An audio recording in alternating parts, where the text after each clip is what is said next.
Let me start by talking a little about. This is just about me. I'm a GMAT coach. This is my website.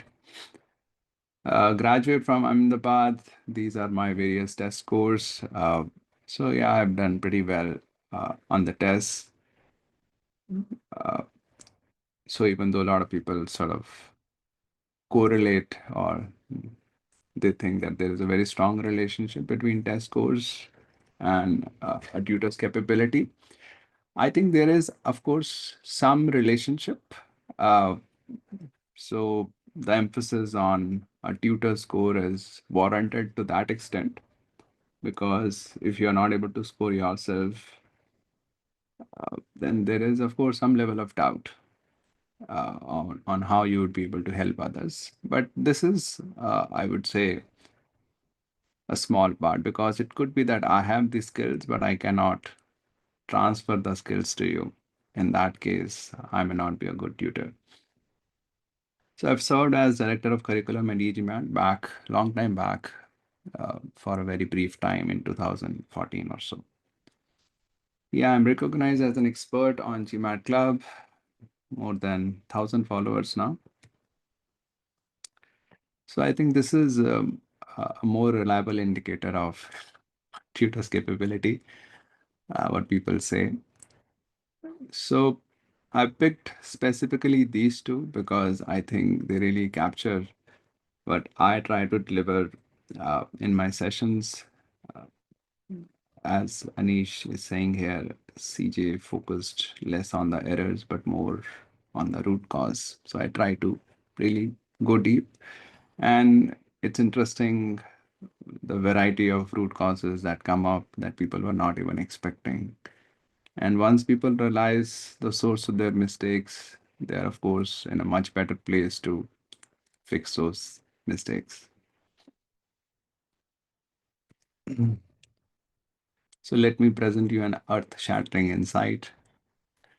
GMAT RC is a test of comprehension. It may not look like an insight, but it is. So, right, there is a code that common sense is not so common. And there is also another code that says if if you believe something but you don't live according to that belief, it's as good as you don't believe that. So that is the same case here. Uh, while people may sort of agree at some level that GMAT RC is a test of comprehension, I don't see a lot of people, even a lot of courses also, focusing very intently on building comprehension. Okay, a lot of times it boils down to just practicing or some concepts and all that, not really building the comprehension ability of a person. So that is what you will see to some extent how I comprehend a passage and how you can also comprehend a passage at depth. So there are three things to comprehend. Uh, there is a passage, of course, and then there are questions, statements, and then there are options. If you comprehend all three correctly, uh, it's extremely likely you'll get the question right. If you miss any of these three, the chances are you'll get the question wrong. So first you need to comprehend the passage, and we'll talk about what even comprehension means. Comprehend questions clearly, and then comprehend options clearly. People may falter on any of these three. Okay, so what does comprehension mean? The most fundamental unit of comprehension is what? Is words. Comprehension doesn't start with letters, right? It doesn't start A, B, C. A, B, C does not have a meaning, right? So the most fundamental unit of comprehension is words. It is entirely possible that you could be faltering at the word level. Okay. Uh, and of course, it's when I say that you could be faltering at the word level, it is not that you are misunderstanding every single word. It does not mean that. And that is never the case. It is just that people are consistently misunderstanding, let's say 5 to 7% of the words or 3% of the words, whatever the proportion is. But in that case, one source of problem is there that you're not even addressing. How clear is your understanding of the words? Okay, so the comprehension starts at the word level. Then phrases, a group of words. Okay, and there also people falter. Statements, understanding statements. Uh, of course, you can understand people may falter at the level of understanding statements. Then the next is connections between statements. Okay. While you may be able to understand individual statements, but you're not understanding the connection that it has with the previous statements. You're not understanding the connections between statements. It could be that you're not even trying to form the connection. If the connection happens subconsciously, good.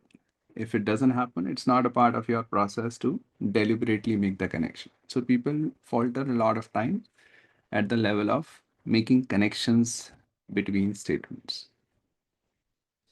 And then the last level, which is the level which a lot of test prep focuses on, which happens to be the highest level of comprehension in terms of the layering.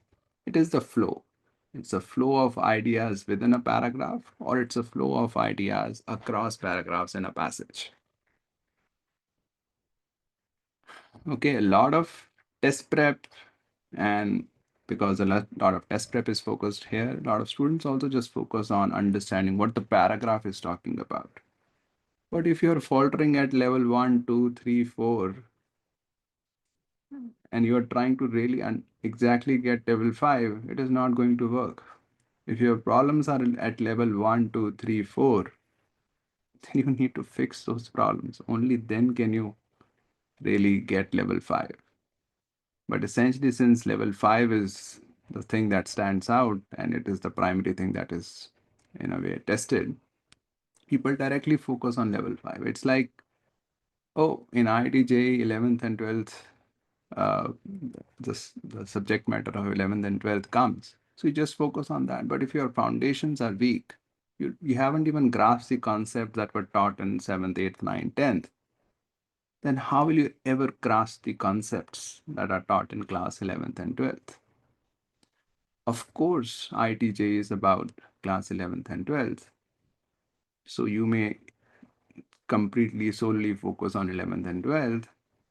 But since your problems are more fundamental, you will not be able to fix those unless you fix the more fundamental things. Okay. Again, this is more of a theoretical framework that I'm setting up. You will see that some of these things in actions once we get to the passage. If you have any questions at any stage, you can raise your hand. I'll stop and then you can ask your question.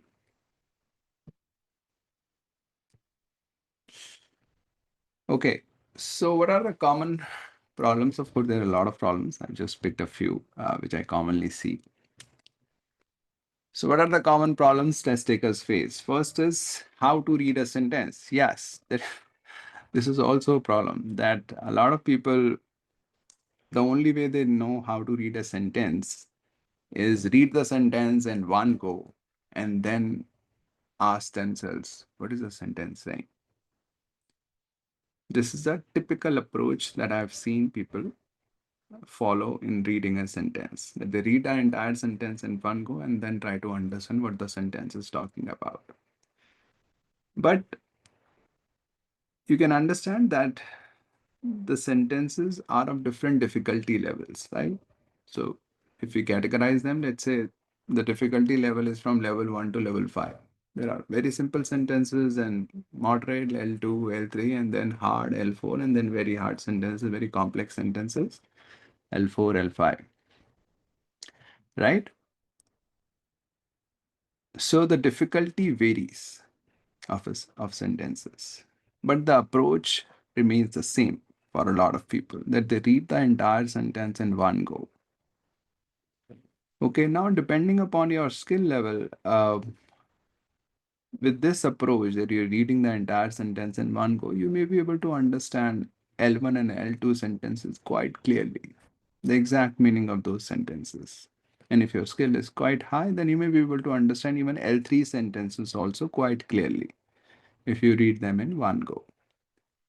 But invariably, you will start faltering in L4 and L5 sentences because the sentences are just too complex to be understood in one go. Okay, in that case, people just don't know how to really go about it. So they start, they, they may not be aware of, but the mind starts making guesses. This is perhaps the sentence is saying. So they start growing unsure now. Is this what the sentence is saying? Yeah, perhaps. Let's move on.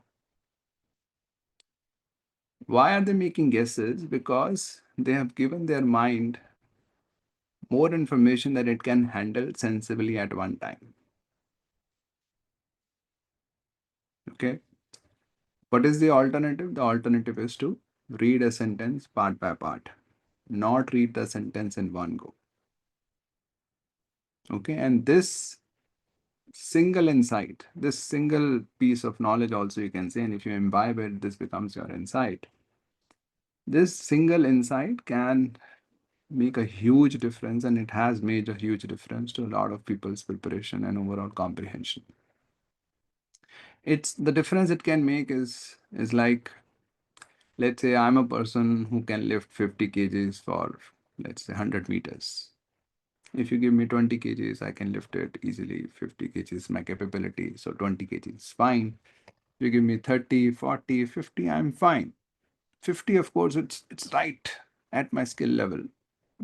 So it is a little difficult, but I can still manage it because 50 is my capability. But if you give me 60 kgs to lift, now my capability is 50. I can't lift 60. So I falter. I keep trying, doesn't happen. Okay, and I'm stuck. Okay. So somebody comes along and says, well, why don't you do one thing? You can split these 60 kgs into 30 kgs, two pieces of 30 kgs each, and then you carry them one at a time. And I'm like, oh yeah, I never thought about it. And then I do that. Of course, it takes me 2 trips. At first, I have to deliver one 30 kg, then the second 30 kg, but I'm done. The thing that I was stuck in, now it is solved. Okay, that is the kind of difference even the single piece of insight can make, that you don't need to read the entire sentence in one go. And you will see that in action, how I read sentences. Even for me also, a lot of some sentences are too complex. Or many, there could be many sentences also that are too complex for me also to understand in one go. Okay. So in that case, I break down. And how much I break down depends on the complexity. If it is extremely complex, then I really take more pauses. If it is not that complex, then fewer pauses. Okay. The second is the reading speed, which is also kind of connected with this, that you read the entire sentence or the piece of any piece of text in at a constant speed. Okay. So let's look at the sentence level. You're reading it at a constant speed. And then at the end, you try to think. Okay. Now, whether the sentence is complex, right, or it is straightforward, you are reading it at a constant speed. But since I am reading and part by part, so I am assimilating the sentence as I read. So my pace varies. And if you think about it logically also, it should vary. Why should I read something simple and something complex at the same pace? But since people try to assimilate it only at the end, so they are reading it at the same pace. So a lot of times they end up rereading the entire sentences multiple times. Even then, they are not very clear. Okay, because essentially they are making the same mistake again and again. They are trying to assimilate the entire thing in one go. It cannot be given the complexity and your skill level. If your skill level is extremely high, then naturally you can read a lot of sentences or perhaps almost all these sentences in one go. But that is usually not the case.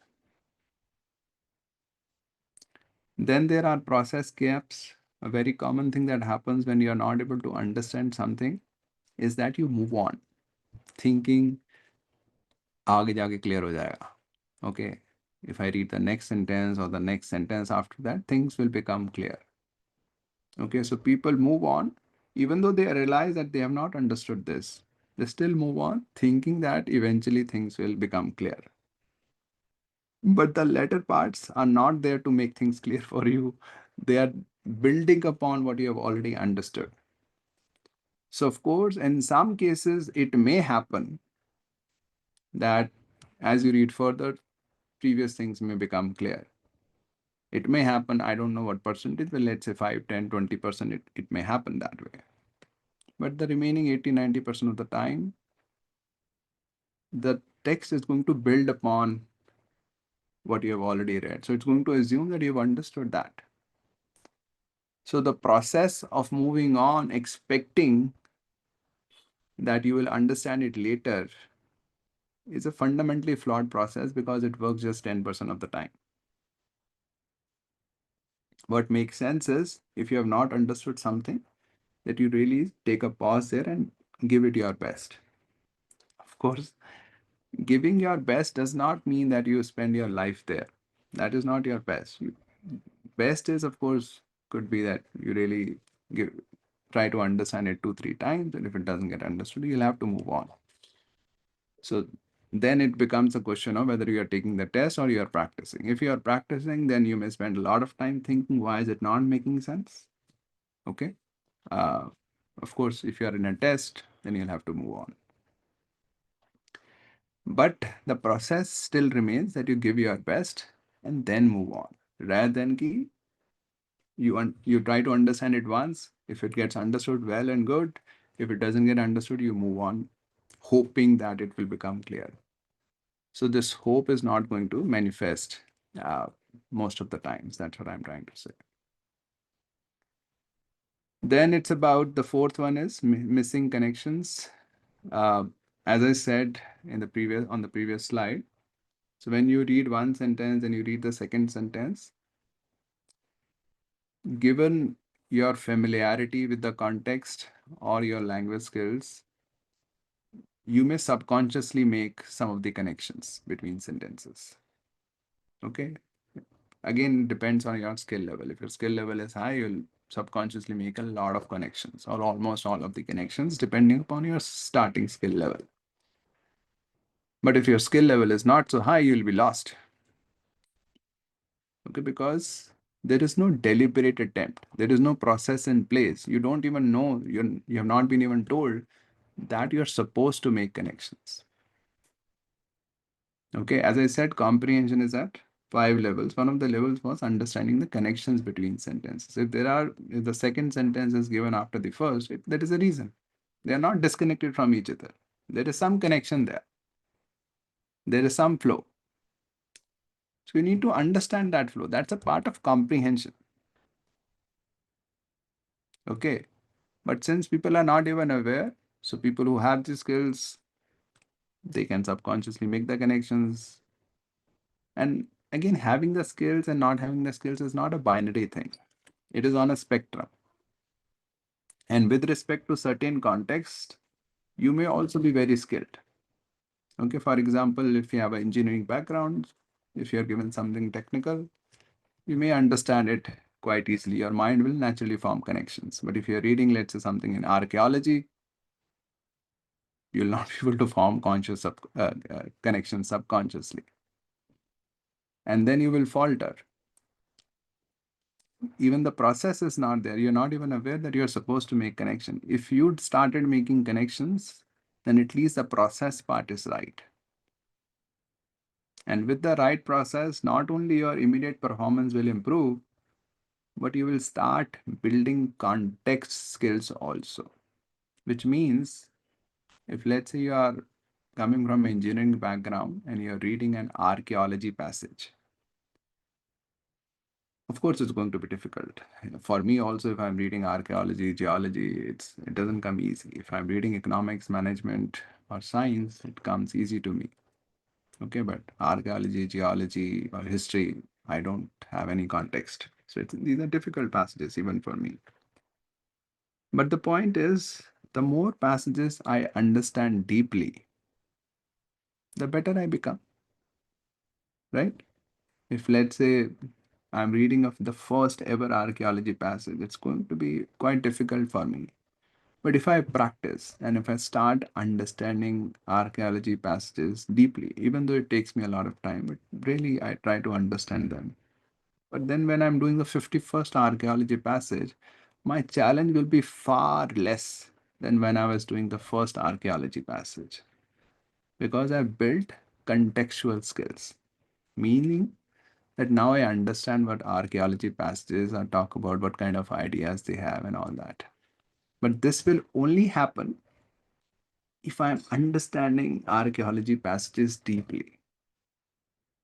Okay, if I'm deliberately trying to make connections, understand each statement very carefully, only then will the context skills happen. If I'm understanding all of them superficially, reading them at the same pace I would read a science passage, and even the context skills would not happen. I would be faltering at the same level in the 51st passage as I was faltering on the first passage. Okay.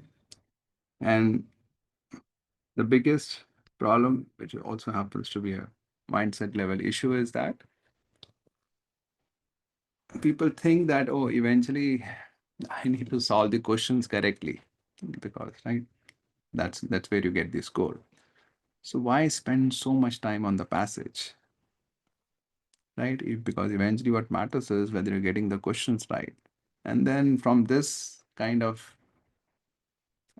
understanding, a lot of tricks and a lot of various kind of strategies happen, including that you read only specific parts of the passage, you just try to understand the passage at a global level and all that. What kind of nonsense? But essentially, the questions are an attempt to understand your comprehension. Even the name of the section is reading comprehension. Okay. The questions cannot be solved without comprehending the passage. And the deeper comprehension you have, the more likely you will be able to solve even the hardest questions.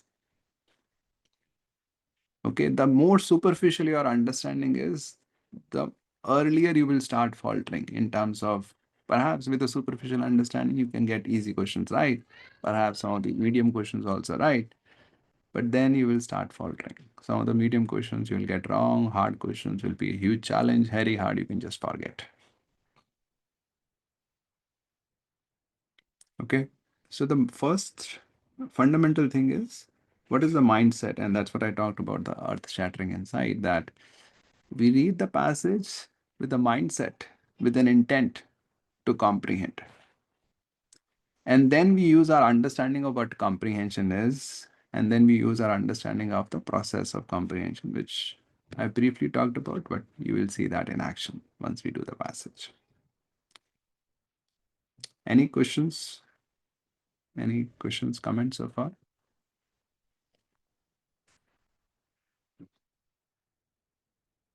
Yeah, Rishi.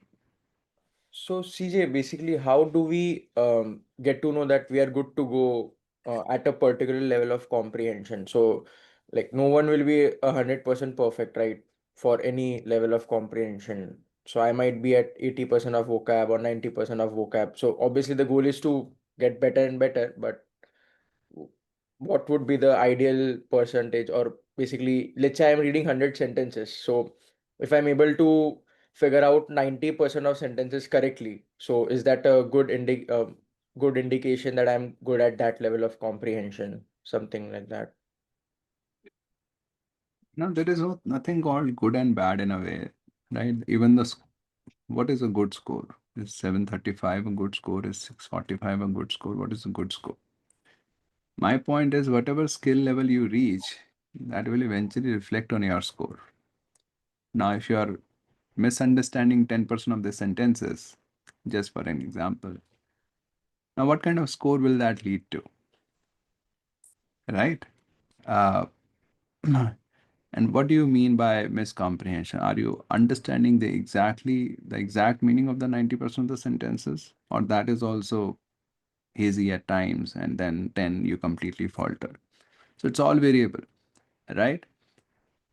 So how do we subjectively assess? And that's where essentially the beauty of uh, RC is that you essentially have questions. And that's why I'm generally, a lot of people advise people, a lot of people sort of advise that you should read articles, Wall Street Journal, Economist.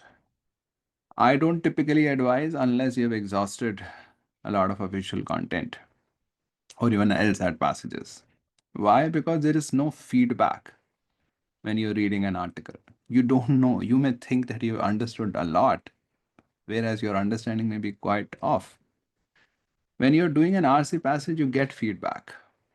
Okay, you thought that, oh, I've understood 90% of it, but you still get 2 out of 4 wrong. And then you're trying to think, is it those two questions are really around those that 10% that I did not understand? Or is it I also faltered on certain things that I thought I had understood? Why did I falter and so on? That's where learning happens. You learn from your mistakes, or you are constantly becoming confused in the options. And you're like, oh, I should not be getting that confused. I thought I had understood the passage, Mm. right? Yeah. So CJ, I had a question over here. Mm-hmm. So basically, see, given that I'm from a finance background, so any passage that comes to me, and if it is from finance, economics, or quant, so I'm very easily able to comprehend. But as you had mentioned, something like an archaeology passage, which is Yeah. very difficult to comprehend. And then you had Yeah. also mentioned that so on the 51st archaeology passage, if I have understood and applied everything for the first 50, the 51st will be easier to go with. Now, Yeah. GMAT does not test you on just archaeology, it tests you on a multiple variety of topics. So, are you suggesting that it is better to group multiple passages into multiple areas or other domains and practice from each? There are already these kind of categorizations on GMAT Club, right? So there's Okay. sociology passages, there are history passages, and all that. Mm. So these are context skills, okay? Right. And in this case, also, again, the gross understanding is that GMAT doesn't care about your knowledge, pre-existing knowledge, right? Agreed. Have you heard that? Yeah, So yeah, this is gross absolutely. level understanding. This is a gross level understanding. This is missing the nuances. Of course, at some level it is tested. For example, I had a session with a girl who had done history majors from the Mm, US. So she had read right so many things that I would not have even ever thought of. So we were doing a very hard, by the way, uh, a passage on history plus legal. It's a mix of history and law. mm, And so we were doing it together, and I had also started reading it for the first time. And I think, there were just 2 paragraphs. I was on the middle of the first paragraph, and she said, I'm done. I was like, what? So now, how could she read it so fast? And her understanding was fine, okay, largely. mm, Uh, how could she read it in 1/4 almost, or half the time in which I would have read the passage? Because she had a lot of context. And if you happen to have a lot of context in so many domains, then naturally you're better equipped, agreed. right? There is no doubt about that. But in that case, you also deserve a better score because you have those skills to understand any piece of text. So you should get a high score on comprehension, Right. right? So it's not that context does not matter. Of course, they don't want to. What Sensibly, what GMAT would be trying to do is they wouldn't want to sort of give a preference to sort of certain backgrounds. That if you're Mm, history, then you would get a preference. That doesn't make sense. But if you happen to be well read across domains, then naturally you'll perform better. So context skills matter. And if you're really, really bad, for example, if I'm really bad in archaeology, it's extremely hard for me. So again, first of all, as I created distinction between, there is a context skill and then there is a language skill. mm, And we'll focus uh, on the language skill part because I'll tell you how to pay attention to the language to understand any context. mm, So there is a language skill. What does language skill mean? It simply means that any piece of text written in English, You can understand because you know English. It's as Right. simple as that. Because, right, whatever they write, they're writing in English. They're not writing in Malayalam or whatever, right? Mm. So if I know English, I should be able to understand it. Right. But how much can I understand it? That will, for me, in my experience, that is certainly capped to certain extent, because I can understand exactly what they're saying, but I may not be able to make certain connections, because those connections may be very specific to the domain.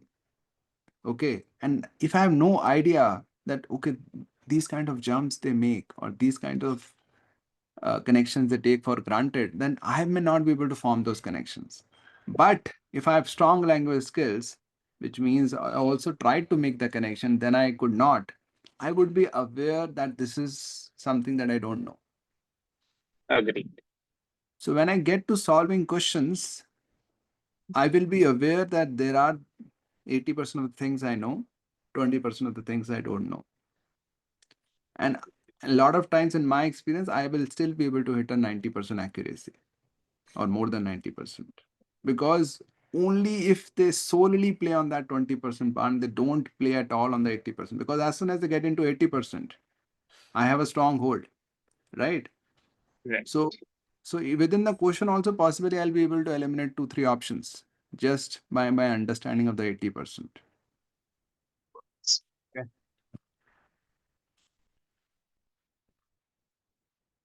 So context skills matter, but how do we build context skills? And of course, I'm not asking you to sort of go and start reading archaeology books, but whatever you read while preparing for RC section, naturally, if you're doing it correctly, if you're understanding things deeply, this will build your context skills. You'll be able to understand this is what archaeology passages talk about.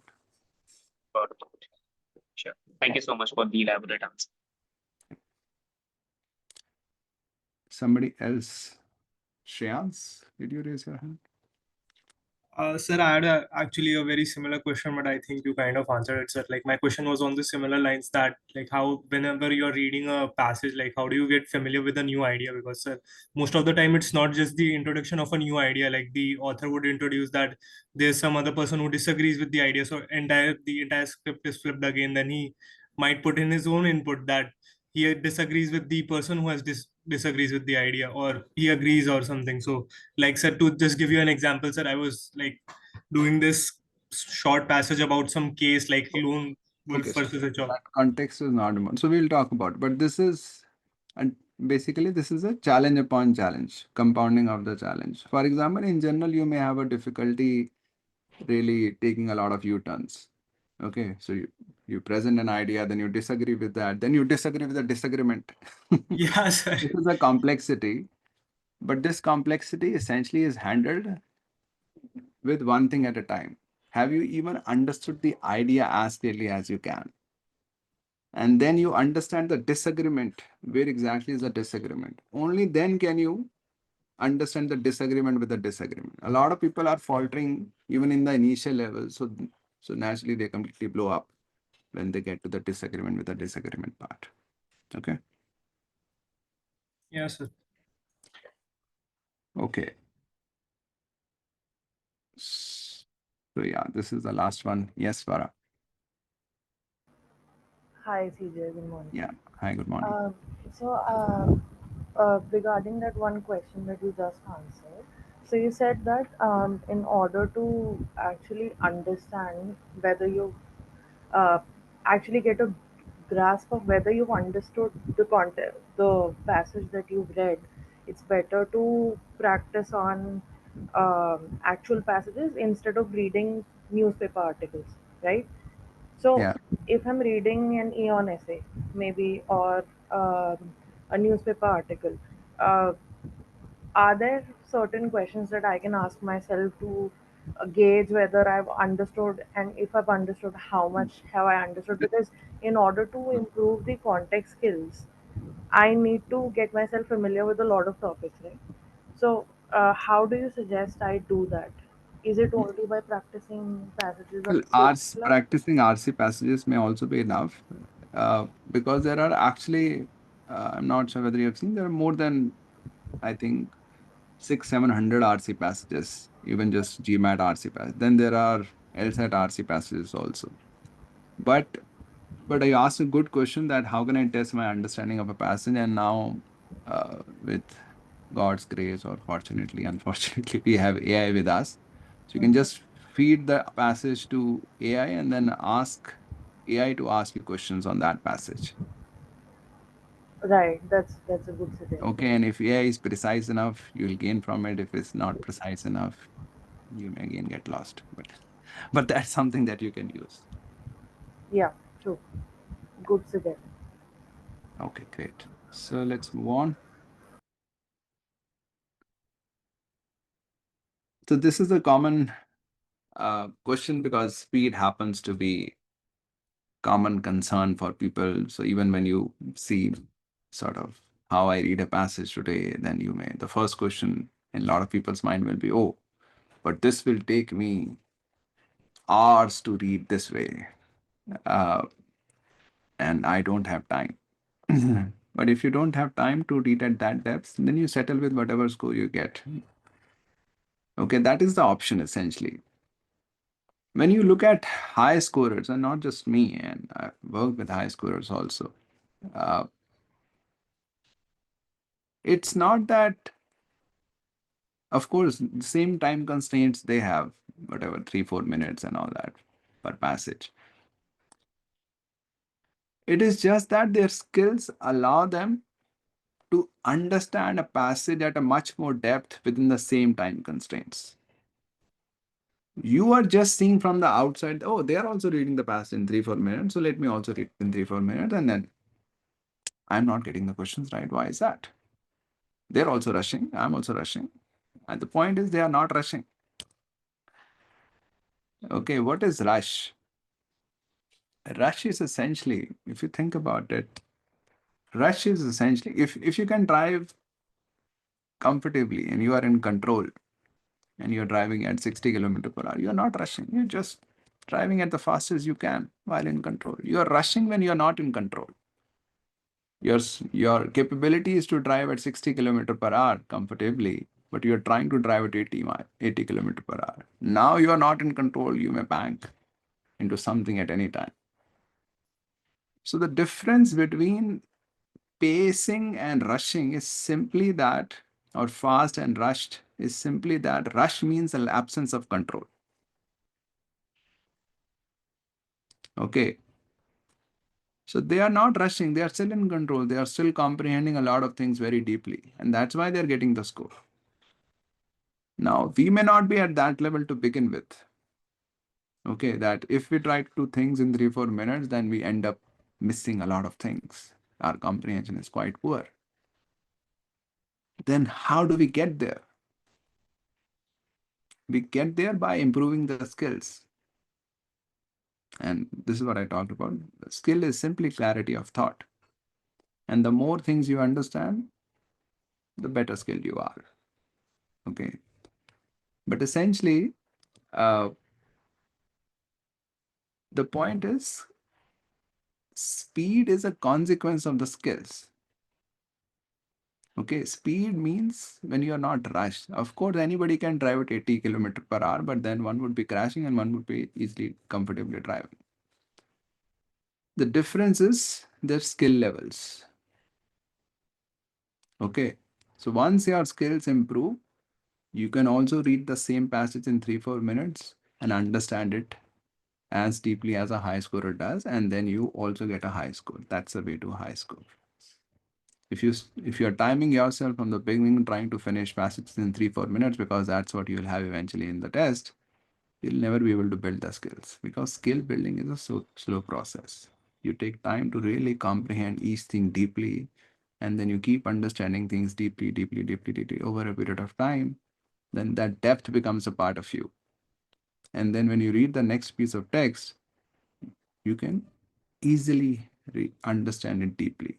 When that easiness comes, now you are skilled.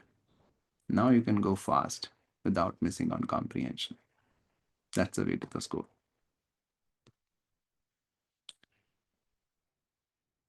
Okay, so these are the stages of improvement. You first start with untimed. The first benchmark or the first measurement criteria is accuracy. The first is your accuracy improves. But you don't control accuracy, you control your comprehension, you control your reasoning. Okay, you try to be as clear with what the passage is saying. Basically, you focus on doing things right. And the first metric is the accuracy. Your accuracy starts to improve considerably. Okay, if you're doing things right. And then if keep doing things right, then the next metric begins to change, which is the time taken per question. Again, this is not something that is in your hand. You just focus on clarity and practicing uh, with clarity and deep comprehension. You just keep focusing, you keep repeating it now. Things start becoming easier, your speed begins to improve. Okay, so the next metric is your time per question goes down without any compromise on accuracy. Right now, if you try to improve speed, your accuracy goes down considerably because naturally you're not building speed, you're not building skills. But as your skills improve, your accuracy can stay the same while your speed improves. And once you have the speed in place, then you can focus on timing yourself. And that's where test taking comes in, which questions to take calls on and all that, which questions to skip. Okay. Okay. But both accuracy and speed are a part of uh, skill building.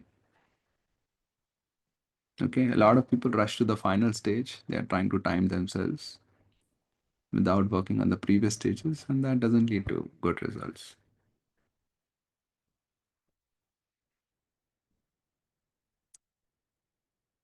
What if you don't have time, which is a common concern that, okay, I understand the process makes sense and all that, but I don't have time for various reasons. A lot of times, what I've seen is people have time, but they think they don't have time. They can do it the next year, but they think they have to do it this year and so on. As a result, they end up wasting time. Okay. But let's say you actually don't have time. Then what do you do? What you do is what you can always do, which is focus on what you can control. Okay. Rushing through things, rushing through practice, let's say even if you just have 3 months, you don't have a lot of time, you just have 2-3 months. Then also doing things sensibly makes sense rather than rushing through 100 questions. You understand 10 questions deeply. It still makes sense. Because when you take the GMAT, nobody is going to ask you how many questions you have done, how many passages you have solved. No, nobody is going to ask you those questions. What will only matter is how much you have learned. And you can learn much more from doing 10 questions deeply than you can learn from doing 100 questions superficially. Okay, so do your best in the available time, and then naturally you'll have to accept whatever score comes. Right? We can't control both of these things. In any case, we can't control any of these things also.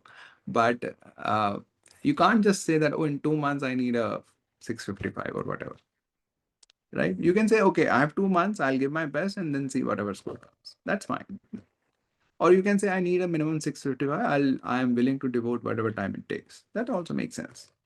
But if you just say that I have 2 months and I want a 655, but that's fine. Your wanting is fine. Desire is fine. But the point is, the reality may not work according to our desires. Right? If there is a task to be done, if you do whatever is required to be done, it happens. If you don't do whatever is required to be done, it doesn't happen. Right? That's how it works. So what a lot of people end up doing when they realize, oh, I can't complete the course and all that in 2 months, 3 months, then they start rushing. They start doing things superficially, which only compounds the problem. Okay. If you realize that, oh, I need to really understand, I'm not understanding these questions, but I have a lot of questions to cover, then what? This is where it becomes, it goes off. That people start rushing, which means they realize that, oh, I can't do 10 questions deeply in 2 hours. but I have so many questions. So they start doing 100 questions a day, which does not help. So yeah, I think this is all the gyan I had. Any one or two questions you have before we get into the passage?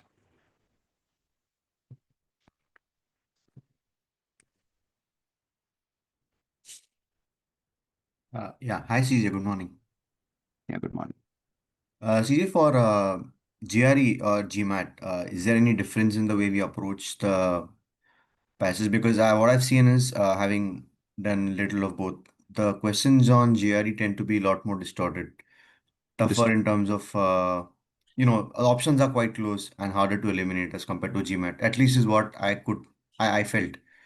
So, preparation wise, is there anything different that would go into both the tests? I don't see whether I think it is the same way you go about whether it's GRE, GMAT, CAT, or LSAT. It is just remains about understanding things deeply. Of course, you're saying on the GMAT, the questions may not be as tough. Again, it depends on the level of difficulty of the question that you're saying. Hard and very hard questions are actually quite tough. And if you're aiming for a high score, you can expect to see those questions on the test. Yeah. Yeah. Okay. I don't see that we need to go about it differently. All right. Thanks.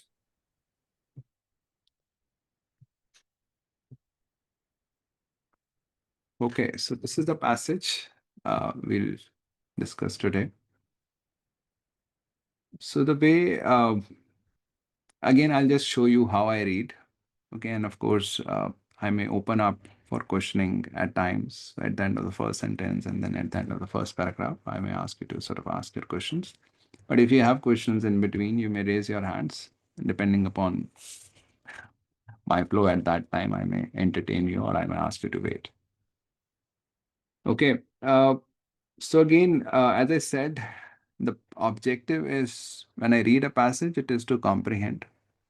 And depending upon the skill of the person, much of the comprehension may take at the subconscious level, that the person just reads and the comprehension understanding happens on its own. Okay. Now, if a person is not so skilled, 60% of the comprehension happens, the remaining 40% doesn't happen. Now, here is where the process comes in. If your skill is that you can understand 60% of it, but not understand 40% of it, do you have a process in place that tries to compensate for that skill gap? Do you have a process that says, okay, now deliberately focus and try to get as much as you can of the remaining 40% that you have not gotten automatically just by reading? Okay, so that's what, so I'll try to emphasize, I'll try to share how I read and how I pay attention to various things. Okay, so let me start. The first thing it says, microwear patterns found on teeth. Now, this word, microwear, is not something that is a part of my daily vocabulary. Okay, so I know that in my mind, I will try to understand what is this microwear patterns found on the teeth.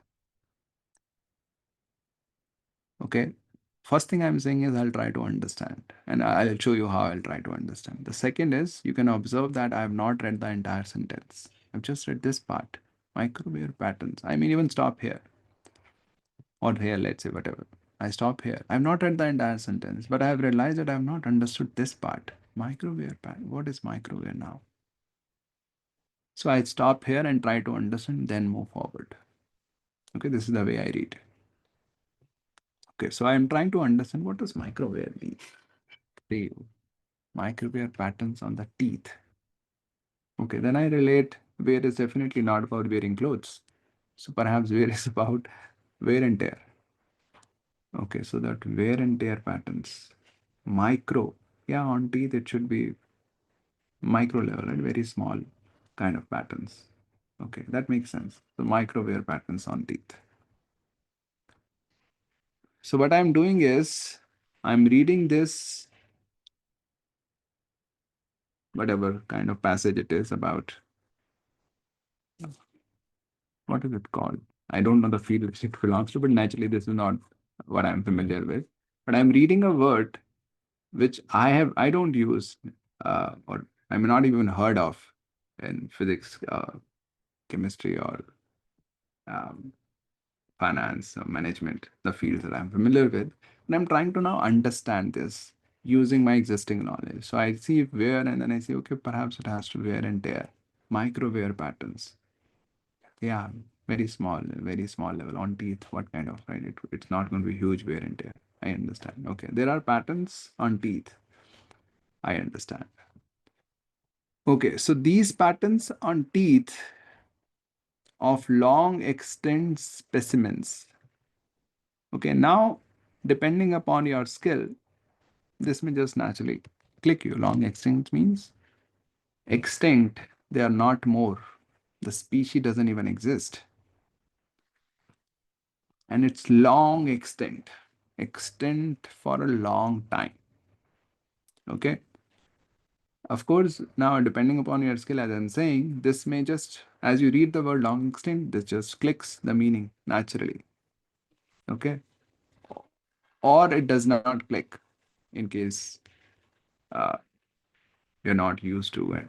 Again, so in that case, do you take a pause and try to understand what does long extinct mean? Extinct, what does extinct mean? Extinct means, yeah, not existing now. Long extinct. Okay. Long time back they became extinct. Okay, I understand. This is the process part. There is a skill part. Skill part is essentially about how many things you can understand just subconsciously. And just as you read, it's registering. As you read, it's registering. That is your skill. Okay, different people could be on different levels of skill on a spectrum. And then there is a process. Do you have a process that if your skills falter, do you still get to understand by paying attention and deliberately figuring things out? Or everything is on the scale. If you understand subconsciously, well and good. If you don't, then God bless us. Okay. So I try to understand whatever I can't understand automatically. So I try, of course, in this context, I think microware, there might be a fraction of a second or possibly a second kind of intervention in my mind. What does microware mean? And then long extent, I think, given my skill level, I would just understand very almost automatically. But I'm still trying to emphasize the process.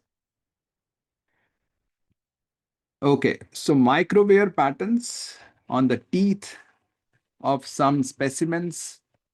Specimens, when I read this, I did not know exactly what specimens mean. Then I checked out, it means individuals of the species. But then I thought, when I read long extent specimens of the species, I just thought members of the species because that's what makes sense.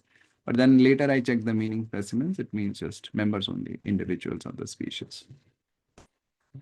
So these patterns found on teeth of long extent.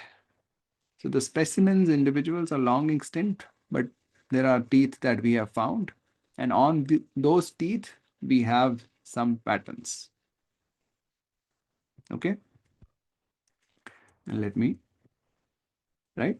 So far we have long extinct specimens. Let me write it. Extinct individuals. We have teeth of them. And we have found. This is how I am assimilating the sentence. As I'm reading, I have not read the entire sentence so far. This is how I'll read.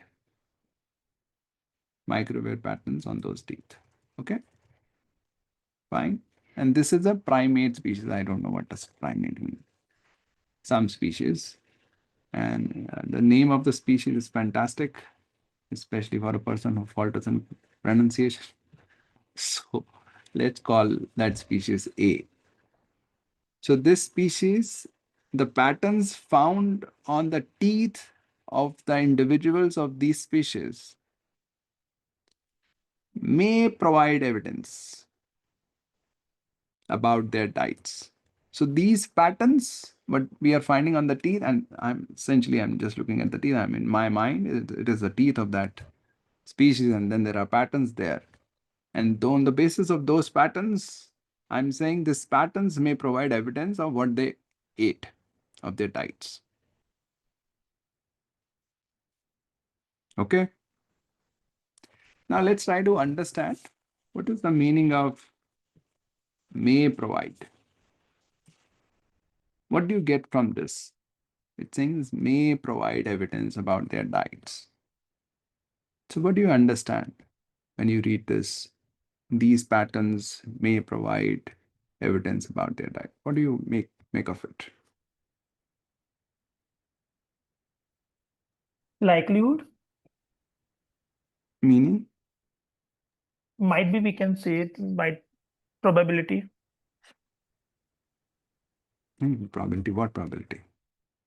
Okay, what patterns they used to when they used to eat the foods. Sorry? How's the structure of the teeth? नहीं वो तो ठीक है may provide की बात कर रहा हूँ. I'm just talking about when you read may provide, what does it trigger within you? And yeah, ideally, I think you should raise your hand and then we can talk. But Kamal, do you have any thoughts on that? I'm just talking about may provide. Of course, there are other parts of the sentence. Just not certain.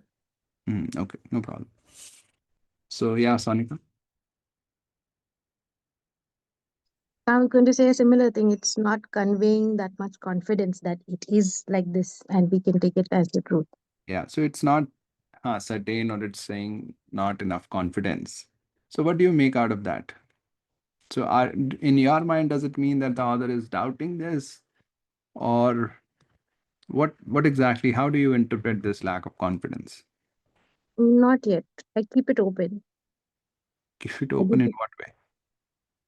That it is neither the truth nor that somebody has yet gone against it. It could go either way still. That's fine. So that's what may means, it is open. And now the second thing is, do you expect the author to be more aligned with the idea that this is the case, or more aligned with that this is not the case? Maybe it's not. That's why he wrote may. I don't know. Okay, so you think the author will be more aligned with that this is not the case rather than this is the case? Yes, that's why he wrote may. Otherwise, he would say some. It seems more like it would, maybe. Okay, sure.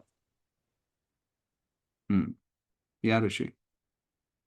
Yeah, CJ, for me, it seems that author is kind of tilting towards something positive, that this may be the case. Like, he's thinking of something more positive, that if Okay. from this we might just get something out of that microwear patterns. So you are thinking the author is more likely to agree with this, go in this direction rather than go in Yeah, the opposite direction. Okay. yeah. Sonika was saying the opposite essentially. That's fine. Yeah, Shreyans. Sir, like I actually also have the same answer as Rushi. I think, sir, if it's Okay. written may, I think Sure. the author is colluding that it might be a possibility, because if he was on the opposite hand, he might have something written as something may not provide the Okay, very evidence good. about their doubts as previously thought of by some people. Like, Okay, sure. yeah.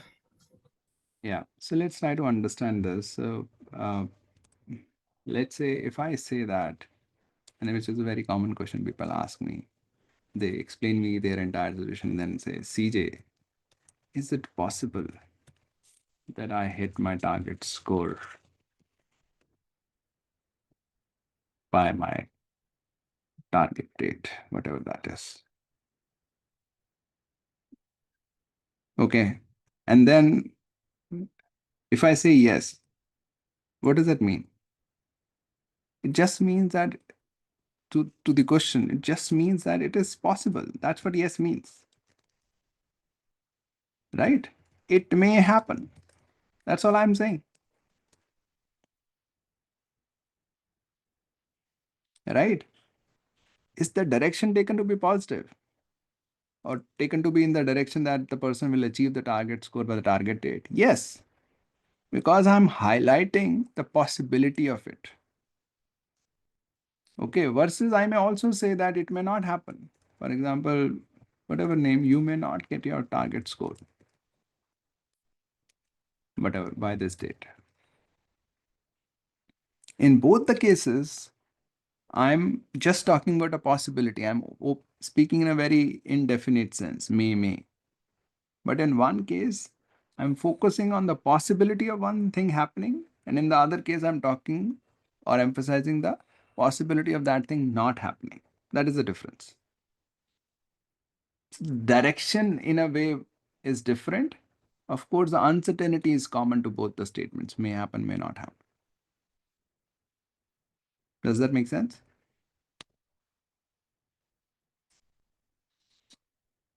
Yes.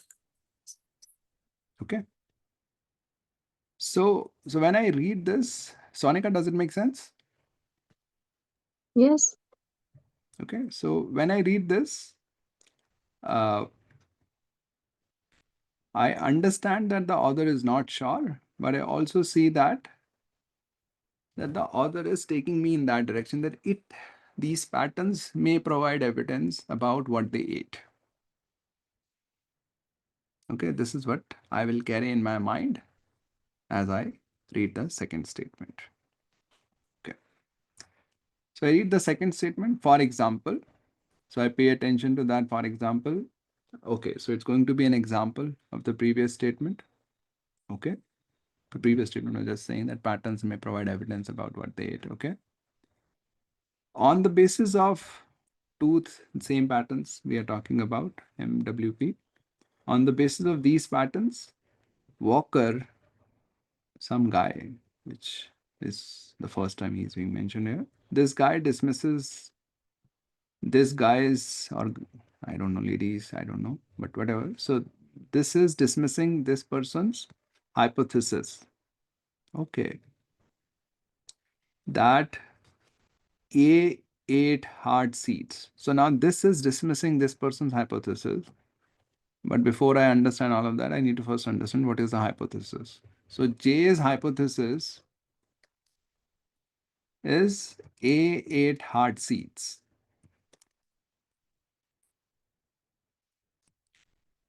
Okay. And W is saying, no, that's not the case.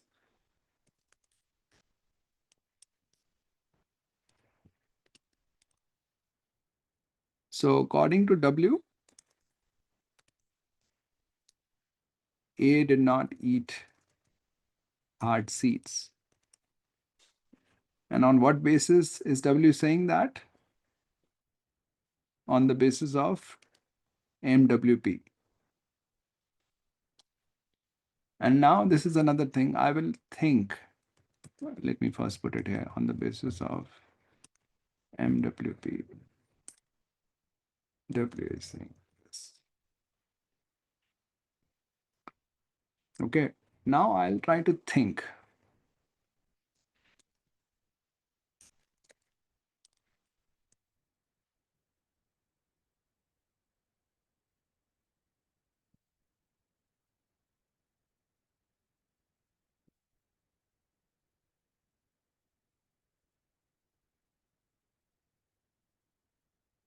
So this is important. Whenever at any stage in the passage, within a statement or a cross statement, there is a connection made that this will lead to this. For example, and let me actually, before the example, let me first elaborate this, and then I'll take the example. So whenever there is a connection made, so for example, here the connection is that Walker, on the basis of these patterns. So Walker is looking at the patterns, and on that basis, Walker is concluding that he did not eat hard seeds. Then I will try to think, how can these patterns? Okay, of course, I will try to think. This is first thing. Important is that I will think this. I will not just move on saying whatever. Okay, I will think this. But of course, I don't have any context, right? How can somebody, what to make of patterns and all that? How do they go about their business? But still, whatever understanding I have from different contexts so far, whatever logical understanding I have, I'll still try to make a guess in terms of how can this happen. They'll be looking at the patterns on the teeth and then they are saying they're not eating seeds, hard seeds. Perhaps if they were eating hard seeds, then there would be certain kinds of patterns, or there would not be certain kinds of patterns, and but they have seen those patterns. Yeah, possibly that way. This thinking I always do, and this thinking people rarely do deliberately. Okay, let me put it here. This thinking, which I just shared, I always do. And this thinking, people rarely do deliberately. I'm again being particular about my words. Subconsciously, this thinking may happen in a lot of people. This is the way we understand things. Okay. So this is not something esoteric that I'm telling you. This is a part of normal comprehension. And let me give you an example. Let's say if somebody says, and you are talking with your friend or colleague or whatever, and say, well, Jaya bought that lottery. Not letter, lottery. And that had made her go mad, for example. So now you'll be thinking of all the ways that can happen. Buying a lottery, going mad. क्या हुआ मतलब वो मतलब she was excited, she was what? Would that happen within you? Yes, no? If somebody makes this statement to you, would that happen? Just you can share in the chat, yes or no. Yeah.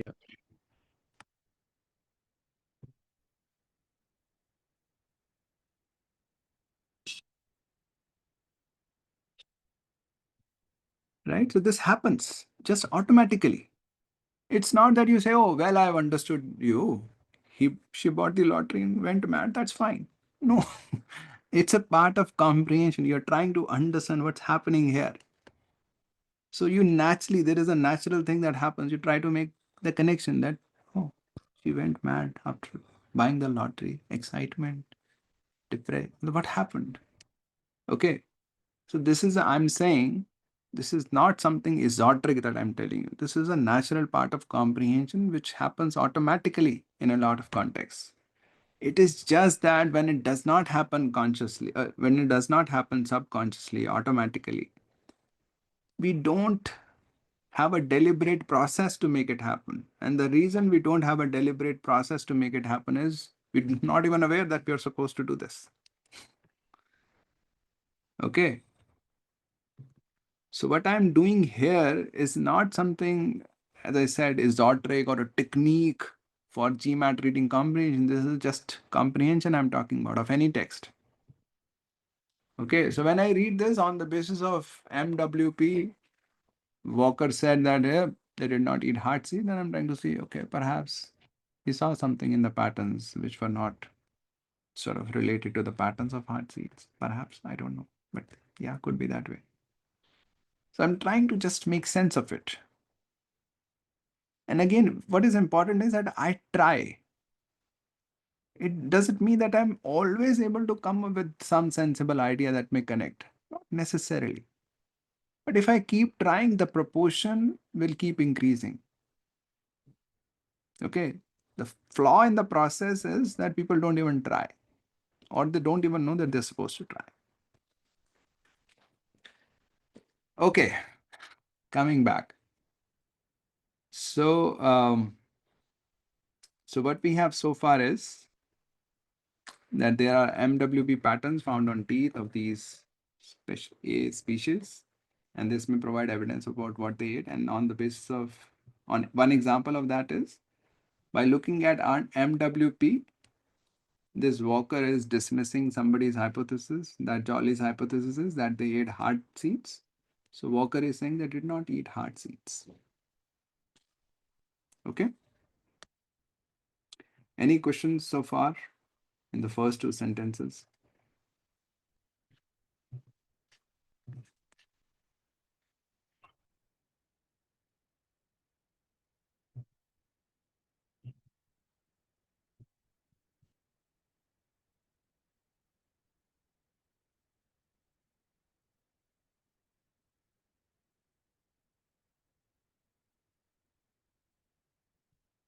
All good? Okay. Yeah, Kamaldeep. सीजे मेरा question ये था कि जो example में अगर ये statement नहीं होता on the basis of microwave patterns and just it was that for example Walker dismisses Jolly's hypothesis Hmm.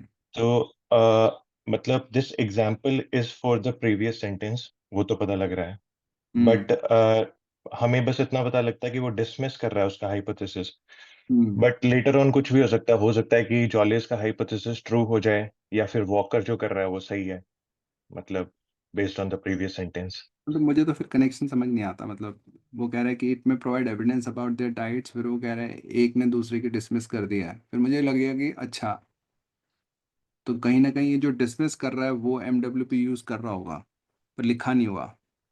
Hmm right. तो या तो मेरा मतलब ऐसा थिंकिंग भी मतलब ऐसा थॉट भी था कि हो सकता है लेटर ऑन पैसेज में कुछ उल्टा भी बोलते हैं कि वॉकर जो डिसमिस कर रहा है वो गलत है एक्चुअली में जोली का hypothesis like that's making sense because those patterns are similar to what have been found in the animals और like species eating hard seeds नहीं नहीं, वो तो फिर बहुत ही अजीब हो जाएगा। फिर उस केस में अगर वैसा करना होता तो आई वुड एक्सपेक्ट कि वो बोलता कि for example Jolly's hypothesis, which was dismissed by Walker, need to be reevaluated again, something like that. I don't know. Hmm but वो इस तरह से तो ना बोलता कि वॉकर ने डिसमिस कर दी है। फिर वो तो या अब की बात कर रहा है, फिर कहेगा नहीं नहीं कर दी है पर वो गलत ही था। मतलब ये बड़ा अजीब सा फ्लो हो जाएगा। या सो इट्स लाइक ये जो मतलब ये बीच में एम्बेड किया है इन्होंने on the basis this is giving us a clue that may be hard seeds खाने वाले एनिमल्स या स्पीशीज में वो नहीं थे वैसे पैटर्न्स मे बी हाँ, मतलब एटलीस्ट अकॉर्डिंग टू वॉकर। या ओके यस ठीक है। क्लियर ठीक है सो मी आस्क यू क्वेश्चन है, just by looking at the first two sentences, if you are asked this question, what would be your answer? You can share in the chat.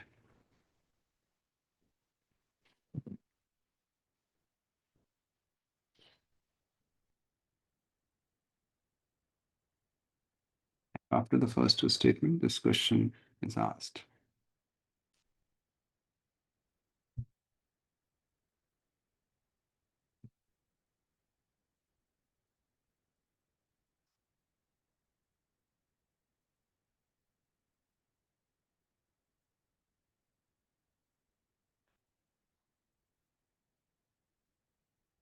The question is according to the passage.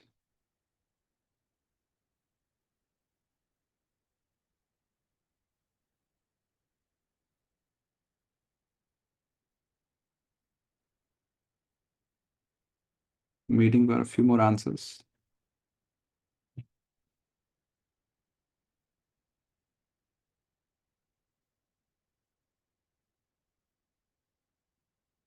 Okay. Mostly can't say. A couple of people are saying yes. So let's first try to understand, is there a difference between according to the passage and according to the author?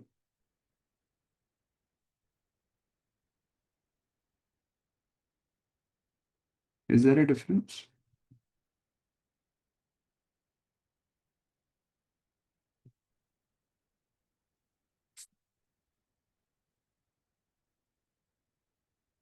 Is there a difference between according to the passage and according to the author?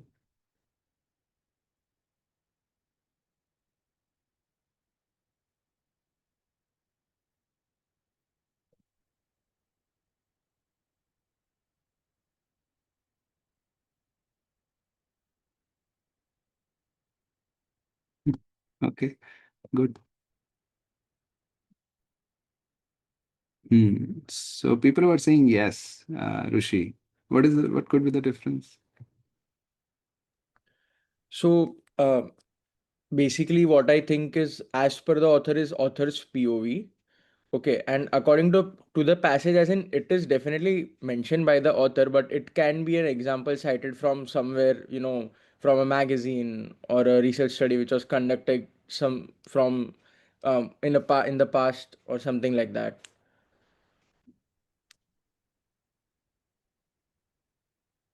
And according to the author, is like author is kind of devising his own thoughts based on that research study. So it's his point of view whether that research study is maybe right or wrong or not. According to the passages, so according to the author, you are saying it is the author's view or जिससे भी बनाओ, right? It could be based on some view or some research and all that. And then according to the passage would be Uh, pa- I think I'm contradicting myself now, but I think according to the passages, it is kind of written by the author, told to us by the author, but देखो, they are do you know facts. anything else about the author except the passage? Sorry, I did not get you. Do you know anything other than the passage? So if you're talking about what do you know about the author, do you know anything other than the passage? No. Passage itself, right? From the passage itself, you can say whatever the author is saying. Mm-hmm. So if the passage is taking a stance, you know the author is taking a stance. If the passage is staying neutral, you know the author is staying neutral. Mm-hmm. Right? Yeah. There's no difference because again, there cannot be any difference. Mm. क्योंकि author कोई हमारा friend तो है नहीं कि वो पता है यार वो नहीं करता उसमें चाहे पैसे लिखे ना लिखे ऐसा नहीं है right Mm-hmm. so if the passage is taking a stance you know the author is taking if the passage is not taking a stance you cannot say according to the passage this is right no passage is not even taking a stance Mm. make sense Yeah. Yeah. so in this case the passage or the author is not taking a stance whether they ate hard seeds or not the author is just saying this Walker, according to the Walker, A did not eat hard seeds. But we don't know the author's stance. So the answer is cannot say.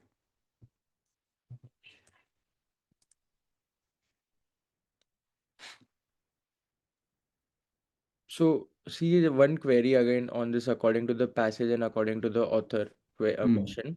So, for example, here we are given this example, right? For example, on the basis of two microwave patterns, W dismisses J's hypothesis. Yeah. So, this is, if I just pick this sentence out of the passage, can I say that this is provided by the author? हाँ example तो author नहीं दिया So, won't it then, won't this again be according to the author, right? हाँ example is given by the author but example में उसने यही बोला कि देखो इस बंदे ने dismiss कर दिया है okay so basically no stance kind of हम बीच में अभी तक उसने कुछ कंक्लूजन नहीं दिया वो चीज के ऊपर जो वैसे लिखा है उसने वही पढ़ रहे हैं हम हाँ राइट उसने बस इतना ही लिखा है वॉकर इज डिसमिसिंग जॉली या now who is right the hmm author is not saying anything about that या got it right so let's say instead this sentence instead of this we had this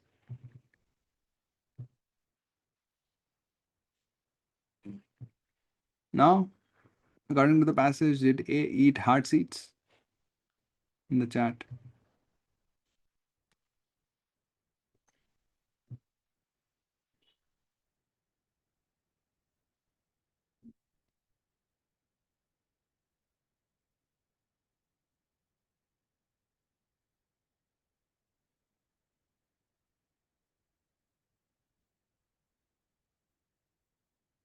no so according to the example stays there just that part is changed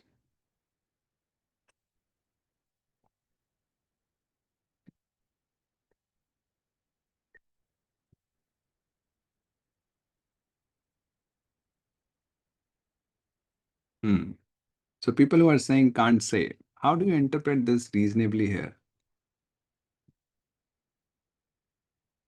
There is a dismisses that was there earlier also. Now there is an additional word, reasonably. What do you make out of it? What additional meaning does this word convey compared to the earlier sentence? Anybody, you can raise your hand.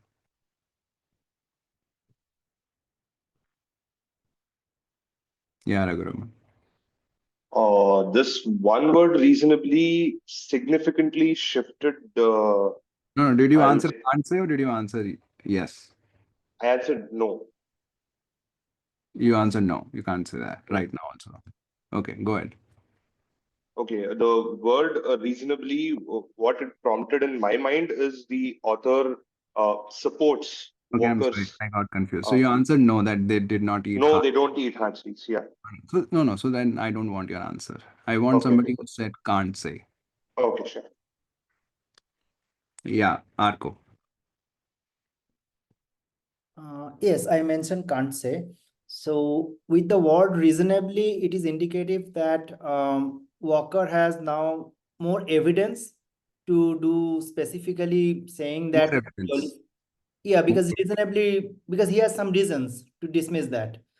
So earlier he did not have reasons.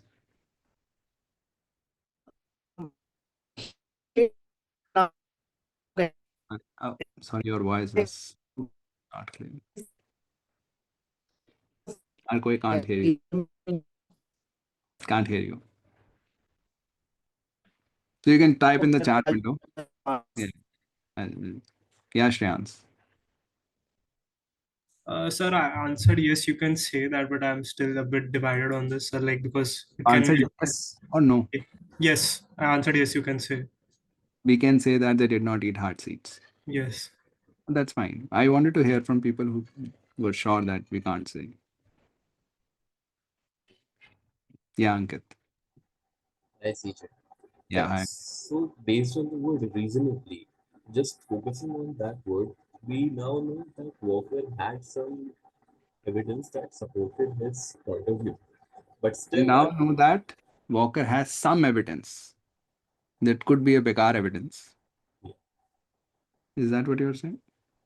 uh, not exactly, but uh, just focusing on that word reasonably gives me some idea that he has done some more research or he's backed by some more information. Let's say, let me give you an example. So let's say CJ makes a statement. Ankit bought or let's say subscribed. Actually, let me just give me 30 seconds.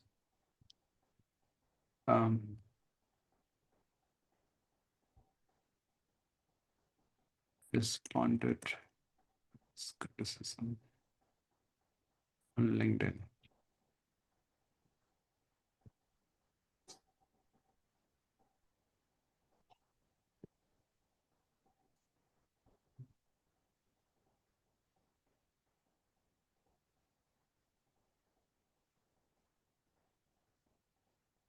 What is the difference in these two statements?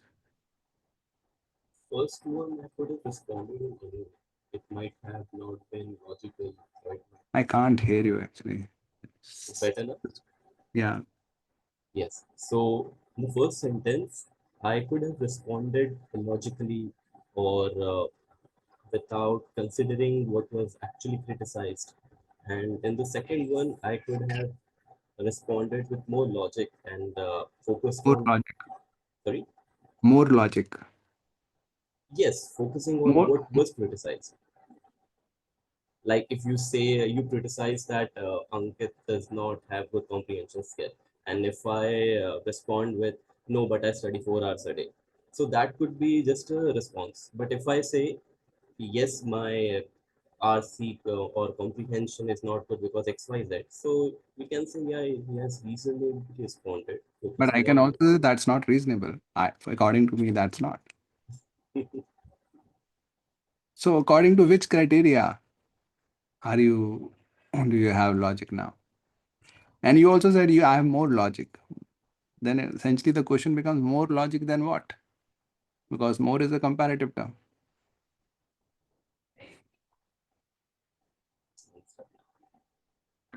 So let's get there. So reasonably means, let's ignore the more part. It means there is some logic, right? There is a logic to it. Can we say that in the second case, Ankit's response was reasonable?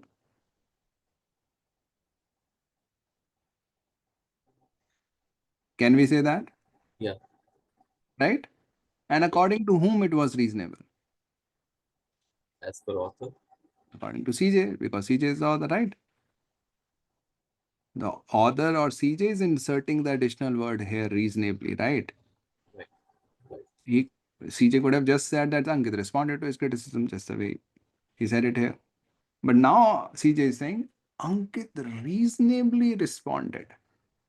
So CJ is inserting his assessment of your response. Right? Can you say that? Right? So if I'm saying you are reasonable, it means I agree with you to that extent. Correct. I'm pronouncing you reasonable. Somebody else may say, well, he was completely off. But according to me, you are reasonable, right? Does that make sense? Yes, but if we go back to this passage, the second statement starts with, for example, on the basis of XYZ. So it is supporting the first passage by introducing a for example, stating on the stand of the author. And author's stand is neutral already, where he has said that the species A may provide evidence about their diets.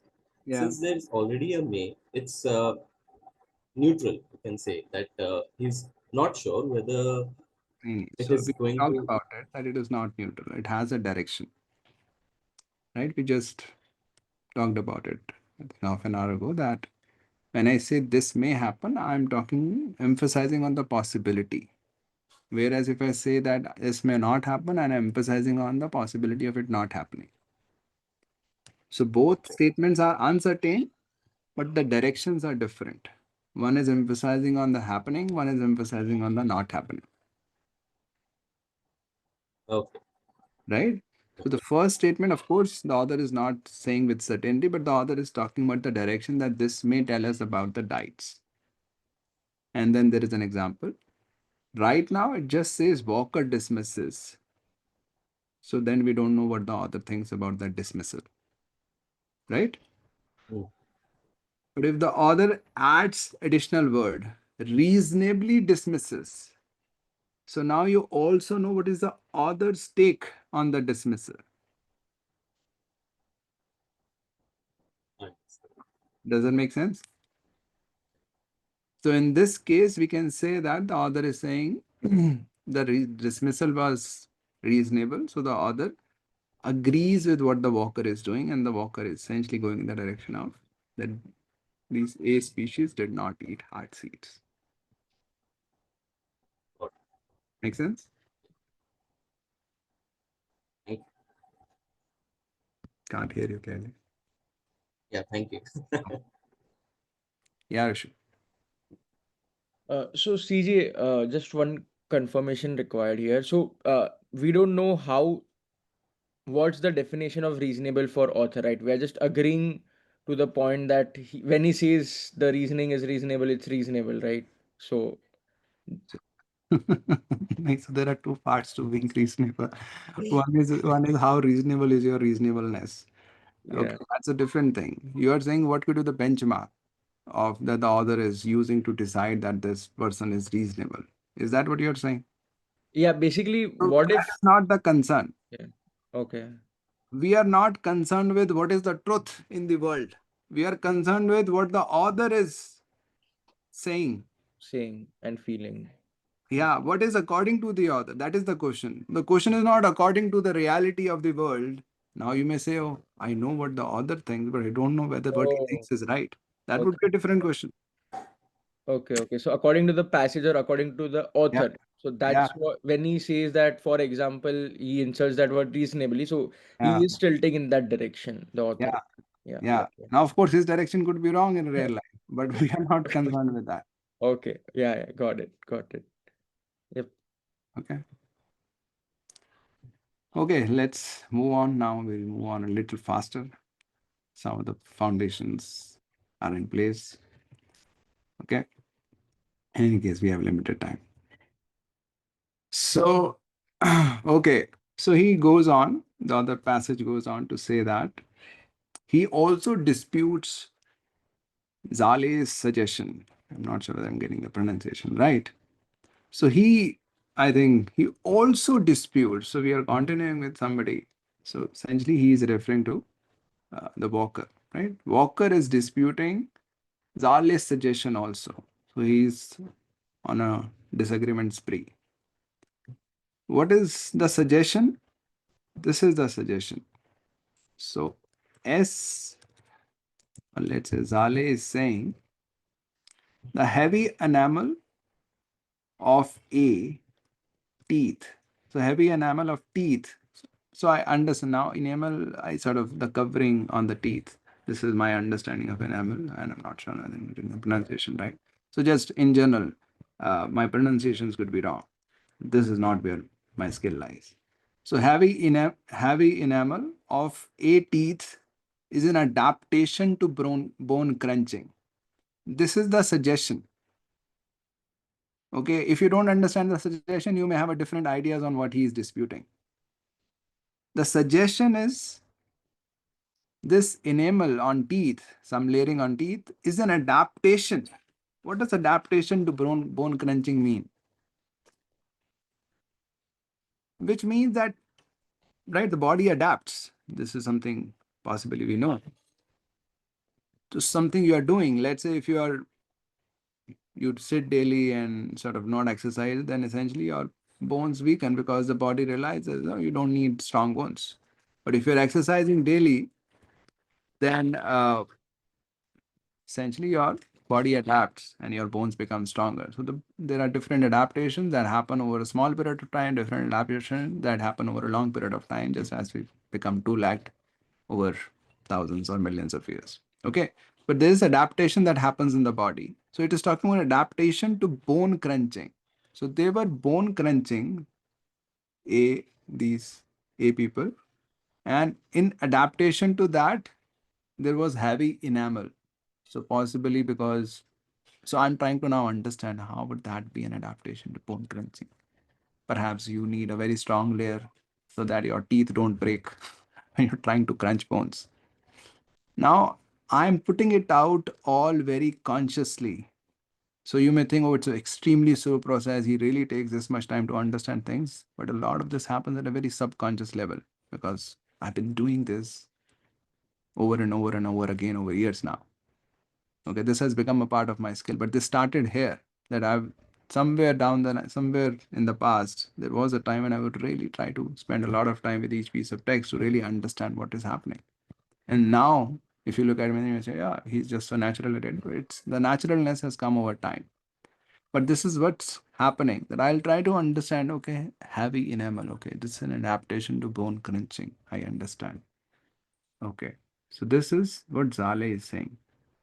And this guy is saying this is not the case. So I understand that Walker is disputing this idea. That disputing this idea means this is not an adaptation to bone crunching. That's it. Walker is not necessarily saying that there was no heavy enamel or there was no bone crunching or whatever. What we can only understand is that he is dismissing this idea that it is an adaptation to bone crunching. So what we can say is Walker thinks this heavy enamel is not an adaptation to bone crunching. Okay. Since both seed cracking, how is seed cracking relevant here? Seed cracking is what was talked about in the previous sentence, art seeds. Since both seed cracking and bone crunching produce distinctive patterns, MWP, which is the same we are talking about. Okay. Okay. Okay, now it's connecting now. That Walker is looking at MWP, as we have discussed, that they are on the basis of tooth MWP. And we know that seed cracking and bone crunching produce unique MWP. That's all we are given. And let me just put some space here. Okay, this is, let me also bold it. Let me bold the passage statements. Okay. So Walker is looking at MWP, and we are given that seed cracking and bone crunching produce unique MWP. This is what we are given. And we are also given that he is disputing Zale's suggestion that, oh, heavy enamel is not an adaptation to bone crunching. How do we put this two and two together? We are given bone crunching is producing unique MWP. Okay, so if it is unique, it is easily recognizable. So perhaps he is not finding this unique, right? We can say that, and this is not given, but we are trying to put two and two together. How is he dismissing Zale's suggestion since this? On the basis that it produces a unique MWP, how can we say that he is disputing Zale's suggestion? So Wale must not have found MWP corresponding to seed cracking and bone crunching on the teeth of A. Right? It's unique and it was not found. So that's why he's saying there is no such bone crunching and seed cracking happening. So the first one makes sense, that Jolly is out. They are not eating seeds. The second is, then heavy enamel could be there, but it cannot be an adaptation to bone crunching. Why? Because they were not even bone crunching. There is no MWP corresponding to bone crunching now.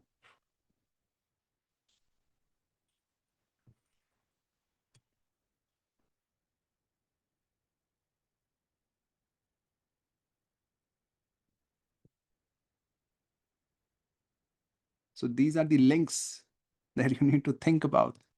This is a part of comprehension, and I'm not using any context skills. I have absolutely no idea about A and MWP and all that. I'm just trying to understand what is given and trying to put things together.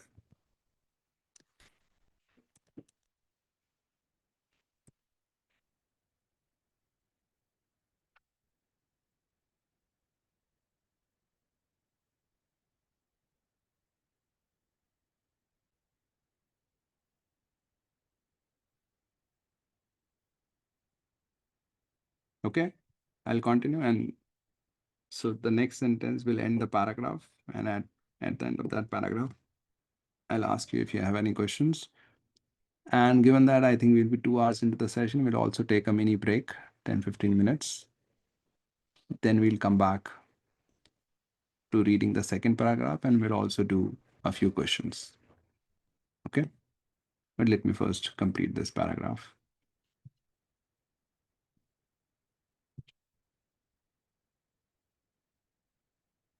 Okay, so this is the last sentence. His conclusion. So again, I understand that his is referring to Walker.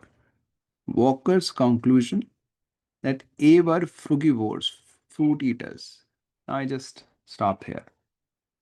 No, he has already eliminated bone crunching hard seeds. Achha, he is concluding that they were actually just fruit eaters. Achha, which makes sense. Let's say if it were given here, they were something else, then I would try to make sense. He has already eliminated bone crunching and hard seeds. right? But now it is easy to understand. Oh, they were just eating fruit. They were not into bones and hard seeds. Okay, that makes sense. So his conclusion is this: they were fruit eaters. This is based upon his observation. So you can see the author is just presenting everything in a very neutral way, not ever giving you any indication of what the author thinks. Right? It's a very written in a very objective, factual way that, oh, his conclusion is based upon his observation. That tooth, these again same patterns or characteristics of East African. Oh, this is interesting. This is the first time I'm seeing East African. Okay, so his observation is based on the tooth. Okay, so Walker's observation is on East African A guys. And the observation is that these MWP of these East African A specimens are indistinguishable, are exactly the same from those. Those refers to, and this is another thing, that whenever I come across any pronoun, I always try to understand what exact pronoun, what exact noun it is referring to. So those I see, go back and say, okay, it's referring to the tooth microwear characteristics. So these characteristics of these East African A specimens are exactly the same as the same characteristic teeth microwear characteristics of chimpanzees and these, whatever these are called. Oh, okay. So the observation is on, and the observation is exactly MWP of A is equal to MWP of chimpanzees and O, and which are commonly assumed to be frugivorous, which means fruit eaters. Oh, acha. So basically the observation is this is the case, and chimpanzees and O are assumed to be fruit eaters. So on that basis, Walker is saying, well, since MWP is same and they are fruit eaters, A were fruit eaters. That makes sense. This is what the logic of Walker is. And we don't know whether the author agrees with it or not. The author is just playing very neutral here. Okay, this is the first paragraph. Any questions, any doubts in this?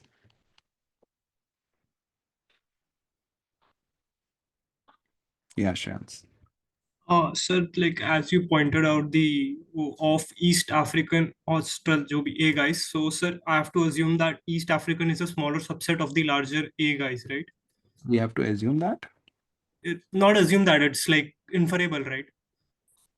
मतलब कोई भी एक reason को ले लोगे आप, तो we know कि वर्ल्ड में तो और रीजन्स में हो ही सकते हैं, right? Yeah, sir. Right, so we know that it's now talking about a specific region. So yeah, I would think there could be other regions में भी हो सकते हैं. So this could be a.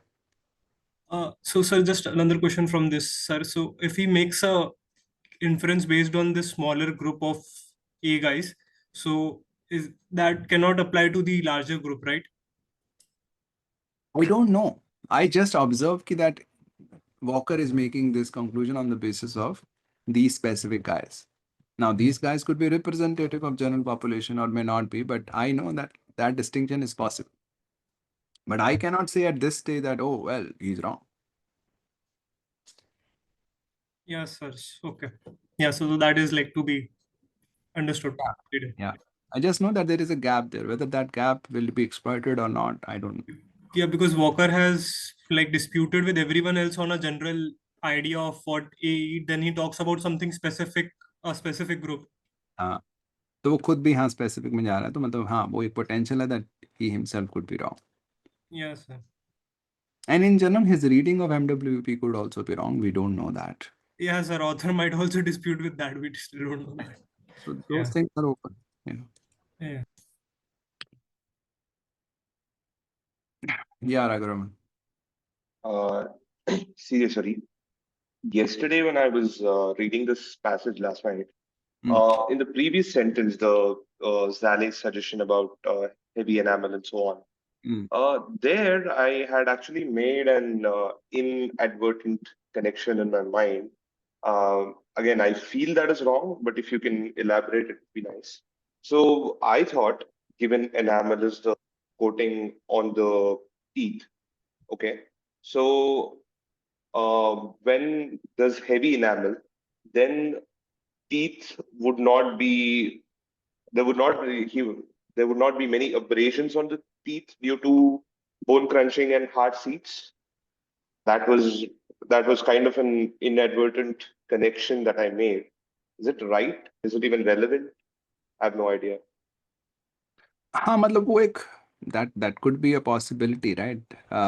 That heavy enamel के होने के वजह से there may not be these characteristics, but that's a gap that may be exploited, right? Okay. But right now there is passages now, right? There are multiple gaps essentially which may be exploited. So I generally don't think in terms of what is possible, right? And that is how I differ with one of the very common strategies given by other test prep companies, that you start predicting where the passage may go. Don't Okay. predict. I just connected back. So because the passage may go in multiple directions, right? The author may agree with him, the author may not agree with him, the author may agree on a certain aspect, may not agree on a certain aspect, the author may criticize him in X way or Y way or Z way. So many things can happen. So I just restrict myself to understanding exactly what it is saying. And then if you have a clear understanding, if the author starts playing on some difference, you know, yeah, there was a difference. For example, right, Shreyan's talked about that, oh, it's a subset. I just know it's talking about a specific region. I was not thinking, yeah, subset said, oh, this can be exploited. But once this comes, if the author really starts playing on this, then I'm ready because I've understood it clearly. Okay. So then initially take the sentence at face value, then see what connections can be made with the given information before extrapolating it into many different scenarios. Yeah, I'm not getting into really finding all the possible gaps here. I'm just comprehending. Okay. If your comprehension is very clear, then whenever anybody plays on the gaps, you immediately connect that because you would know that, yeah, this gap was there. Because the comprehension is so sharp. If you were like, oh, this also means this, your comprehension is not sharp, then you will miss certain gaps. Okay. Understood, CJ. Thank you. Yeah, Kamaldeep. So CJ, first statement may there is a positive inclination of the author that it may provide evidence, and then he's giving examples in which he mentions about Walker, how he dismisses and disputes and then makes one conclusion. But उसमें वो throughout neutral है. But like collectively जो भी Walker ने किया, isn't author like somewhat aligning with it कि हाँ ये मतलब maybe what he is doing is actually presenting some basis to say that NWPs how we can use NWPs to know about rights. मतलब neutral तो है वो, but first statement में वो थोड़ा पॉजिटिव उसने तो पकड़ी है कि हाँ इट में प्रोवाइड एविडेंस, तो वी कांट से कि वो कह रहा है कि इससे कुछ फायदा भी नहीं होगा, वो तो कह रहा है कि इससे एविडेंस निकल सकता है किसी के, we can know about some people's rights. Yeah, so all in all, is he positive, a little somewhat positive about Walker's stance, like what Walker is doing?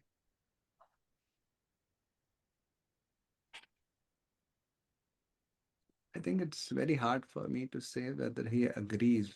For example, if I say that, let's say, we can know about a person's future by looking at the person's hands, and then I say, well, this person is doing that, then I can say that, yeah, it's an example of, yeah, you can say something about the future, but is that person saying the right things about the future? I don't think I can say that. Do you get that? Yeah, like it can provide evidence about the diets, I'm and just then saying he's an going. example of, yeah, he's using that as a base. Yeah. Is it using? But is he? Yeah, correct. That's the big thing. Correct. Okay. Okay. Yeah. Yeah, Shams. Sir, like I think I might be a bit far reaching, but like this is related to for the first question that was in the passage. But sir, like from the second sentence, sir, he also disputes. Sorry, sir, he also disputes sentence. Mm. He also disputes Sazales. Sorry for the pronunciation, sir. Like, but suggestion. So, sir, like the dispute is on Sazales' suggestion. So, can we infer that it is on the Sazales' conclusion or like? Yeah, this is the suggestion. We don't get into whether this is the conclusion or one of the things that he says, but this suggestion he disputes. That's all we know. Okay, sir. Yeah. Okay, cool. So we take a break. You can have your breakfast if you want. We'll reconvene in 15 minutes. So at 10 past 9, it's basically 17 minutes from now. And then we'll continue with the second paragraph, and then we'll do a few questions. Okay. Yeah, Rushi, anything quickly? Yes, CJ, I just pasted my query in the chat. So we have to just understand we are not critical. Got it. Criticalness comes in terms of being sharp in terms of comprehension. This is what he says, this is what he does not say. But we don't start finding gaps. Start finding apps. Got it. Okay. Yeah, Zameen. Good morning, sir. Good morning. Sir, am I audible? Yes. Sir, I was thinking about it yesterday when I was reading. I was still open because I wanted to discuss it with you today. It talks about, we are very sure about Walker. He is using microwave pattern वाली technique.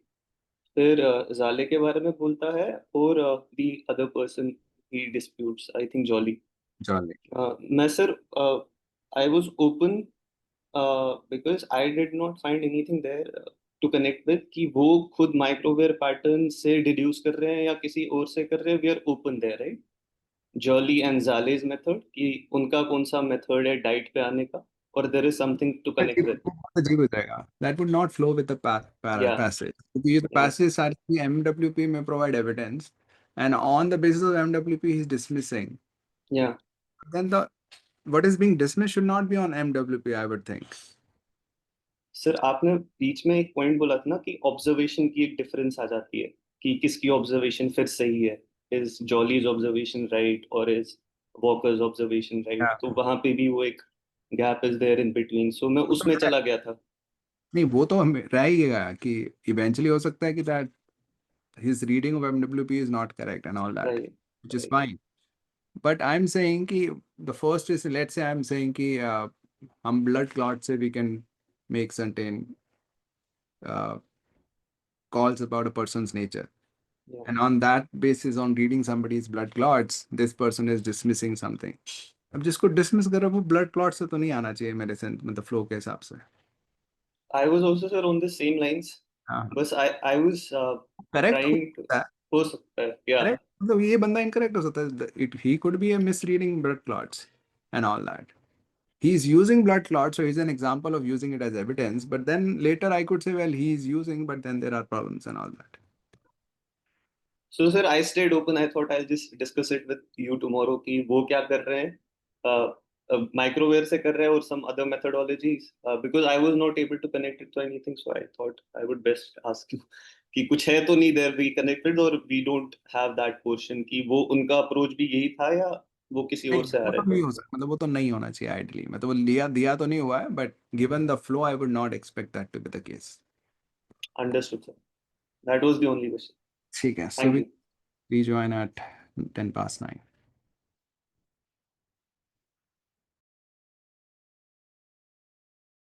Start.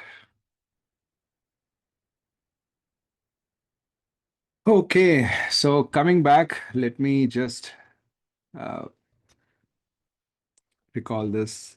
The first paragraph. So the first paragraph was that these microwave patterns on teeth of this species may provide evidence about what they ate And then it talks about a person, Walker, who is using this MWP and dismissing Jolly and dismissing Zales. And Zale was saying that heavy enamel is an adaptation to bone crunching. And then we got to know that bone crunching produced a distinctive microwear pattern. So we connected the two and we understood that Walker must not have found uh, those microwear patterns corresponding to bone crunching on A's teeth. And that's why he is dismissing Zale's suggestion. These are the links made by us. This is our attempt to put two and two together to understand why this is since this. Okay.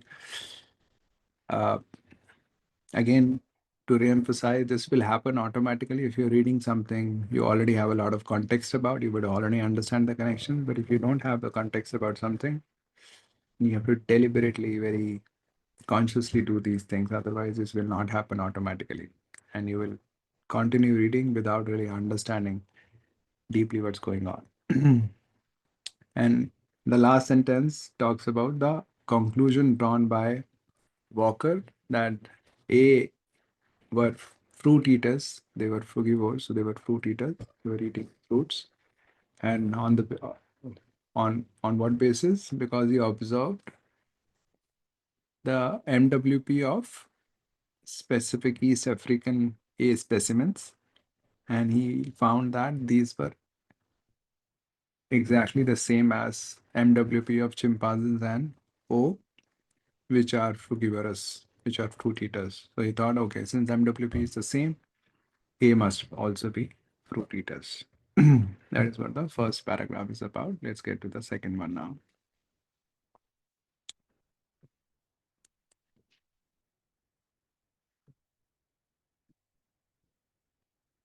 It starts with however. So we know that there is some contrast, a change in direction coming. So far, the author was completely neutral, talking about what Walker is doing primarily.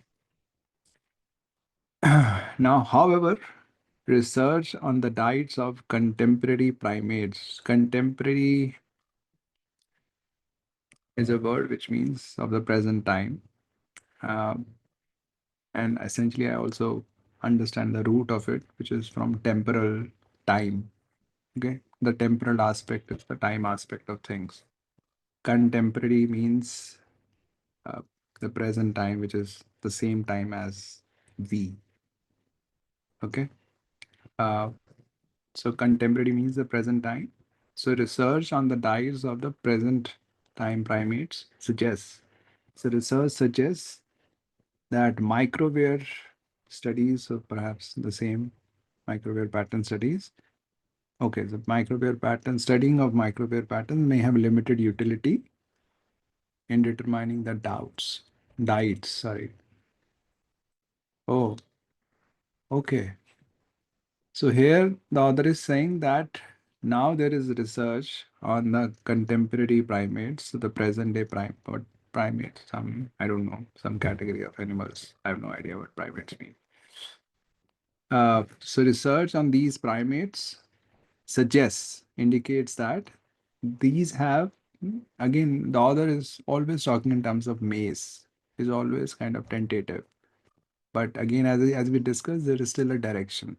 Now, initially he was that it may provide evidence, and now author is it may have limited utility.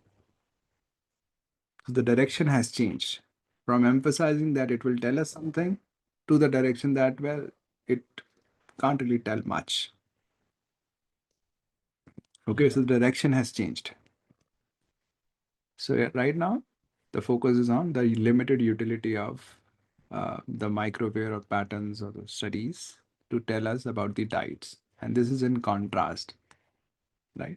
Which makes sense. Yeah, it is in contrast because Walker is constantly just playing on NWP to rule out Zale, to rule out Jolly, and to make his conclusion. And now the author is saying, and this is written in first person, by the way. Research suggests, according to the author, the research is telling us this. Not that somebody else is using research to say something. Author is saying research is saying this. I'm taking the first stand now. I'm talking about research which is going in the opposite direction. Of course, it's not saying that the author agrees with the research. It doesn't make sense because the first paragraph was using MWP, and now the author says, well, there is research on the present day primates which suggests that this has limited utility.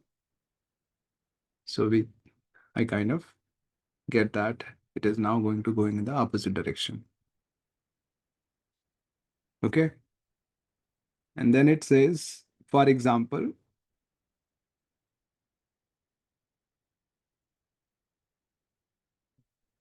insect eating, eating of insects, which can cause distinct microwear patterns. So this can also cause unique, identifiable, quite unique MWP. This would not cause much tooth aberration in modern baboons. So it can cause distinct patterns, but the author is saying this would not cause much tooth aberration. Aberration again would mean corrosion, kind of, not really corrosion, but something that would cause the patterns, right? Something that would lead to some marks on the teeth. So now the author is saying insect eating, while it can cause distinct patterns, it would not cause much aberration in baboons. So I would just pause here to look at the direction that, okay, so perhaps if you look at baboons and look at their teeth, even if they are eating insects, you would not find that in MWP of their teeth because it does not cause much tooth aberration. Direction is that, of course, you can say much means what, but the direction is taking me in that direction that there is not much tooth aberration, so there is not much pattern happening, not much wear and tear happening. So how would we look at microwear patterns? Okay, and this is very much understood to be an example of the previous sentence, that the previous sentence was saying it has limited utility. MWP has sorry, limited utility. Research says that. Okay, now it's an example, and I've read till this part only, and I'm trying to understand all of this. And this is, as I said, I always do. I read and I assimilate as I read. I don't wait till the end of the sentence. It's saying insect eating can cause unique MWP, but does not cause much wear and tear in baboons, modern baboons, but let's just say baboons. So I'm trying to understand, okay, this is not causing much there. So perhaps if you look at their teeth to talk about their diet, you would think that they are not eating insects, but they could be eating insects, just that there is no MWP there. Okay, and then it says who eat only soft-bodied insects rather than hard-bodied insects. Oh, yeah, that makes sense. So that is the reason perhaps why there is not much tooth aberration, because these are the people, these baboons eat only soft bodies rather than hard-bodied insects. Okay, so they are not eating hard-bodied insects, so there is not much microwear pattern there, but we typically associate insect eating with a microwear pattern, and we wouldn't find that in baboons because they are eating only soft-bodied. So by looking at baboons, we might say that they are not eating insects, but they are, just that they are eating soft-bodied ones. Okay, so that is how it is an example of the previous sentence, that MWP may have limited utility. Yeah, Kamal. सो सीजे मेरा understanding ऐसा था कि ये modern baboons की बात कर रहा है यहाँ पे, तो बबून्स कुड बी, मतलब मॉडर्न भी हो सकते हैं, ओल्ड भी हो सकते हैं, तो मॉडर्न बबून्स में स्पेसिफिकली ऐसा है कि it can insect eating can cause distinct microwave patterns and the initial passage was talking about the MWPs only. Extent कितना है उसका उसकी बात नहीं हुई थी। अभी ये बोल रहे हैं कि अब्रेजन ज्यादा नहीं होगी, not much tooth, not cause much tooth abrasion. तो इससे मेरे को मतलब इंडिकेशन ऐसा लग रहा था कि मे बी जो ओल्ड बबून्स थे they were eating hard bodied insects also.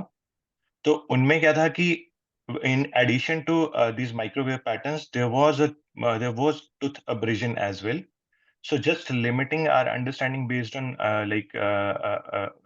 analyzing these MWPs could not give us a true picture what the baboons in all actually ate, because old baboons वो hard bodied maybe वो खाते थे तो उससे उनको abrasion भी होता था। So it won't give us the help us in determining the foods that they actually eat in all. But हमें ओल्ड बबून्स पे जाने की जरूरत ही नहीं है इस एग्जाम्पल को समझने के लिए। यू आर सेइंग मैं ओल्ड बबून्स पे गया फिर मैंने कहा वो खाते होंगे, पर हम मॉडर्न बबून्स का एमडब्ल्यू देखेंगे तो उससे नहीं बोल पाएंगे, ये कह रहे हो आप तो। बट ये जो कॉमा के बाद जो स्टेटमेंट है, ये sentence who eat soft bodied rather than hard bodied, this applies to modern baboons. So इससे थोड़ा इंडिकेशन तो मिल रहा है ना कि हो सकता है कि अभी ऐसा शिफ्ट आ गया है कि मॉडर्न बबून्स अभी इससे सॉफ्ट कोई बॉडीड। इंडिकेशन नहीं, इससे कोई इंडिकेशन नहीं मिल रहा है। And this is again this is a common mistake. As soon as जैसे कि दिस में हैपन, आप ऑलरेडी कह रहे हो इंडिकेशन मिल रहा है कि सीजे कह रहा है कि दिस में नॉट हैपन, तो आप वो सोचने लग जाओगे। जिस डायरेक्शन में मैं लेके जा रहा हूँ उस डायरेक्शन में जा रहा है, उसको मैं टेंटेटिवली लेके जा रहा हूँ, विच इज़ फाइन।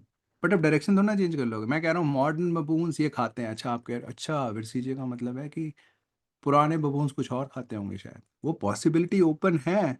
बट मैं आपको उस डायरेक्शन में लेके नहीं जा रहा हूँ, मैं तो मॉडर्न बबून्स के बारे में बात कर रहा हूँ। जैसे यहाँ पे अब बात आई थी कि मैंने ऑब्जर्व करा कि ईस्ट अफ्रीकन पे बात आ गई है, सिर्फ ऑब्जर्व करा। बट ये थोड़ा ना मैं सोचने लगी अच्छा वेस्ट अफ्रीकन शायद कुछ और खाते होंगे, कुछ और करते होंगे। वो पॉसिबिलिटीज हैं, but the passage is not taking me in that possibility, so why would I go there?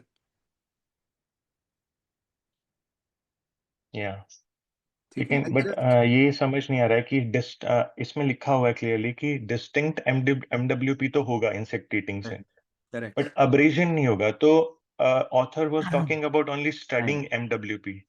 नहीं, उसमें ये भी लिखा है विच कैन कॉज डिस्टिंक्ट, ठीक है। कैन कॉज या है तो उसमें फिर वो नेचुरली हमें, क्योंकि पिछले में लिमिटेड स्टडी लिमिट, और फिर बोल रहा है insect eating would not cause much tooth abrasion, and we also know this is an example of the microwave studies having limited utility. तो यूटिलिटी उसकी कम दिखानी है हमने यहाँ पे।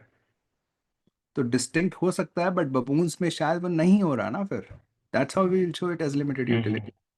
So we have to connect the two and two back rather than creating a distinction between aberration and microwave patterns, and then we say we have no idea what's going on. But because if you create this distinction and you don't put it back to the previous statement, then you will say I have no idea what's going on here. Yeah. Right? But this is written in a context. So you put the two and two together. अच्छा microwave होता है, and we know where, as we discussed, wear and tear से related है। तो यहाँ aberration नहीं हो रहा, तो शायद microwave नहीं हो रहा होगा, and that's how it has limited utility. Okay. Okay. Yeah. Yeah, Rishi. So see, two queries. One is that again, just an observation which we can keep in mind is like the author is talking about insect eating in general, not differentiating between hard and soft insects there. But then at the in the second statement, it is coming to soft-bodied insects. So it might be that hard-bodied might have different patterns and soft-bodied may have different patterns, MWP patterns. But again, it's just an observation, right? We just have to make a note of it and not find any gaps here, correct? मतलब मतलब देखो, in initial stages of course you can, because you are just new to paying attention, so these thoughts may come to your mind कि अच्छा insect eating है, it is not creating a distinction between hard and soft and all that, which is fine, but मेरे दिमाग में ये सब नहीं आता है, just to tell you। ठीक है, मतलब वो it could be that you are right now beginning to pay attention to such closely to these things, so that's why you're thinking okay this is the thing, just fine, but as I said I just stick to what is given and then try to make sense of it rather than saying कि अच्छा ये भी हो सकता था वो भी हो सकता था। Okay, okay.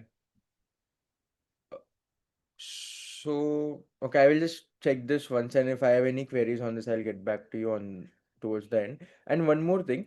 So, MWP and abrasion is kind of in the same, it's kind of same, right? On the teeth. So, MWP on the teeth. मतलब डिफरेंस हो सकता है, वही मैं कह रहा था उसमें कि of course there could be difference in technicalities, we don't know. हाँ, We know there is similarity also abrasion, जैसे wear and tear से, अगर wear and tear की बात है तो abrasion उससे related ही है. correct. But we have to now consider them कि author same तरीके से use कर रहा है, otherwise the sentence would be become disconnected from the previous sentence. It would not remain an example of the previous sentence. Okay, okay. Okay Yeah. And just one last thing regarding वो आपने बोला कि आपके मन में वो soft bodied का ऐसे नहीं आता so how would like although you explained पूरा स्टेटमेंट बट अगेन एक बार आप देख बता सकते हो कि how would you ignore that soft bodied वाला पार्ट बिकॉज मतलब logically it fits see logically it fits but again if we think it from a CR perspective थोड़ा गैप एनालिसिस लेके आते हैं तो वो मैं करता ही नहीं हूँ, वो मैं आपको बार बार हाईलाइट कर रहा हूँ. I don't get into gap analysis. I just focus on exactly understanding what is given. Okay मतलब ना तो ऑब्जेक्टिव है और ना ही जरूरत है इसकी. ओके ओके यप या या Shreyansh. So like here it is written specifically it's more about modern baboons. So like it doesn't cause much tooth abrasion in modern baboons. So sir, can it be as like the author is colluding maybe to the fact that the old baboons used to eat these insects? So maybe like is that a inference we can make? And sir, like also on the same point, sir, like not an inference, but like the author might also is colluding the to the fact that the ancient like the Osteopalus, any the A guys are also might have also eaten soft-bodied insects, so that's why the study has limited utility, right? Shreyans have responded to this exact same point. I think it was raised by Kamaldeep also. So I said that it's talking about modern baboons, so I'll stick to that. I'll not start thinking कि old baboons में क्या क्या हो सकता है. Of course, and since it's not talking about old baboons, anything could be the case with old baboons. But I don't think in those terms. Yeah, okay, sir. Yeah. Yeah, Vara. So, CJ, this is something that I have been confused about, and it is more of a generic question. Yeah, if it is a generic question, then ask at the end. I mean, it is specific to it, but more generic. Okay. I don't know which category to put it in, but just let me know कि अभी पूछूं या बाद. Yeah, sure.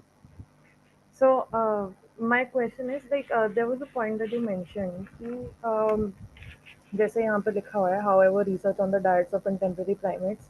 So, अगर author research को tag कर रहा है तो ये author का opinion है उस research के बारे में. Is this correct or not? हाँ मतलब ये मतलब देखो when you say research indicates something, Mhm. does the indication also is a fact? I think there is an element of subjectivity there. This was my exact question actually कि अगर author किसी example कोई example दे रहा है किसी research को coat कर रहा है किसी और इंसान को कोट कर रहा है do I take it as a fact or do I take it as author's opinion about that thing? Is it a claim or a fact? Can I question it or can I not question it? मतलब depends on what you're trying to question. Can you question that Walker is dismissing Jolly's hypothesis? We cannot question that. Can we question that whether Walker is right in dismissing Jolly's hypothesis? Yes, we can question that. Okay, क्योंकि उसमें author का opinion लगा हुआ है साथ में जैसे supposedly with that reasonably word. हाँ वो तो फिर होता है कि ऑथर तो अग्री कर रहा है वॉकर से. अभी कुछ पता ही नहीं है ऑथर अग्री कर रहा है नहीं कर रहा. वी जस्ट नो कि ऑथर ये तो हमें बता रहा है कि वॉकर डिसमिस कर रहा है. आप ये नहीं बोल सकते नहीं वॉकर ने तो डिसमिस कभी करा ही नहीं है, तो ऑथर ने बताया आपको. बट ऑथर ने ये नहीं बताया कि वो सही करा है कि नहीं करा उसने. Okay so this will depend on the context then कि वो फैक्ट की तरह ले या क्लेम की तरह ले. कैसे प्रेजेंटेड है वो चीज. ओके ओके या ओके थैंक यू. ठीक है. Okay, so now this presents us an example of how MWP has limited utility. So you see the first paragraph was that it may provide evidence and then goes on to talk about a guy who's using that MWP to dismiss other people and draw his conclusion. And now suddenly the author is talking about, well, MWP may provide evidence, but it has a limited utility. So now the author is taking a different direction from where he started. So we could we have predicted it? I don't think I would have predicted it at all. So I don't do the predictions. Okay, so then it says in addition. Okay, so that tells me it's going to be something parallel to what has come, right? When you say 0.1, in addition 0.2. So you know 0.2 is parallel to doing the same thing as 0.1. So these are the cues that the language provides us to help make sense of the text. This is what I call paying attention to these things is what I call language skills.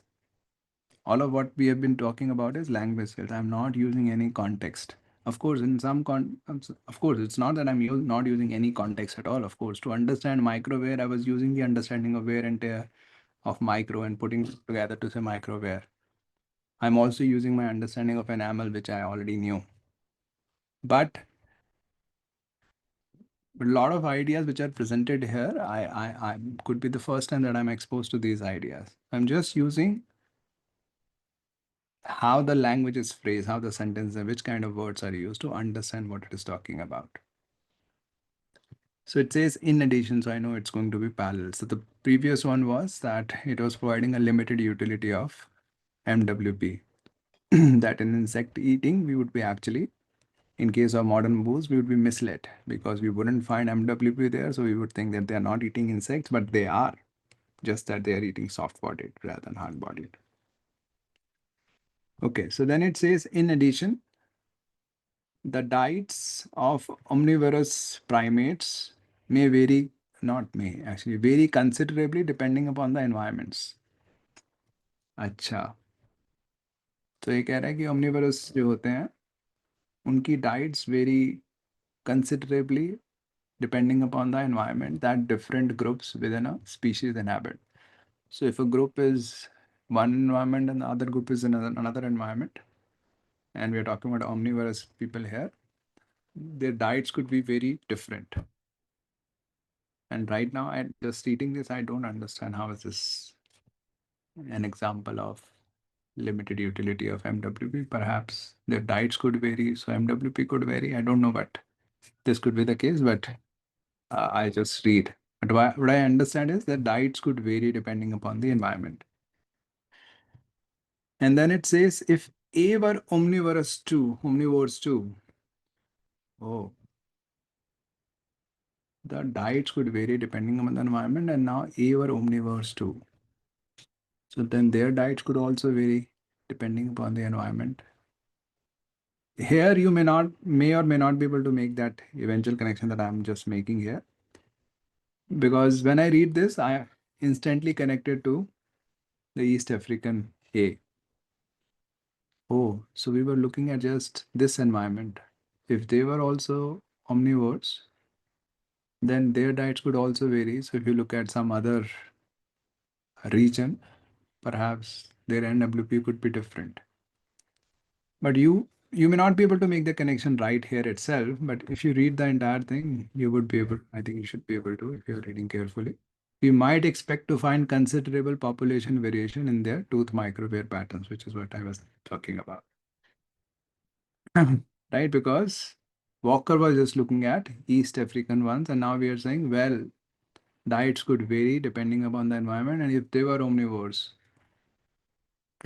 So is the author saying that A were omnivores? No. The author is just keeping open the possibility that they could be omnivores. So they could be fruit eaters in East Africa, but they could be meat eaters or something else eaters somewhere else. So just by looking at, even if we agree that they were fruit eaters in East Africa, but if they were omnivores, they could be eating something else in a different region. Okay. So again, it is also connected with the limited utility of MWP, that you can't just look at MWP of one region to say that, well, they are frugivores or fruit eaters. Thus, So there is a conclusion. Thus tells us that now the author is concluding. This is written in first person, so you know that the author is concluding that. Walker's description of possible A diets, which is just that they were fruit eaters. That is the description of Walker. This description may need, again, it is all tentative, all in terms of may, which is fine. This description may need to be expanded, If they were not omnivores, that would be a different thing. But if they were omnivores, they could be eating fruits. In East Africa, they may not be eating fruit, something else. So the diet may need to be expanded to include a much more diverse diet, which makes sense.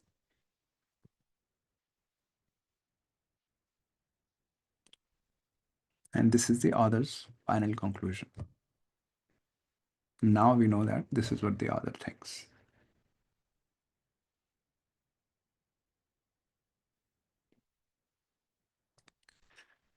Okay, so we are, let me just show you a table that I created. Perhaps you can't see it.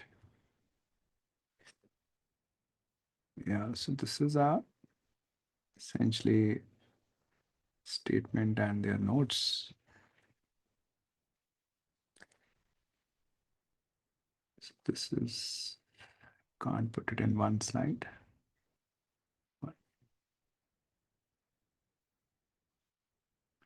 Okay.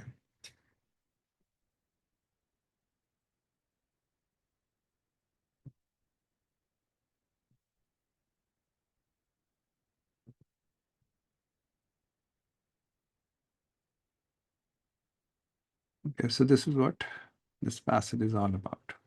Kamaldeep, I didn't get your doubt. So, sir, I was जब आपने वो explanation दिया second last statement का कि ऐसा हो सकता है कि एनवायरनमेंट वेरी कर रहा है तो उसके अकॉर्डिंग उनका MWPs भी वेरी करे बिकॉज डाइट्स डिफरेंट होगी बट ये एक्सप्लेनेशन एक और भी मेरे दिमाग में था कि ऐसा भी हो सकता है कि MWPs वेरी ना करें एनवायरनमेंट वेरी करे और डाइट्स वेरी करे तो डाइट्स क्यों ना करें? हो सकता है कि different type of food can produce same MWPs और उनमें बोला है कि वो डिस्टिंक्ट नहीं है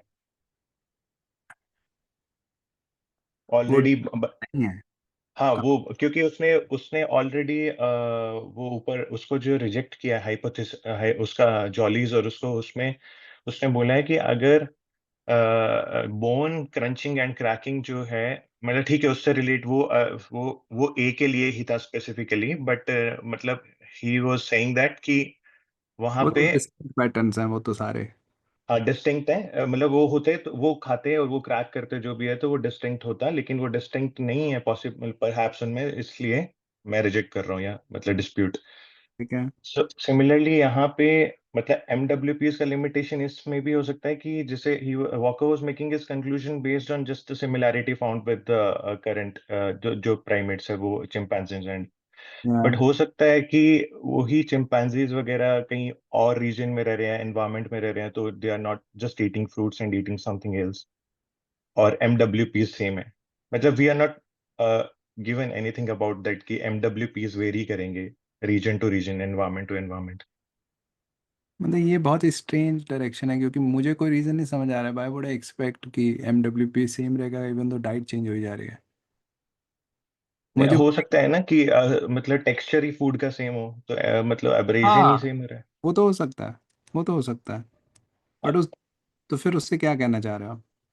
हाँ तो मैं कह रहा हूँ मैं केला खा रहा हूँ आम खा रहा हूँ बट वो मतलब एब्रेजन एक्सटेंट ऑफ एब्रेजन हाँ, एंड MWP इज सेम ठीक but है। diets are different and he is making his conclusion based on some specific comparison of some specific animals in specific region उसने जो देखा होगा फिर वो आप कमी बता रहे हो ना उसका कि वॉकर ने बोल दिया भैया MWP सेम है तो we can say diet same है, ये कह रहे हो आप?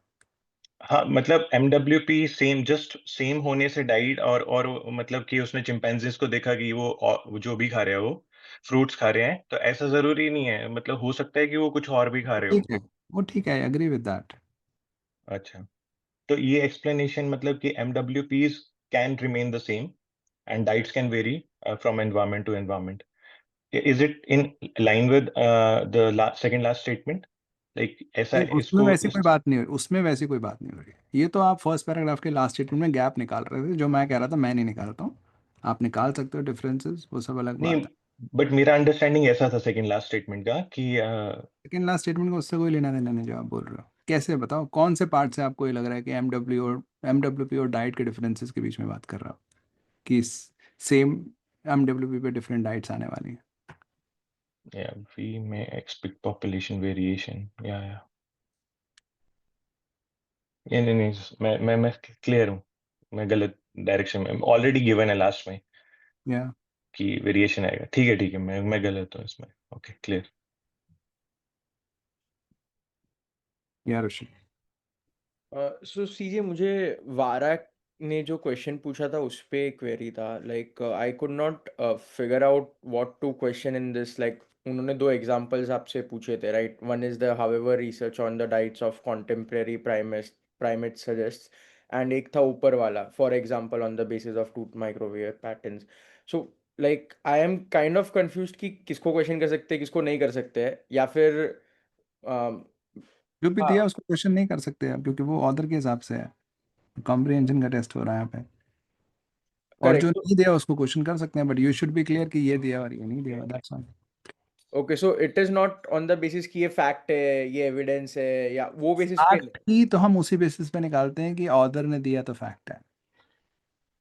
ओके, सो बेसिकली इन आर से everything is kind of a fact only, right? Then जो बिकॉज भी एवरीथिंग दिया इज हुआ है वो सही है, पर वो ओके। आपको क्लियर होना चाहिए ये दिया हुआ और ये नहीं दिया हुआ। फॉर एग्जाम्पल, ये नहीं दिया हुआ कि वो रीजनेबल डिसमिसल है, ये दिया हुआ डिसमिस करा वॉकर ने। ओके। तो तो कैन बी इन्फर कि कि वो जाले या जॉली गलत है? No, we can't say, we just know that Walker is dismissing Jolly, we don't know whether Jolly is wrong. तो you should be just clear कि ये दिया हुआ और ये नहीं दिया हुआ। जो ओके, दिया हुआ है उसी को क्वेश्चन करेंगे तो फिर वेयर डू वी गो? फिर हम क्या कहेंगे, नहीं मेरे हिसाब से तो ऑर्डर गलत ले, मतलब where do we go then? घूमते ही रहेंगे उधर के उधर ही। तो या hmm, got it works. Thanks CJ. यार का। Hi, CJ, am I audible? Yes. Okay, so throughout the discussion in this session, in the beginning, sometime in the middle, you said that we shouldn't do the gap analysis because gap analysis में बैठ जाते हैं तो हर एक point में gaps आते रहते हैं. So here the entire passage revolved around that Walker made a statement and then author started giving a lot of evidence, counter evidence to disprove that fact that the comment made by Walker was incomplete. So our thought process should be like when we are reading a passage, we just keep on registering all the event, keep it a note somewhere in the brain, but do not keep on analyzing the gap just to see the flow where it's going. Is that the way to read? Yeah. So again, the difference comes in terms of what is registering. A lot of people may just register means you're just paying attention to what you're not even trying to comprehend the connections, the ideas. Right? So it says that on the basis of MWP, Walker is dismissing Jolly's suggestion that they eat hard seed. Then you wouldn't even think, oh, actually he's looking at NWP, so he's probably not. You're not even trying to understand the ideas. You're just going by the remembering the words. Oh yeah, on that basis he rejected him, whatever. You're not even trying to understand what's happening in real life. That's not comprehension. What I'm saying is you don't do gap analysis, whether his understanding of MWP is correct, what if it is not correct. You don't get there. You just know that he has did this. Now, when it comes to the other questions in the passage or there is some question around it, then you know, yeah, we don't know whether his analysis is correct. Correct. You are not evaluating his analysis right then and there on your own. That's what I'm saying. But you are Right. truly understanding what the text is saying. Correct. Yeah. Got it. And in the beginning, of course, since if you're trying to really understand, then you may invariably get into some distinction that, but oh yeah, it is not talking about this, which is talking about. That is fine in the beginning. That you're just paying attention to the differences that were there, so it's new for you, so you're really paying attention to these. But the objective remains just to understand, not to get into what is possible. Well, this could be the case, that could be the case, and so on. Right. Got it. Okay, so good. So now we get to, let's do at least 2 to 3 questions. So we'll extend, we'll take more time. I hope it's fine for you. Those of you who can stay, please stay. Those of you who have somewhere to go, you can sort of, I'll later share the recording with you. But we'll continue with this. So let me share with you the first question. And what I'll do is I'll right away go to GMAT Club, or I can, what should I do? Because you will need access to the passage as well. So I'm just trying to see. Yeah, what I can do is I'll share the passage and the question in one place. Just give me a moment.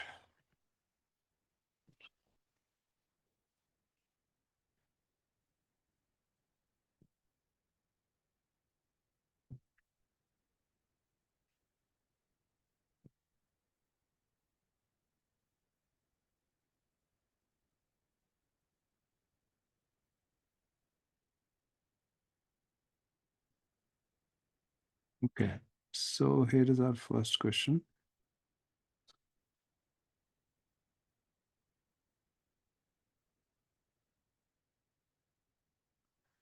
I'll give you 2.5 minutes to answer this, and then we'll talk about it.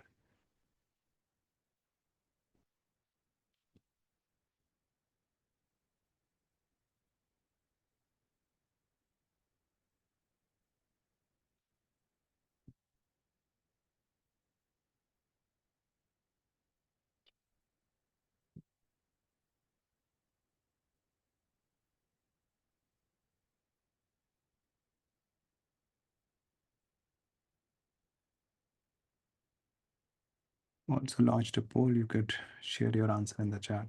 Oh, sorry, in the poll.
Okay, 15 seconds to go.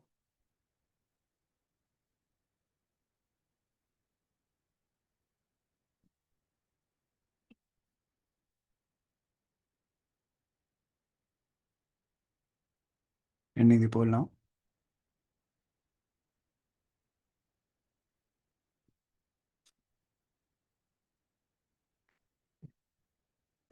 So these are the results. You can just see them. These are the most popular options on GMAT Club as well. So not a surprise.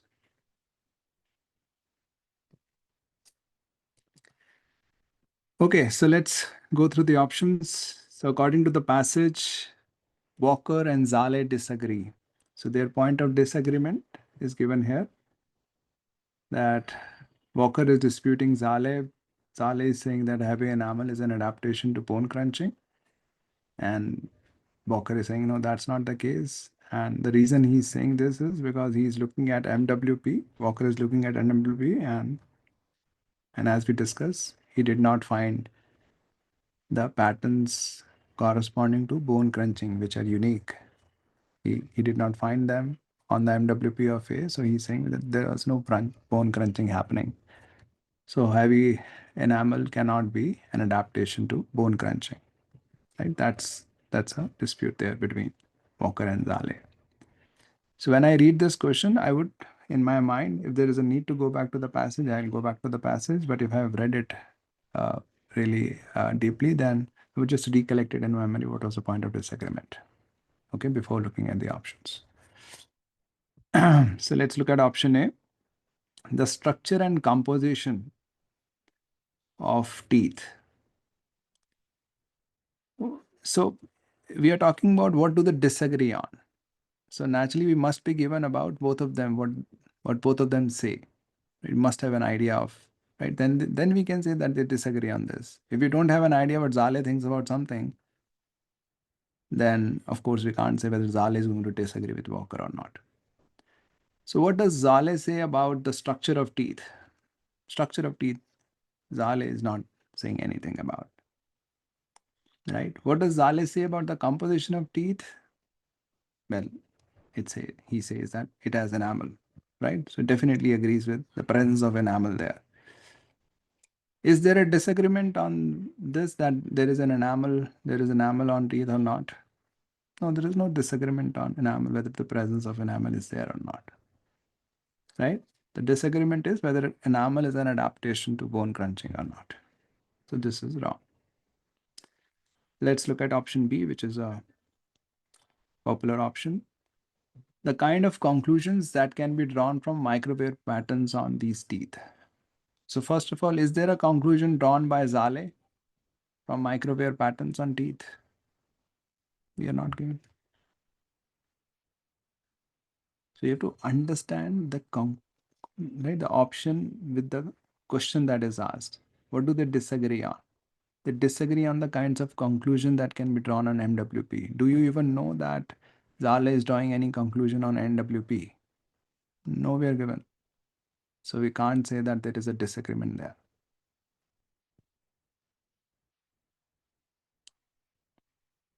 The idea that fruit was a part of the diet.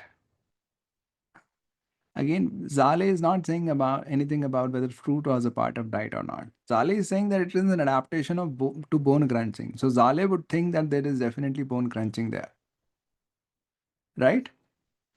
And Walker is saying, well, they were frugivores, they were fruit eaters. That's fine. But would Zale say that fruit was not even a part of the diet? We don't know that. Okay. So we can't say that Zale is disagreeing with whether fruit is part of the diet or not. Let's say there were option C1, which says that, let me put it here. The idea that something other than fruit was a part of the diet. In my opinion, that would be correct, because Zale definitely thinks there was bone crunching happening, whereas Walker eventually concludes that they were fruit eaters. So they were just into fruit, frugivores, and so no bone crunching and all that, whereas Zale definitely think bone crunching was there. So this would be a point of disagreement. But whether fruit was a part of diet or not, Zale is not making any statement about that. So we can't say that there was disagreement there. The extent to which these produce similar microwave patterns, again, Zale is not making any comment on that. So we can't say that they are going to disagree there. Option E, the function of the heavy enamel.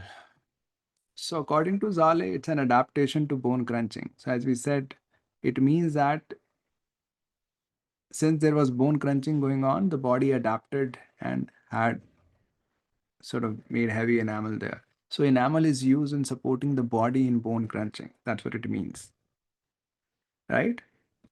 And the Walker doesn't agree with that. He's saying, no, it's not an adaptation. It's not really for that purpose. So option E is correct.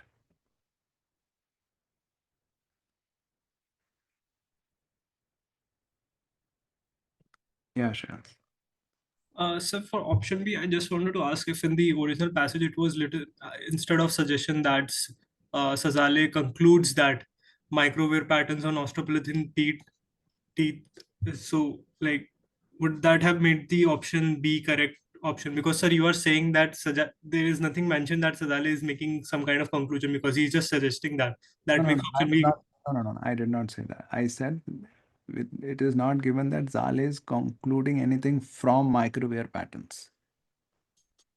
Yeah, Walker is concluding from microwave patterns. Walker has made a conclusion. But Yes. it is not just about conclusion or suggestion. It is about what is the basis of that conclusion or suggestion. We are given the basis of Walker's conclusion is microwave patterns.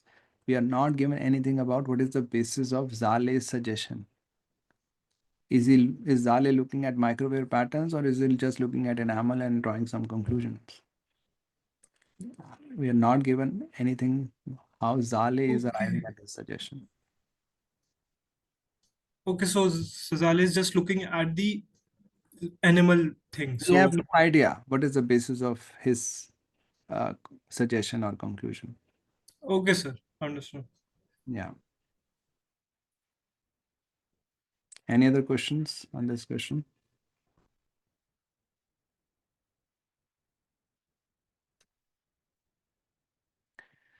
Okay, otherwise let me just show you the second question. Come again. Okay.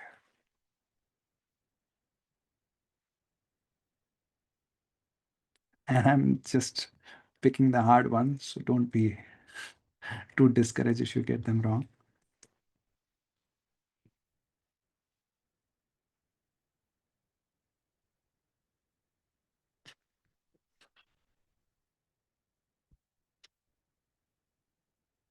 Okay.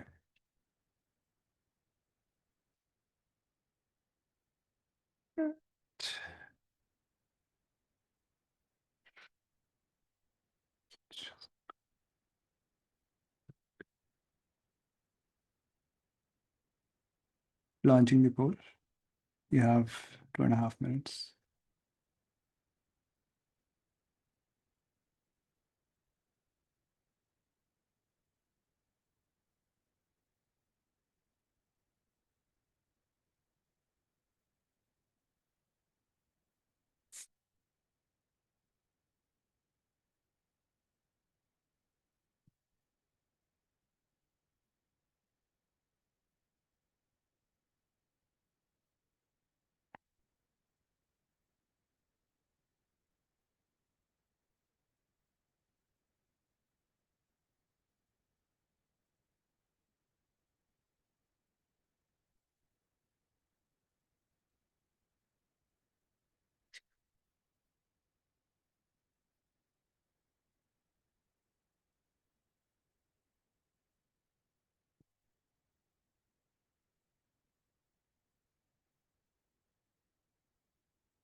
Okay, 5 seconds to go.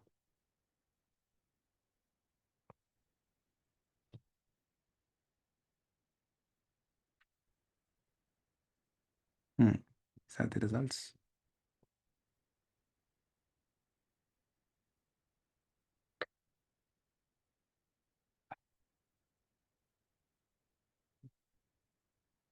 So let's look at the options. The passage, let me delete this actually. The passage suggests which of the following would be true of the studies of tooth microwear patterns conducted on modern baboons. We discussed that insect eating, which can cause distinct microwear patterns, would not cause such patterns as we talked about on modern baboons because they eat only soft-bodied rather than hard-bodied. So by looking at MWP of those, we would think that they are not insect eaters, whereas they are. Right? Okay. So we have to find which of the following would be true of the studies of these patterns conducted on modern baboons. Okay.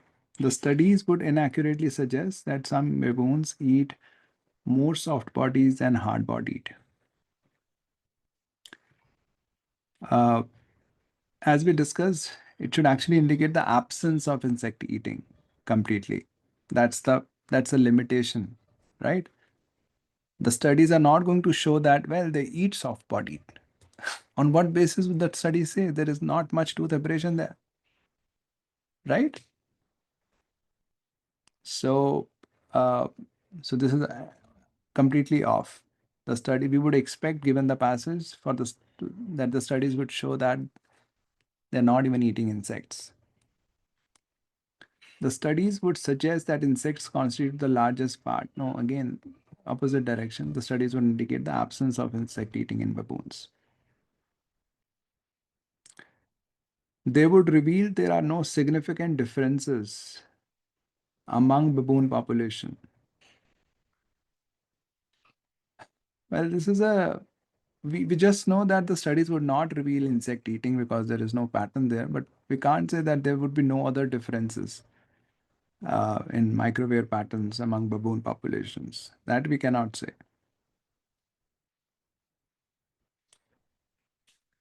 The studies would inadequately reflect the extent to which some baboons consume certain types of insects.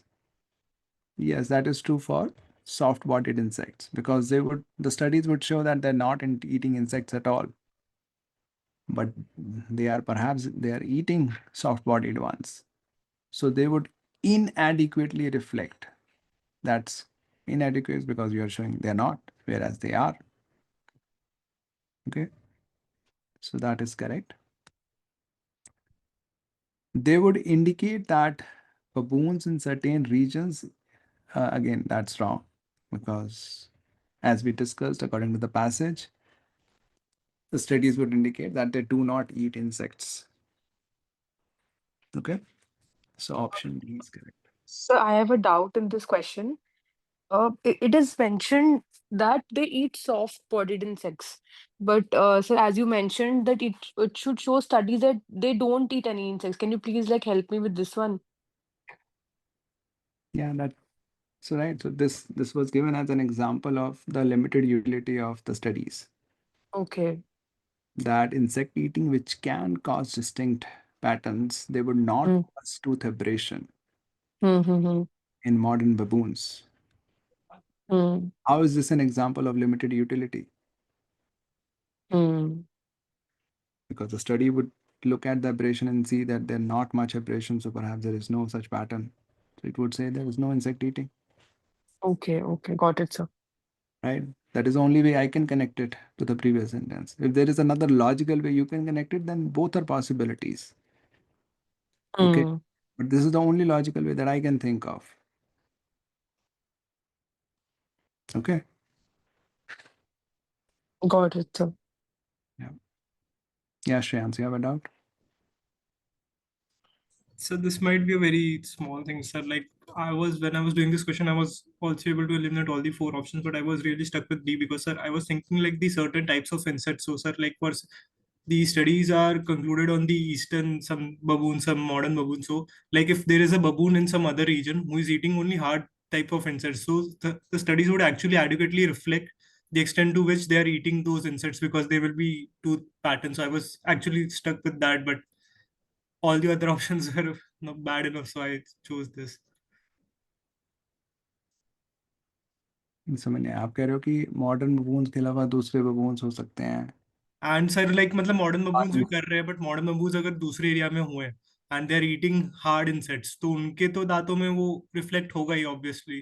तो हमने तो सम बबून से लिखा हुआ है उसमें तो कि कुछ सम बबून बबून्स, हाँ तो ये जो मॉडर्न बबून्स हैं उनके बारे में हम कह रहे हैं कि ये इंसेक्ट्स नहीं खाते हैं बट वो एक्चुअली खाते हैं सो या sir, so some baboons can be the, modern baboons या sir but some baboons can be baboons from different areas too, right?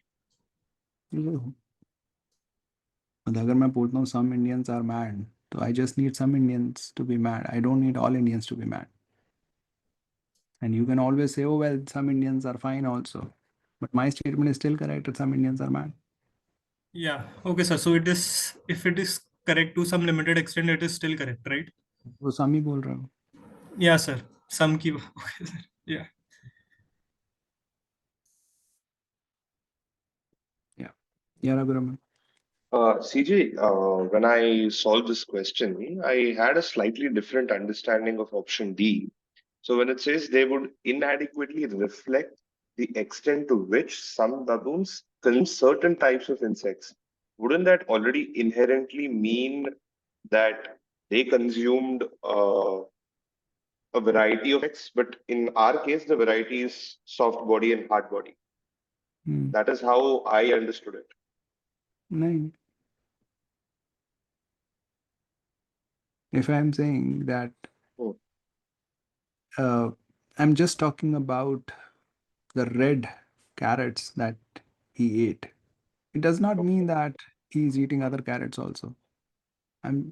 But I'm just saying that even if he eats or not eat, I don't care. But I'm just talking about the red carrots that he eats. Now you cannot say, oh, CJ means that he is eating other carrots also. No, I'm not taking any stance on that. Okay.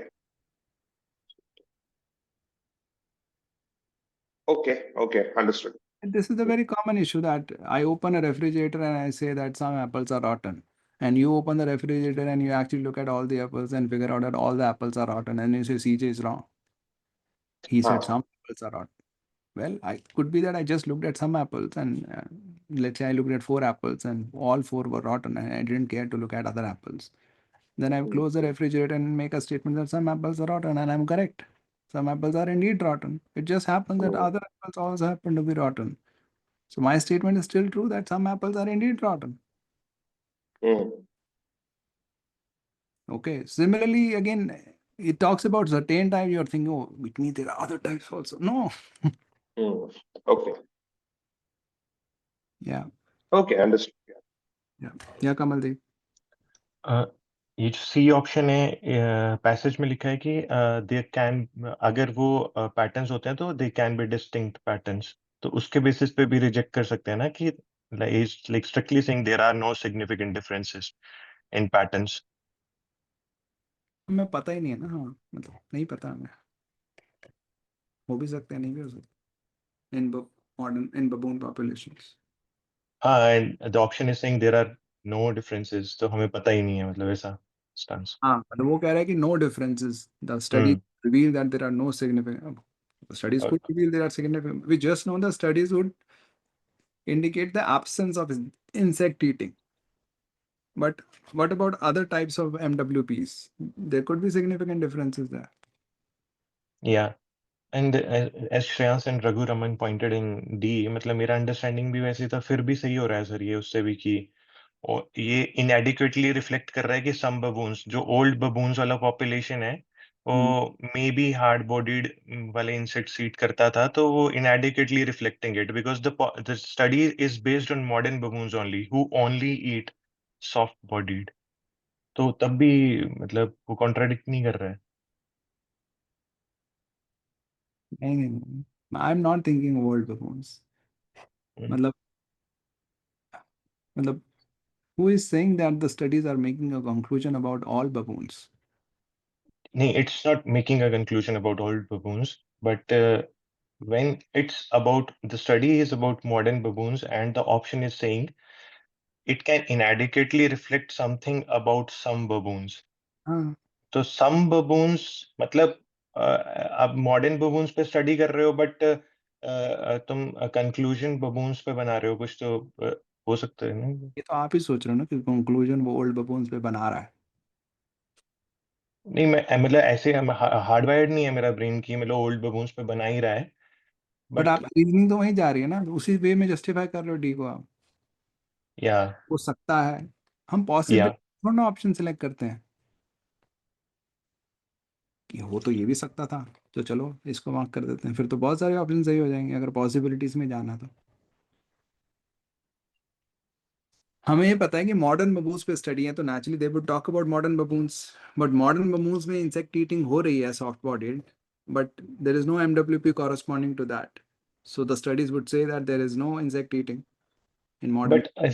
but if there is no MWP, then how would the study include MWP study? अगर अरे मतलब for example आप किसी forensic expert को बुलाते हो कि hello, finger करने, sorry, there was a network issue on my side. Sorry, I ask a did not hear. forensic expert to come to a crime scene to look at fingerprints and then he realized there is no fingerprint, that is also evidence of something कि शायद human ने नहीं करा या कोई और नहीं आया। यू डोंट से कि फिंगरप्रिंट नहीं, तो फिंगरप्रिंट एक्सपर्ट क्या कर रहा है यहाँ पे?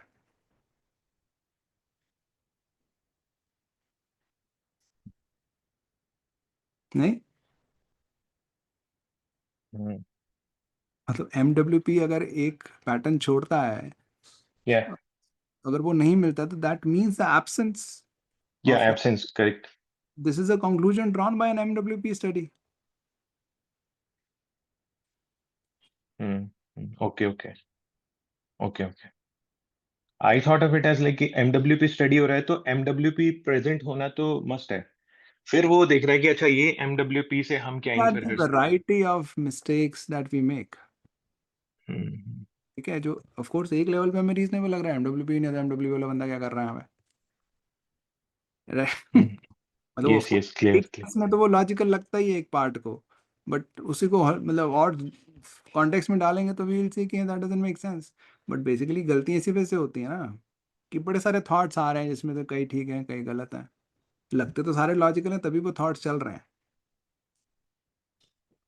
बट उन्हीं को सो फिल्टर करने की ये प्रॉब्लम्स हैं। Then so I want to repeat again कि MWP स्टडी में अगर कोई एक बबून ऐसा भी मिल गया जिसमें वो इतना अब्रेजन हुआ ही नहीं, तो आइडेंटिफाई नहीं कर पा रहे MWP है कि नहीं, ये और भी वो कंक्लूड कर देते हैं कि वो इंसेक्ट्स नहीं खा रहे हैं इसके बेसिस पे जस्ट, यही कर रहे हो, पर वो ये कॉन्टेक्स्ट है। but still it is that baboon is a part of MWP study. हाँ, या डाउट है कुछ? मतलब मैं ऐसे सोच रहा हूँ कि like suppose there is a test about like experiment, like a study about math reasonability or something, और एक कोई बंदा मिलता है बीच में, वो मैथ ही नहीं पढ़ता है, मैथ स्टडी नहीं करता है, और बाद में हम कुछ कंक्लूड कर देते हैं कि अच्छा ये स्टडी मतलब कि अच्छा इसका रीजनिंग तो कैपेबिलिटी तो बिल्कुल जीरो है, बाद में पता चलता है वो तो मैथ ही स्टडी नहीं करता है, उसकी तो उसको तो कैपेबिलिटी जीरो ही है। कैपेबिलिटी तो आपने सही मेजर करी है उसकी, सो सो एक्चुअली मतलब आप तो उस रीजनिंग उसमें जा रहे हो कि उसकी जीरो क्यों है, क्यों पढ़ता नहीं है, ठीक है, या फिर जो भी रीजन है पढ़ पढ़ के भी नहीं जीरो है, वो अलग बात है, बट मेजरमेंट तो सही है आपका। या यस, क्लियर है, थैंक्स, ओके, ठीक। Zahid, you had a doubt? No, sir. No questions. Thanks. ठीक, okay, so let's move on to the other question.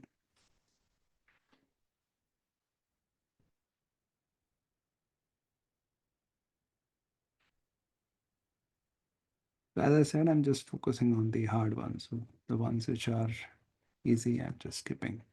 in the interest of time.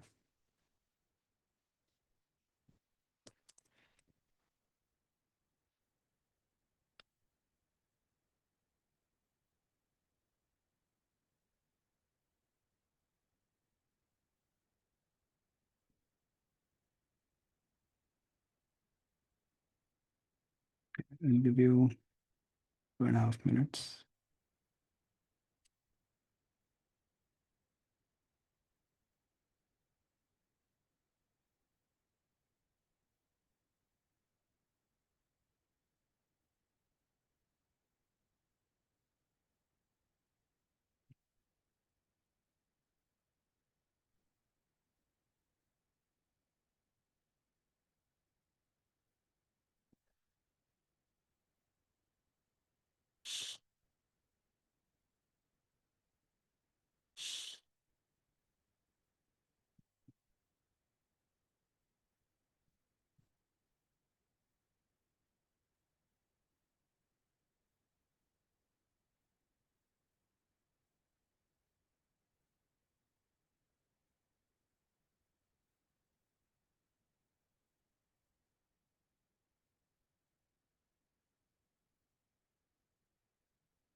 Okay, ending the poll now.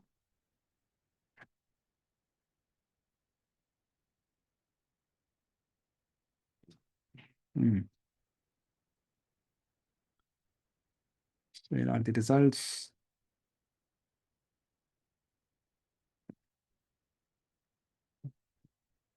It's an interesting question. It's a interesting kind of logic and the correct option. So let's start. So it can be inferred from the passage. So what we can say from the passage, that if studies of tooth microwave patterns, the patterns that we are talking about, were conducted on modern baboons. So we're still talking about studies on modern baboons. Which of the following would most likely be true? So again, what can we say about the studies? What would they say about? What would they conclude? There would be enough aberration to allow a determination. Rather, the contrary is given, right? There is not enough aberration. So this is absolutely wrong to say that there would be enough aberration.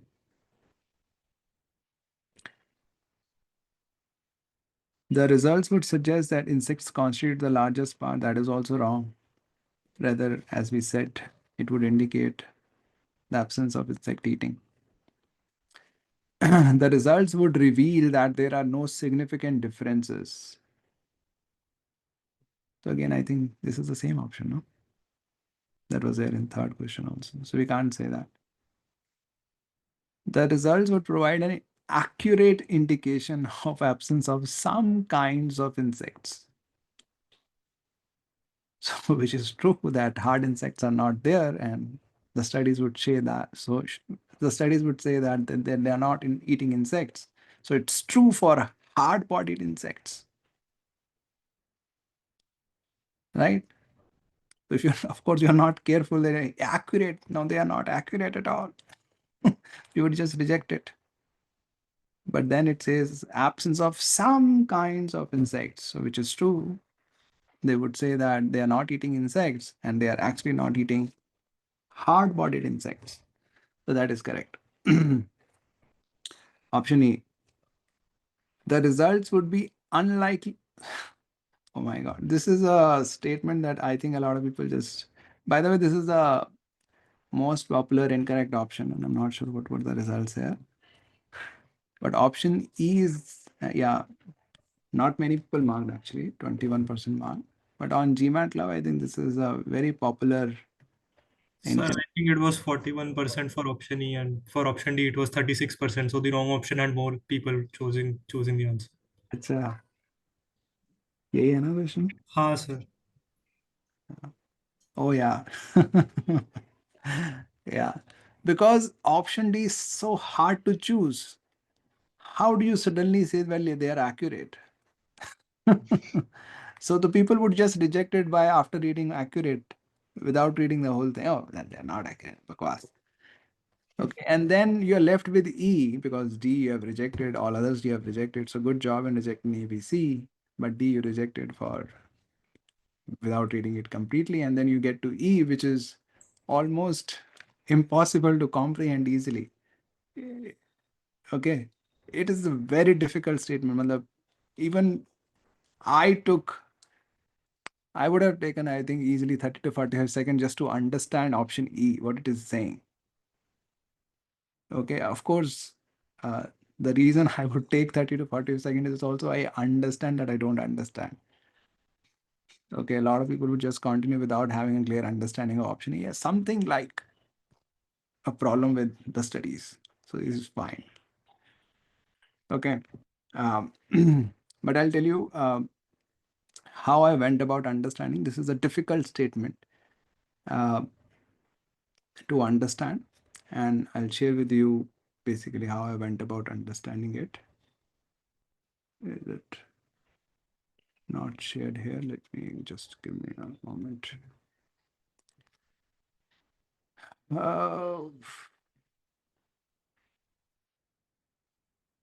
Fifth statement.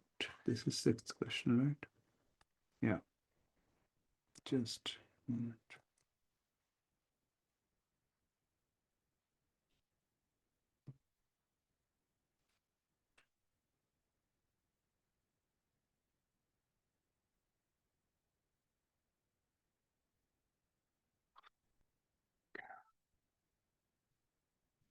So this was my attempt to understand option E.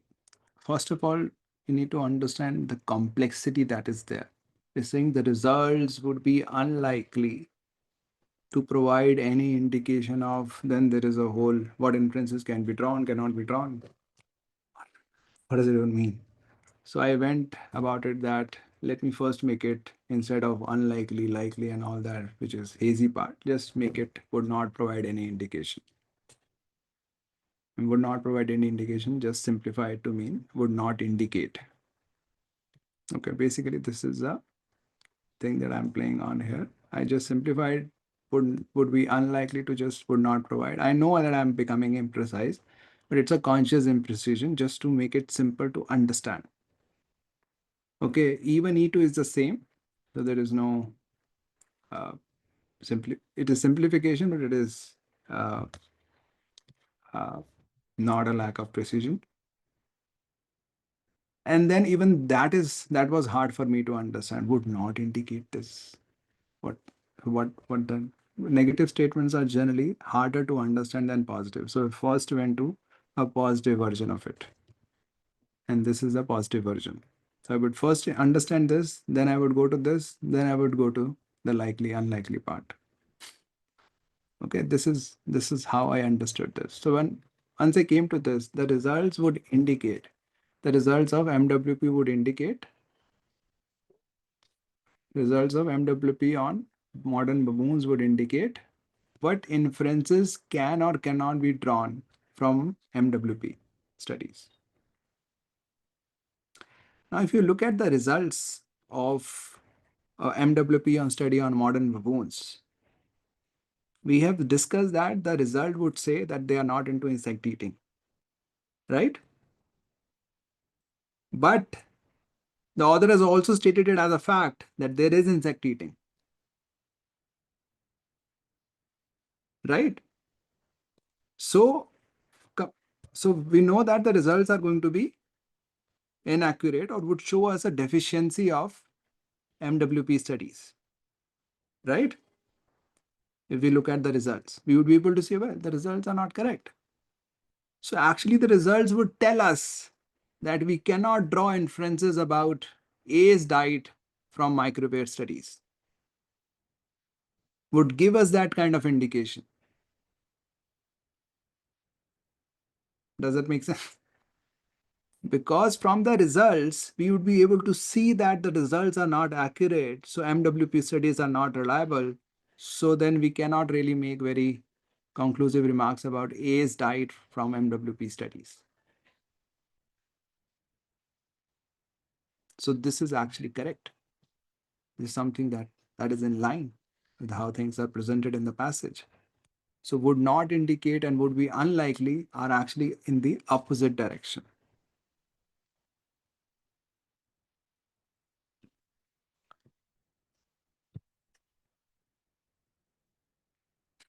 Okay, so that is why option E is wrong.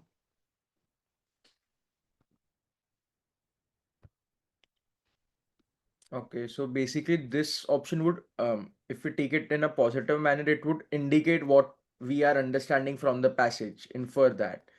And Yeah. since it is going in the opposite direction. Correct.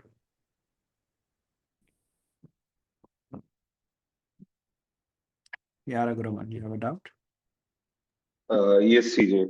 Before asking the doubt, I would say that I committed the exact same mistake that you described in option D. Yesterday when I was doing this, all I read was the results would provide an accurate indication. Yeah, wrong. I didn't even bother to read the second half. So then, okay, after having a look at the answers last night, I got into a bit of analysis. And then something struck me as a little bit weird here. Now, given we know from the passage that, okay, the question goes in that way, it says what can be inferred from the passage. So from the passage, we do know that baboons do eat insects. And when we do an MWP study, it would say that hard-bodied insects would be missing from baboon diet. But now I thought of the scenario a little bit differently. Let us say I am the one performing the study. I know nothing about baboon. A baboon's teeth and see that there are no abrasions, there's no wear patterns on the teeth. How would I even conclude that they would eat any sorts of insects, or that was what my thinking was. But So again, so this is yeah, I'm talking about that the studies would indicate the absence of insect eating, which means the studies would say they are not eating any kinds of insects. yes, that is what would happen if I present the scenario as I did, right? Like I go, I'll just conclude that baboons don't eat insects. Correct. That's what the studies would say, and that's what the passage was hinting, and that's what I was talking about. Correct. But then in that way, how would I select option D as a choice? Because it's an If accurate indication of the absence of hard insects, hard-bodied insects. You are saying they're not eating insects, and actually they are not eating hard-bodied insects. That's correct. Okay, so yeah, of course, then some would include at least one. So in that logic, you're saying that I can say that this option is correct. Okay, cool, understood. I could not connect that last point there. Okay, got it. Thanks. Yeah, Rishi. Okay, I have a query and it might be a bit confusing, but again, it comes on that gap analysis kind of place. No, then park it till the end. I'm not getting into gap analysis. Okay, we'll take it up at the end, not right now, because people may have to go. Yeah. Yeah, anything else around this question?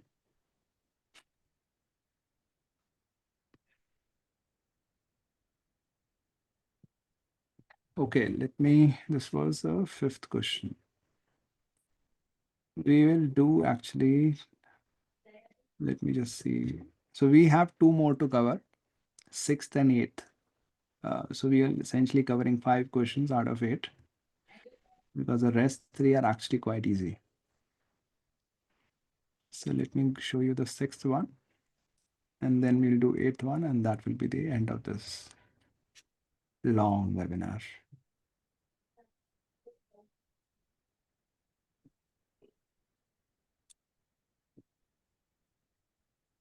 Okay, let me launch the course.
CJ, can you scroll a little?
Okay, 15 more seconds.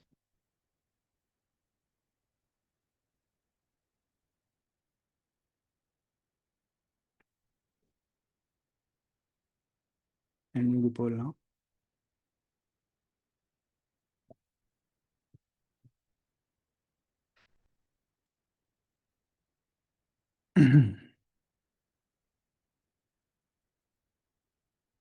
Okay.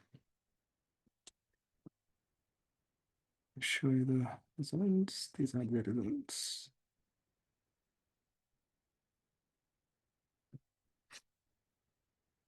Okay, so it can be inferred from the passage, the typical thing. Walker's conclusion about A's diet would be called into question under. So Walker's conclusion is that A were fruit eaters, frugivores, right? They would be called into question if they were not fruit eaters or they were beyond, they were not frugivores. They ate something else also, which is what the author is also talking about, right?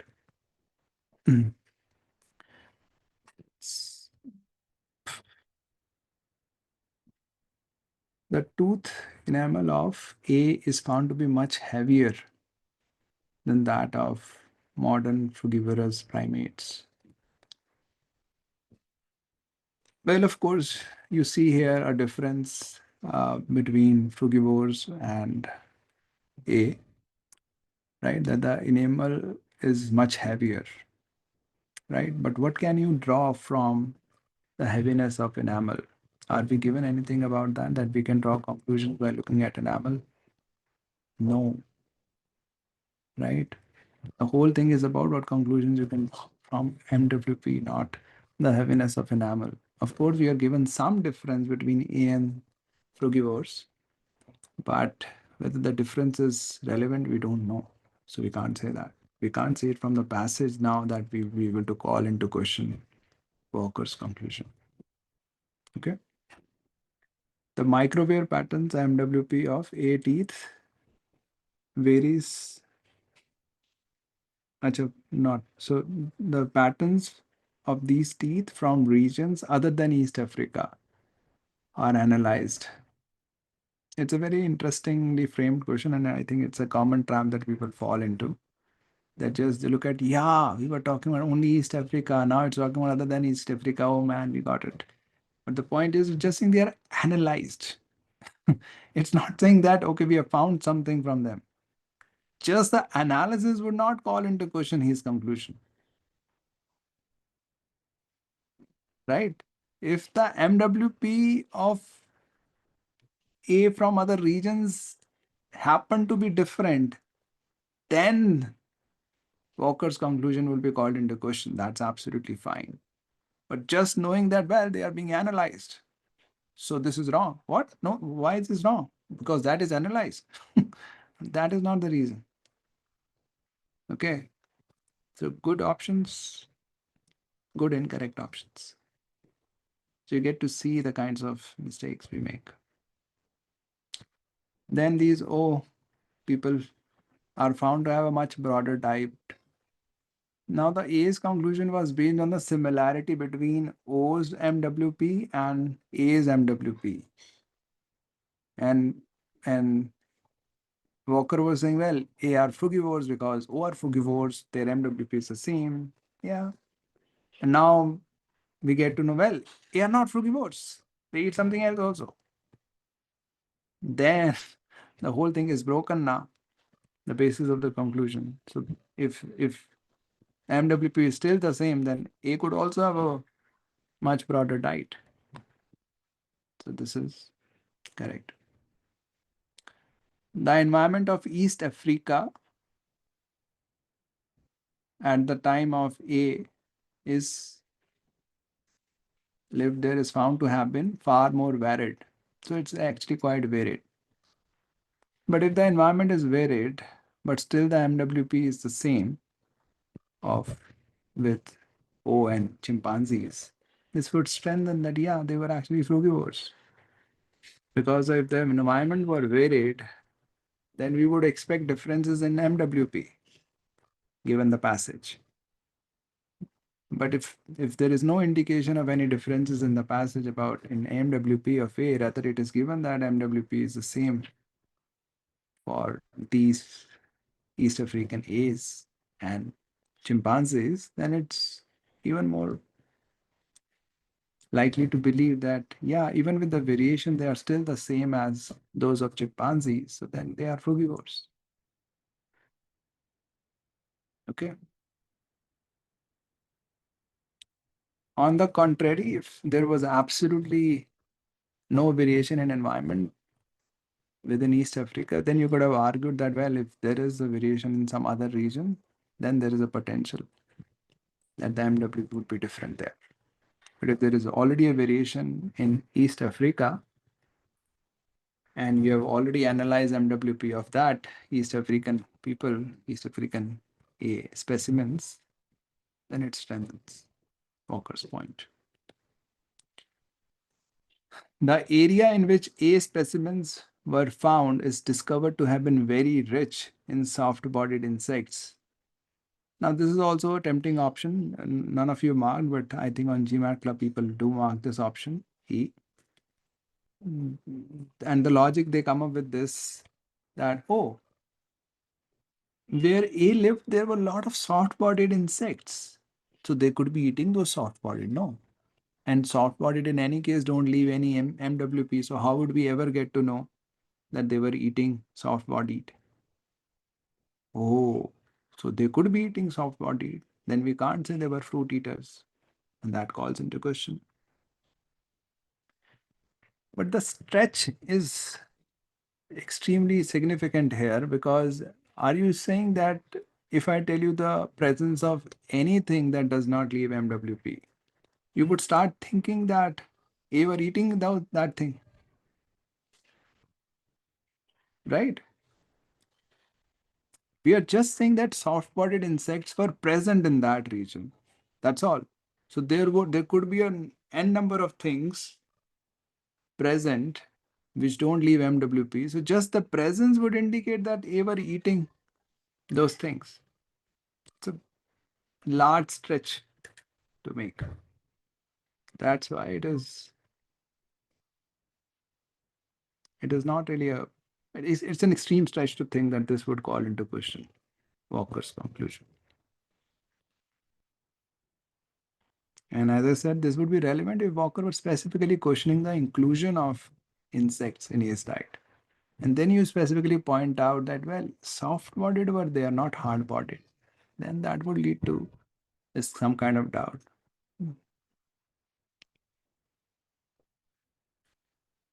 Okay, so C is the answer. Any questions? Any doubts, sir? Yeah, Rashid. CJ, I could not understand the reason why A is wrong. Like, is it because the conclusion was not derived on the basis of whether an animal was heavy or not? Because conclusion was derived from orangutan and chimpanzees. It is not about conclusion. What do you know about the significance of an animal to a person's diet from the passage? Okay. Yeah, the significance, like, as in, like, that bone crunching ka tha, right? So I just thought कि तो जाले सोच हाँ जाले सोच रहा था वैसा. So just thought कि if we bring in that कि enamel was actually much heavier, so it might be that they might have eaten bones या फिर meat eaters रहेंगे.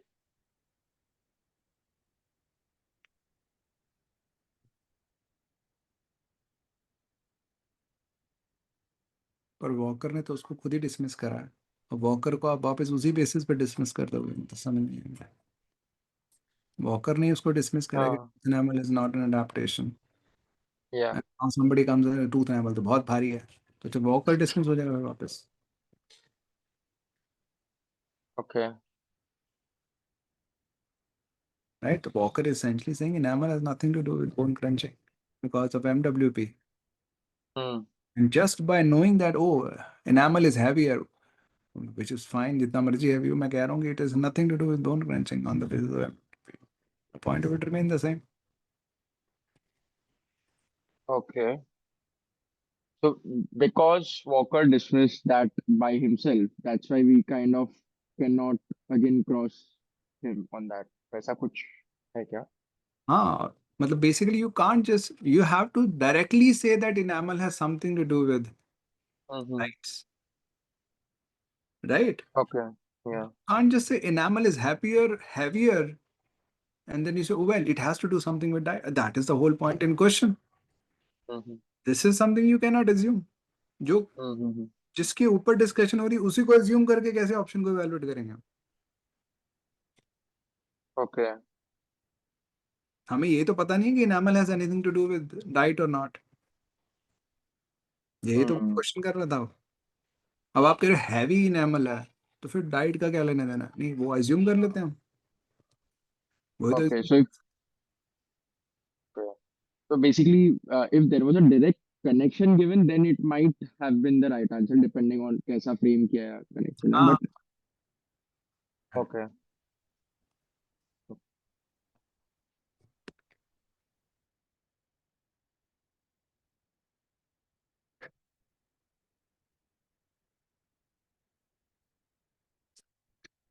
Okay, so let's get to the last question. Yeah, Zameen.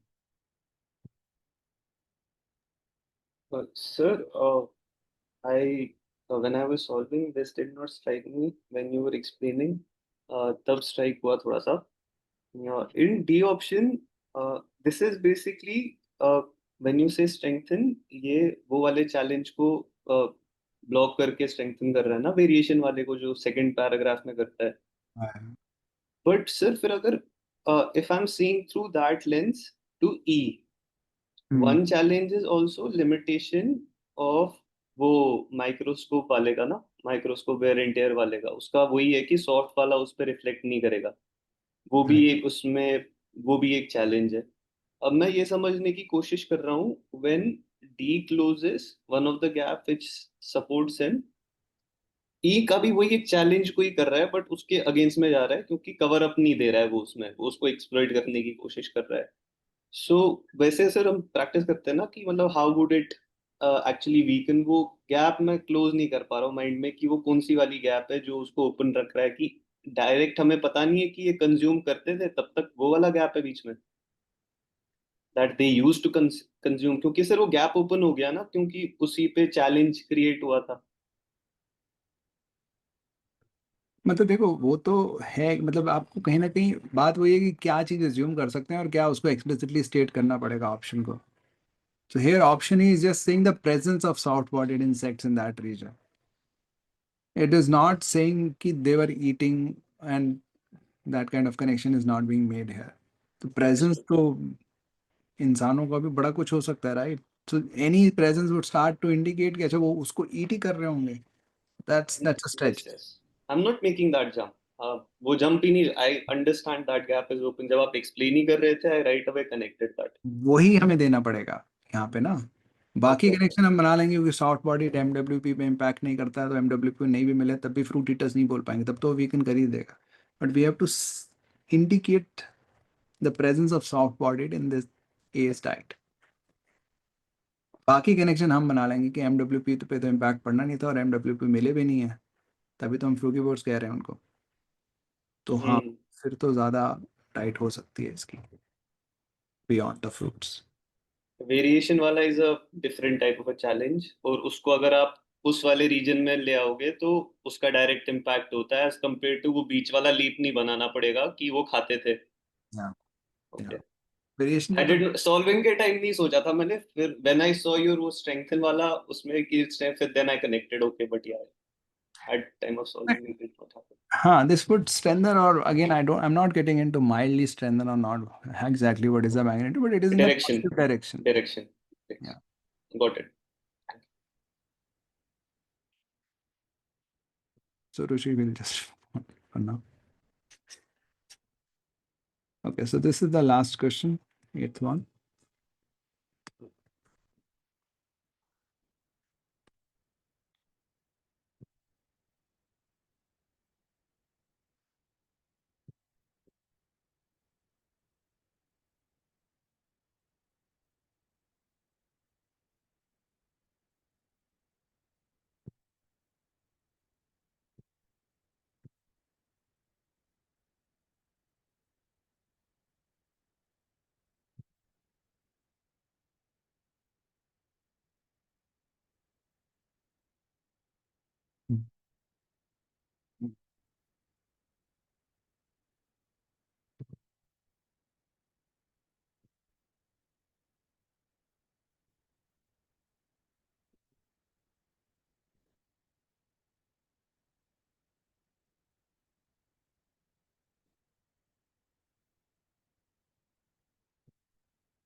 Okay.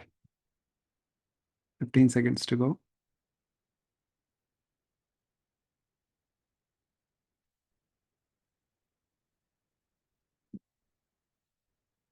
Ending the poll now.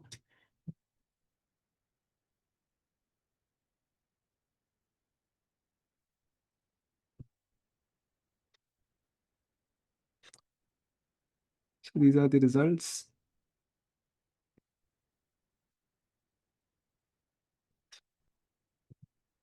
And by the way, I'm sharing a link, lest I forget to share it at the end. So this is a link to share the feedback. And it's a new tool that I'm using. So before you leave, you can just share your feedback. Let's first discuss this last question. So actually, in general, also primary purpose questions, the words become really important in a lot of questions. What do you make out of those words? Evaluate versus state versus present versus uh, uh, methodology versus technique versus so many things come in. So do you really understand the meaning of those? So for example, the passage is primarily concerned with comparing two research methods. For me, it was extremely hard to think that there are research methods being talked about here. We are just talking about using, we're just talking about whether we can use a data point, which is MWP patterns, to really talk about a species diet. We are not really talking about different research methods. Okay. We're just talking about the relevance of one kind of data points, not really a research method. And just to an option E, which is a popular option that people mark, there is a talk about research methodology. Okay, a lot of people sort of just think, okay, anything to do with research, and then we are talking about research. No, it's talking about methods. Research has method to it, research has data points to it, right? And methodology could be even different. So I had to not Google, ask Gemini what is the difference between method and methodology. This is the difference. Research method is the tools, technique, procedures used to gather and analyze data. Is a passage anywhere talking about these things. Methodology is even broader. The overall systematic theoretical approach to the research, how you're going about it. The passage is nowhere talking about methods or the methodologies. In my understanding, the passage is just about using MWP to draw conclusions, and it has limited utility and all that. And first, of course, the second is also two research methods. I'm not talking about, but I was not okay with research methods at all. So that's how I eliminate easily option A and E, which could be popular. So can you please scroll down the screen once again? Yeah. Thank you, sir. So then it talks about describing and evaluating. So both that description and the evaluation have to be there for this option to be correct. Conjectures is just hypothesis about a statements about a species diet, which is true. It talks about Zale's conjecture, it talks about Jolly's conjecture, and then it sort of rejects, so Walker is rejecting though, then it presents a Walker's conjecture that they were frugivores, and then it says, well, that may also need to be expanded. So there is a description, and then there is an evaluation of different conjectures about a species diet. So that is correct. Contrasting several explanations, no explanation is given why they were having that diet. You're just talking about, do they have that diet? Can we say that on the basis of MWP? Discussing a new approach and advocating, well, in a way, we can say that there is a new approach using MWP. So now we are using a new data point, so we can call it a new approach to looking at animals' diets. So we can talk about and discussing a new approach and advocating its use. It is not advocated, actually, the passage overall ends with that it has limited utility. So D is incorrect. E I've already talked about. So B is the answer. Yeah, Kamal. या सो सीजे ये new approach तो कहीं mention नहीं है ऐसे कि MWP new approach है may be ये it would have existed for long just comparing मतलब when it says कि this may provide evidence, ठीक है, तो at least I will remain open कि हो सकता है न्यू हो. यू आर राइट कि हो सकता है कि, बट अगर आप कह रहे हो कि हाँ दिस में ऑल्सो प्ले अ रोल, तो एक तरह से आपकी तरफ से कुछ लग रहा है कि कुछ नई बात सी कर रहे हो. अगर वो ऑलरेडी एस्टेब्लिश है तो आप कह रहे हो दिस में प्रोवाइड एविडेंस. मतलब I will remain open to that. I will not reject on the basis of it could be a new latest approach. New doesn't mean कि पैसेज ही नई बात कर रहा है. It could be a new मतलब recent one. या and ये कंजेक्चर्स का मीन ऐसे मतलब ये सटल वर्ड्स हैं जैसे NML का भी मेरे को तो नहीं पता था पहले और ये कंजेक्चर्स का भी नहीं आइडिया था मेरे को इनेमल तो चलो फिर भी थोड़ा स्पेसिफिक हो गया. टेक्निक कंजेक्चर वो यूज होता है क्लेम्स वगैरह. तो मतलब ये तो मतलब अगर नहीं हाँ पता, नहीं मतलब make it a part of your list कि इसको याद मतलब. या आई एम डूइंग दैट या तो वैसे ही मेथड और मेथडोलॉजी में मतलब चलो डिफरेंस समझने में तो मुझे पता मेथड तो नहीं हो रहा है यहाँ पे. करेक्ट करेक्ट मेथड मतलब वो हो गया कि जो भी वो क्या प्रोसेस. रूल SOPs क्या है यस करेक्ट तो वो तो प्रोसेस. नहीं हो रहा है यस करेक्ट तो वो तो यस करेक्ट या Sir, I have ठीक one question. 1 second. Others have raised their hands. Sure. Yeah, Rishi, go ahead. CC, can you once again explain the difference between evaluation and explanation? Explanation तो मतलब जैसे for example I am explaining, for example Rishi, let's say you engage in certain behaviors. So I'm explaining your behavior would mean I'm giving a rationale why you engage in that. I'm evaluating your behavior is कि I'm seeing कि ये correct है या नहीं correct है. It's incorrect. Okay. Okay, so when we say contrasting several explanations, this option C, so it's like हर एक जैसे जाली है या जितने भी लोग हैं सबने सबका एक्सप्लेनेशन दिया है. हम कॉन्ट्रास्ट कर रहे हैं एक्सप्लेनेशन के बीच में, बट ऐसा कुछ मतलब. Explanation नहीं explanation for a diet की बात कर रहा, पूरा पढ़ोगे ना sentence. Explanation for a diet. Diet की एक्सप्लेनेशन दी है कि वो डाइट क्यों खाते ओके. थे. हाँ, नहीं. एक्सप्लेनेशन पे थोड़ा रुकना है यार. अगर So CJ, the option E, have you only rejected based on the words research methodology? yeah, of course. Okay, but okay, just brainstorming something. If those words were not there, क्या let's ignore that for now. क्या Research लिखा methodology nahi hai. क्या लिखा. Okay, now let's use the word from the passage which says, if you go to the passage, the last line, which says Walker's description should include more diets and so on, right? So let's say arguing that a particular description that contribute useful data. So in that case, would it be anywhere close to being right? Passage is concerned with arguing that the description does not contribute data. मतलब what does that mean? मतलब right मतलब उसको fit करना है मुश्किल होगा. It's not making sense to me as a sentence itself. Description is not contributing data. As ये बोलोगे Vara says, study. description is not complete, तो फिर तो बात सेम ही होगी वो जो वो बोल रहा था वो. Right? Sorry, could not catch your point. बात same हो गई मतलब? If option E were saying description is not complete, then this is what the passage is ending with. Right? So then it is acceptable, right? Because at the end, we are saying that The passage current primarily concerned with eventually arriving at that the particular description is not complete. That is the whole purpose of the passage. I would be tentative, but I would not be able to reject it, because of course the flow of the passage ends at there. So we can say in some way it is going there. At least the second paragraph is just about arriving at that. But the whole passage, I will have my apprehensions. Okay. Because my understanding with the last sentence is that MWP is like looking at the world through a keyhole.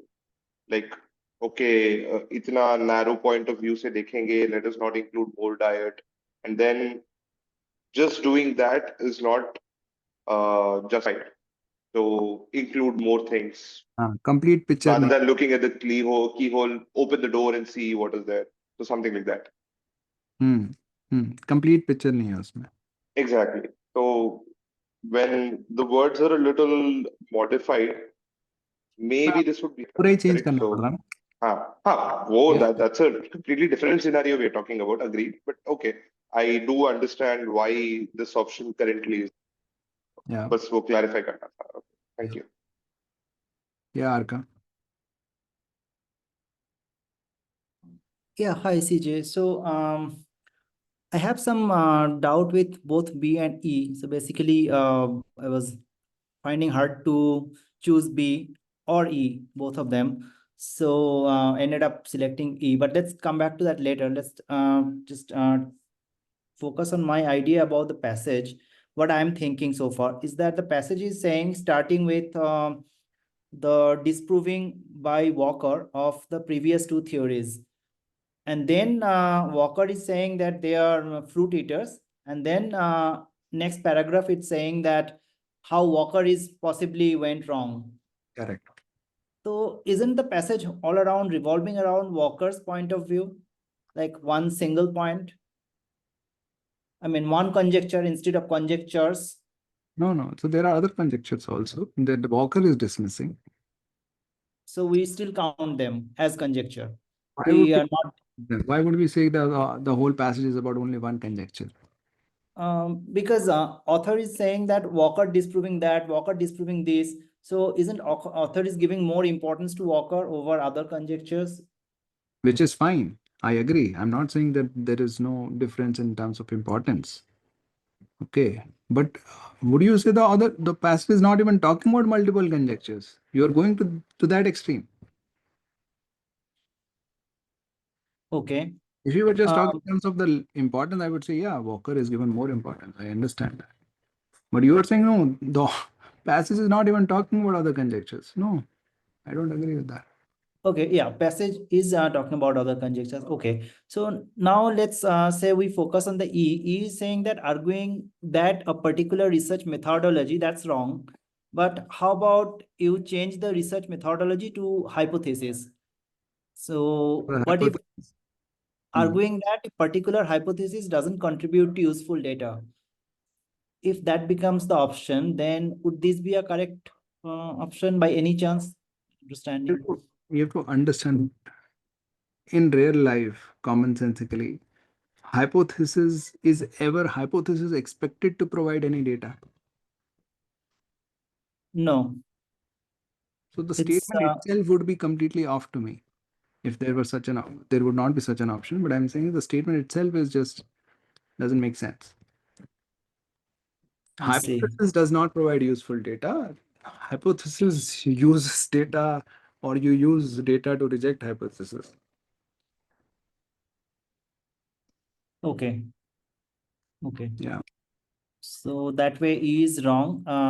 And passage did provide more conjectures, even though they are less weighted or more weighted, but they were conjectures. Okay, that way B is correct. Understood.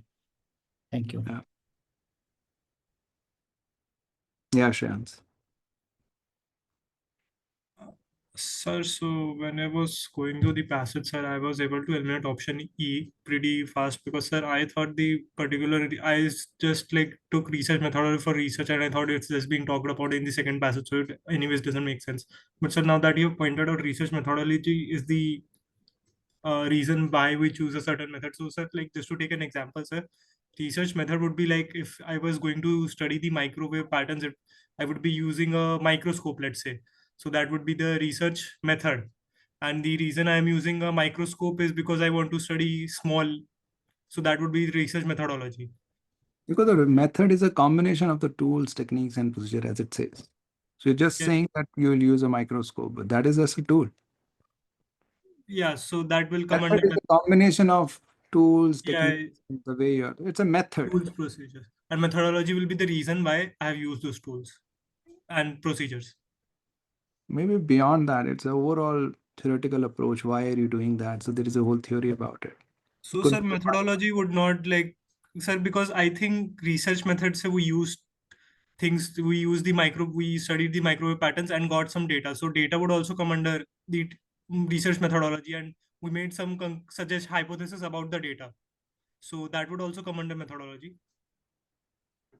अब exactly मुझे नहीं पता क्या methodology के अंदर आएगा, but methodology और research method both are before you collect the data. Yeah, okay, that You also makes decide sense. this is my method and this is my methodology. Essentially, it could be that your methodology then leads to the research method, and then method say you execute, and then you collect data. That's how I see it. Yeah, sir. Got it, sir. That was my thought. Yes, sir. Yeah, Chitrakshi. So it is a very offbeat question, but lately I was just going through YouTube videos and they were showing to solve RC through octave method.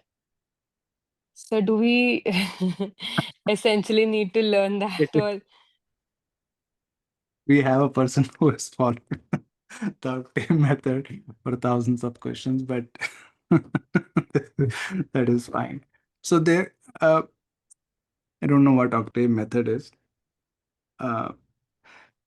And we generally, my approach to test preparation has always been a very simple, down to earth, commonsensical approach. Testing certain skills, so let's build those skills.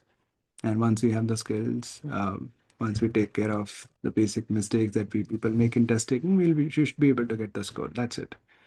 Now, a lot of people, test prep companies, they have a very narrow focused approach to test preparation, that okay, this is a test, 5 options, ye vagara vagara. So how do we go about it? Then there are octave and all that. I don't know. There could be multiple things there. Simply, I just can't think that way. right, sir? Just makes me disconnected from the things that I'm doing. If I'm reading this passage, I may enjoy it, I may gain from it. But if I'm reading it in an octave or pentagon or a square, then I'll be disconnected. Got it, sir. Then people who have these skills, doesn't matter what technique they apply. And by the way, people who have the skills, they may read octave, they may get the main points of that and they'll apply it. Basically, they're applying octave. But if I discuss with them, you'll be able to see they're not really applying octave. Because an octave or square or pentagon is nonsense in its own way. It is just they get the essence. And how do they get them? Because they have the skill. So octave or these techniques help those who have these skills. Or test taking helps those who have these skills. But people who need to build the skills, the test taking is not about that. Because they are not getting to the depth. They're just about giving the tricks and techniques.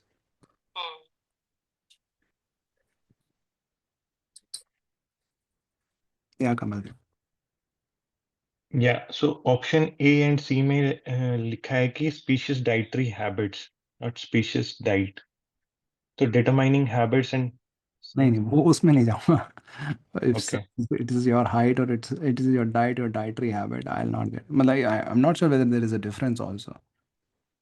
It is your dietary Habits is habit like to eat particular. chapati, or is it chapati is a part of your diet or dietary habit?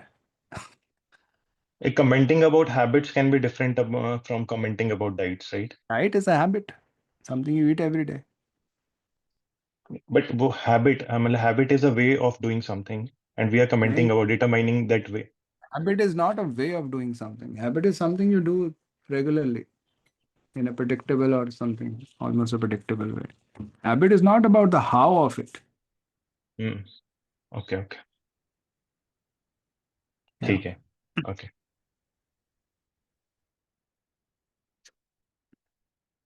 Yeah. Okay. We have a question from Ankit here. Is Ankit here? Yeah. Could we eliminate option E based on does not? So no useful. So limited utility also does not mean no useful data. That is also correct.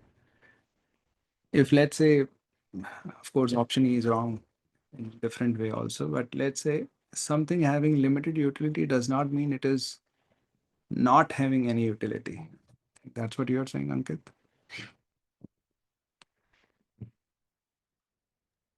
Yes. Yeah. Limited utility might have some other function in some other direction, but it might not have what option is saying. It might not have zero utility. Yes. Okay. Yeah, Rishi. सीजे वो मेरा एक बीच में question था वो मैं अभी पूछ सकता हूँ क्या? Yeah. 1 second. Let me just complete Sure, this. sure. And at the end, I think you can ask your questions. But let me just complete question 8. Question 8 is done. Arka, you have a question around this? No, not about question 8. It's just general question. So we'll talk about it. But let's first talk about, so given that we are done with the passage and the questions, before we talk about any generic doubts or any pending questions from other questions that we have covered today, any learnings, takeaways you have from today's session? And I would also recommend that if you're planning to leave, just leave your feedback on the link that I shared with you. Thank you, Chitrakshi. Any takeaways, learnings from today's session, if you can share? Yeah, Kamaldeep. सो सीजे मेरे को एक मतलब मेरा पता नहीं pattern दिख रहा है पिछले वेबिनार में भी ऐसा हुआ था कि जब भी मैं इवेलुएट करता हूँ कोई स्टेटमेंट तो वो मैं I I like do not deliberately intend to make a connection with the previous statement जब मैं वो ओल्ड बबून्स की बात करने लगा तो फिर वो मतलब वो नॉनसेंसिकल हो गया फर्स्ट स्टेटमेंट फिर जब वो मतलब it's only talking about the modern baboons last story भी ये हुआ था तो I am not able to figure out कि ये ऐसा क्यों हो रहा है मतलब आई क्वेश्चन माई सेल्फ कि अच्छा ये कैसे हो सकता है ये स्टडी मतलब कैसे बोल रहा है कि लिमिटिंग है तो एक थॉट मेरे दिमाग में आया वो अच्छा कि लिमिटिंग इस हिसाब से हो सकता है कि मे बी हार्ड और मैं उसके साथ प्रोसीड कर गया मतलब वो हार्ड बॉडीड नहीं और है ना वो है कि हमें पहले हमेशा जो ऑप्शन एग्जैक्टली कह रहा है उसी पे रहना है आई थिंक आप पढ़ते पढ़ते you start getting to possibilities कि फिर ये भी हो सकता है वो भी हो सकता है राइट अभी मॉडर्न बबून्स आपने पूरा स्टेटमेंट पूरा समझा नहीं है उसको कनेक्ट मतलब समझ के जो एग्जैक्टली वो कह रहा है उस पे रहो फिर कनेक्ट करो then if there is a need you get into कि अच्छा शायद ये कनेक्शन जहाँ कनेक्शन पे जाते हैं then we start thinking about कि कौन सी पॉसिबिलिटी की बात कर रहा है कैसे कनेक्ट हो रहे हैं राइट बट आई थिंक आप पहले से ही मॉडर्न बबून्स पढ़ते हो ओल्ड बबून्स के बारे में सोच रहे हो and all that that's how you are going of you are not staying to the statement but the question I asked myself while evaluating was कि ये लिमिटिंग क्यों हो सकता है ये जो स्टेटमेंट दे रहा है कि इन पे जो रिसर्च किया मॉडर्न बबून्स पे ये लिमिटिंग है मतलब एग्जांपल उसका मतलब प्रेजेंट कर रहा है तो लिमिटिंग एक थॉट जो आया अब अच्छा ऐसे लिमिटिंग तो रैशनल लग रहा था वो थॉट भी कि हाँ हो सकता है मतलब उसने स्पेसिफिकली दिया कि only soft bodied not hard bodied तो हार्ड बॉडीड वो ऐसे तो रैंडमली तो नहीं यूज कर रहा है मतलब हाँ तो दो दो रीजंस हो सकते हैं कि सॉफ्ट बॉडीड ही खा रहा है वो तो उससे हो सकता है कि वो उतने स्ट्रक्चर पैटर्न्स बने ही ना तो ऐसा एक पॉसिबल और दूसरा पॉसिबिलिटी है कि मॉडर्न बबून्स जो है वो सॉफ्ट बॉडीड पे ही रिलाई करते हैं और ये इन एडिक्वेट पिक्चर देगा बिकॉज जो पुराने बबून्स थे वो शायद हार्ड बॉडीड खाते थे शायद मतलब ऐसा तो ये भी रैशनल एक रीजन लग रहा था कि हाँ इस तरह से कनेक्ट हो सकता है may be in this way this study on modern baboons is limiting but वो स्टडी मॉडर्न बबून्स के ऊपर है आपको ये तो कहीं बोला नहीं है it is making a statement about baboons in general हाँ ये इसमें यहाँ फॉल्टर कर रहा हूँ अभी मैं उसी पे आ रहा था कि ये मतलब उसने जनरलाइज किया आगे कि नहीं किया वो वो नहीं दिया है हमें या स्टडी द मॉडर्न यस या बट ये अभी सोच पा रहा हूँ मैं मतलब ये चीज तो यस वो धीरे धीरे होगा मतलब you keep observing and then try to see उसको कैलिब्रेट करोगे कि अच्छा ये या एग्जैक्टली कह रहा है या नहीं कह रहा है and then you draw those lines in your mind yes yes या so this is my takeaway from the session कि हाँ ये मैं कनेक्शंस ऑफन आई लाइक अच्छा I do not I am not able to create them I see correctly या I see anyone else Any takeaways, learnings you have? Yeah, Arka. Yeah, CJ, I just shared the feedback in the form. Okay. So, yeah, apart from that, I have a general question about solving RC hard passages rather. So, sorry, we'll take up the question. Other Okay. than just asking a few, anybody wants to share takeaways, and then we'll take up the questions. Yeah, takeaways. Okay, I can share. Sure. So, yeah, it was very in-depth understanding of the traps where I can possibly go wrong. I may practice little more passages to understand them in depth, but I got some ideas that where I can possibly making wrong decisions or wrong understanding. So getting some trigger of where I can work on. I see. Very beneficial session. Really appreciate that. Thank you. Thank you. Yeah, Ankit. Yes तो मेरे लिए learning ये थी, जो अभी तक problem आती थी मुझे आरसी में, ये थी कि पढ़ते पढ़ते ठीक है सबकॉन्शियसली थोड़े बहुत कनेक्शन बन रहे हैं, बट जैसे जैसे मैं नीचे आता था मैं भूल जाता था ऊपर मैंने पढ़ा क्या। Yeah. तो अभी जो हम एक्टिवली कनेक्शंस बनाए थोड़ा रिवर्ड करके फर्स्ट और सेकंड स्टेटमेंट को कनेक्ट करके, तो उससे फायदा ये हुआ कि मैं रिकॉल कर पा रहा था कि क्या पढ़ा था, कौन किससे कनेक्टेड था। तो that help me out a lot with the hard questions. तो पहले आप पैसेज जब पढ़ लेते थे, आधा पैसेज पढ़ लिया, then you would not be able to form connection with what you have read. Connections बनते थे बट वो उतने एक्टिव नहीं थे, मैं रिकॉल नहीं कर पाता था कि मैंने क्या पढ़ा, ये किससे कनेक्टेड था या क्या हो रहा था। I had an general idea what was happening, but then I had to revisit the passage multiple times in order to actually confirm of what I thought I read is what I read. Yeah. So अभी क्या सीखा आपने? अभी जो हम एक एक statement पकड़ के ब्रेक डाउन करके जो कनेक्ट कर रहे हैं वो ज्यादा हेल्प कर रहा है रिकॉल करने में कि क्या पढ़ा क्या और उसका क्या मतलब था। तो that help me out a lot. Difficult And इससे क्वेश्चंस मुझे में। that's good. Thank you. इससे मुझे एक और चीज़ ये आई, some people have this habit of taking notes while reading RC, and this is also, it's not that I'm against taking notes, but what I've observed is people who take notes, they also freely share that they don't even refer back to their notes when they're answering questions. And actually, it makes sense because if you solely answer question on the basis of your notes and your notes are going to be brief, you're very likely to go wrong. And people also are very clear that they don't refer to their notes. Then why do they take notes? They take notes because notes help them understand the passage better. This is what they say also, and this is what I understand. Now, how does taking notes help you understand better?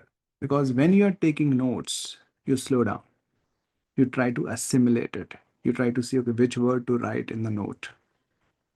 So it is not really taking note. It is the process of slowing down to assimilate it. That's what helps you. If you understand the essence, then you can forget the superficial aspect of it, which is the writing down of notes, and you can just focus on assimilating and slowing down. And this also is a common experience that I've seen, that people who start slowing down and assimilating things in a conscious way, they realize that they don't need to take notes anymore. Okay, and as Ankit was saying, essentially the lot of back and forth that happens otherwise also gets eliminated if you're reading it consciously, properly in the first go. So that also saves you time eventually. Initially, it looks slow. And for a lot of people, it's going to be slow if you're trying to build skills. But if you have these skills, just the process itself will make you faster and more accurate. But if you're also trying to build skills, and this is the way to build skills, just that you will take a lot of time. But over a period of time, the time per passage will come down. Okay. Any other takeaway?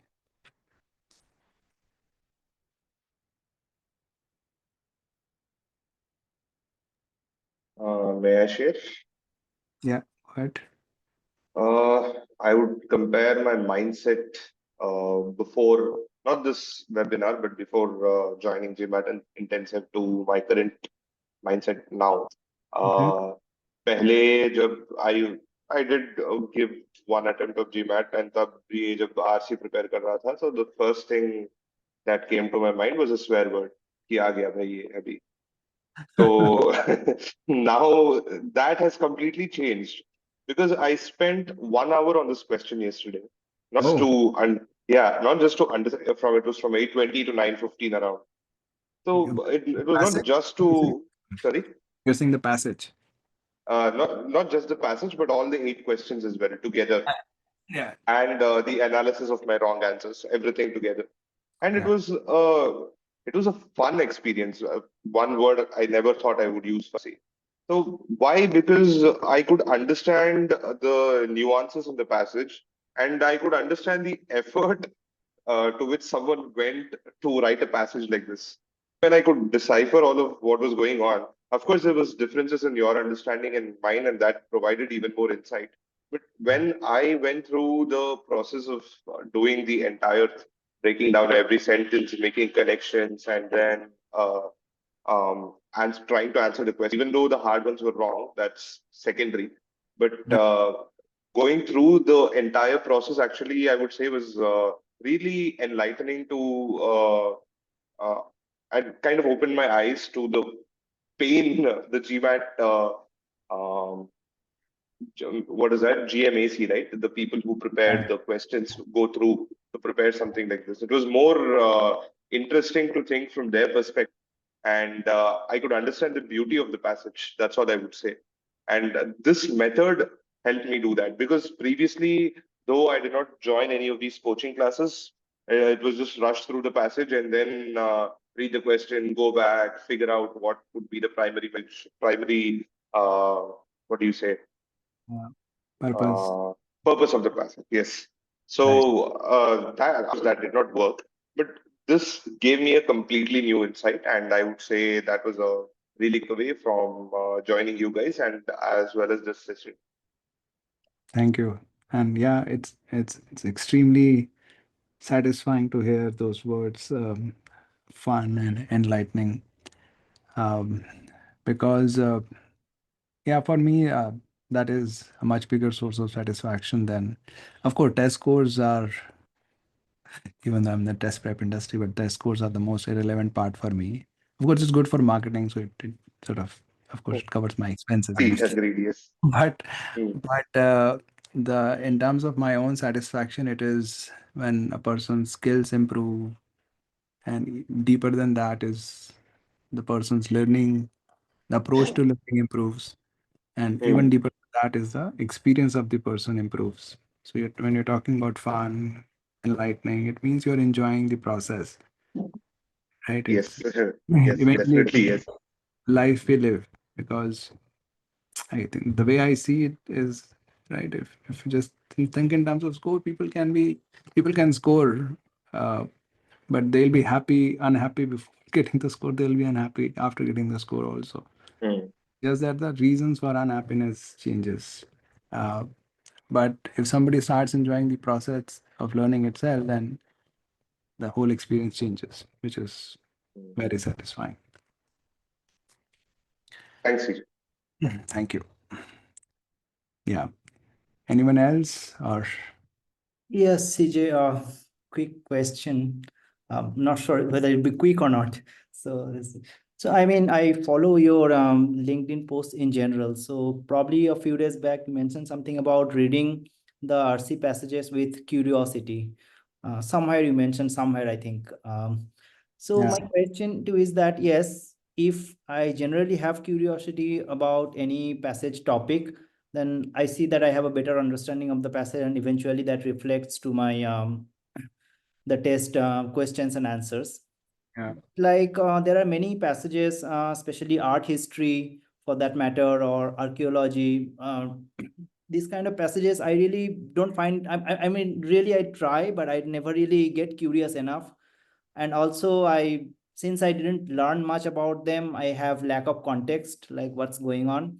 So how to generate a curiosity under any situation on any kind of passages to get better? Curiosity is a feeling, right? You can't generate a feeling. You can, What is in our hand is our conscious responses, not our subconscious responses. For example, Raghuраman's initial feeling was looking at RC and having a swear word, basically a feeling of frustration, irritation. Now you can't directly change it. Now he can't suddenly say, well, I'll not feel irritated. He has to change the way he looks at it. He has to change the way he approaches it. And then the feelings would change on its own. Okay. And that also at times will happen over time. For example, a lot of times, a lot of common complaint that people have is these passages are so boring, right? When you say there is no curiosity, which means you can't connect, these are boring for you. Is that assessment correct, or is do you have a Yes, different? yes, that's pretty much it. Right? And the common reason that I've found that people find passages boring is that they don't understand them. It's kind of interesting.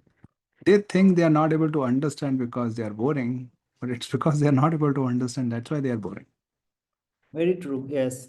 Why they are not able? Because right, if you look at this, and if you're just reading, this is so complex and junk, right? What do I do with this? But if you really understand, you see it's a common everyday logic used. The logics are, when I say in the beginning, when I said in the beginning that some things could be context specific. I said that 20% things could be context specific, but 80% remain common across contexts. Even the logics, the jumps they make, and all that. Okay, the ideas they remain same across contexts. So when you start seeing them, then then you can connect. Then it's just like, yeah, you're just reading some ideas. Okay, now, so I flipped the whole thing now. You right, and people think that they are boring. That's why they are not able to understand. I'm saying you are not able to understand. That's why they are boring. So then the question becomes, then how do I understand them? So this is the process of understanding, reading part by part and just stopping there, whatever you don't understand. The reason you're not able to understand is you continue reading even though you have not or hardly understood what you have already read. So you're piling on more and more things on top of what is not understood. So everything becomes a mess of something not understood. So then it becomes, I can't connect with it. What is all this going on? Then it's boring. Got it. Got it. So basically, just be persistent and work on wide variety of wide difficulty level passages, and just follow Yeah, the process eventually to. follow the process, and you also brought up an interesting point of difficulty levels. If the difficult passages are so boring you're not able to understand, then look at medium ones. If medium ones are also boring and you're not able to understand, look at easy ones. Okay, people think it's an insult to look at easy one, but you start with the easy ones, and if you master easy ones, then you'll be able to get to medium. Then once you master medium, then you get to hard ones. That is the way we all progress in any domain of life. But if you are, but if you become so attached to hard ones, it's like, right, there is a, not sure, there is a quote that there used to live two people. One started with a cough, lifting up a cough. One was always trying to uh, pick up a bull. He would never succeed. But one who started with a calf, and every day the calf would grow, eventually was able to pick up the bull also. This is the mentality essentially. You start with what you can handle. Another thing that in educational psychology, there is a talk of the state of flow. You are in a state of flow when you are doing something which is exactly on the edge of your capability. You are not, it is not easy for you. It is challenging, but it's challenging to some extent. If it is extremely challenging, if you start playing chess at level 50, whereas you can't even play it successfully at level 10, then that's boring for you. But if you are playing at level 10, which is in level 9, you have already aced, then level 10 is the right amount of challenge for you. You ace level 10, then 11, then 12, and then so on, you will reach 50. But if you're trying for 50 from the beginning, you will not reach anywhere. Got it. Got it. Yeah. Okay, so yeah, any questions? I think if you have, you can feel free to ask. And I've collected all the feedback on a board. And now I think you can actually see the board at your end also to see all the feedback. I've approved all the comments that came. Thank you so much. This was great. I'll look at these comments and think about them. Most of them are positive, I think. But if there is any feedback, please feel free to share. Yeah, if you have any questions now, please feel free to ask. CJ, can I ask the question? Which I Yeah, have? sure. Go ahead. Can you please also share the screen, that passage? Sure.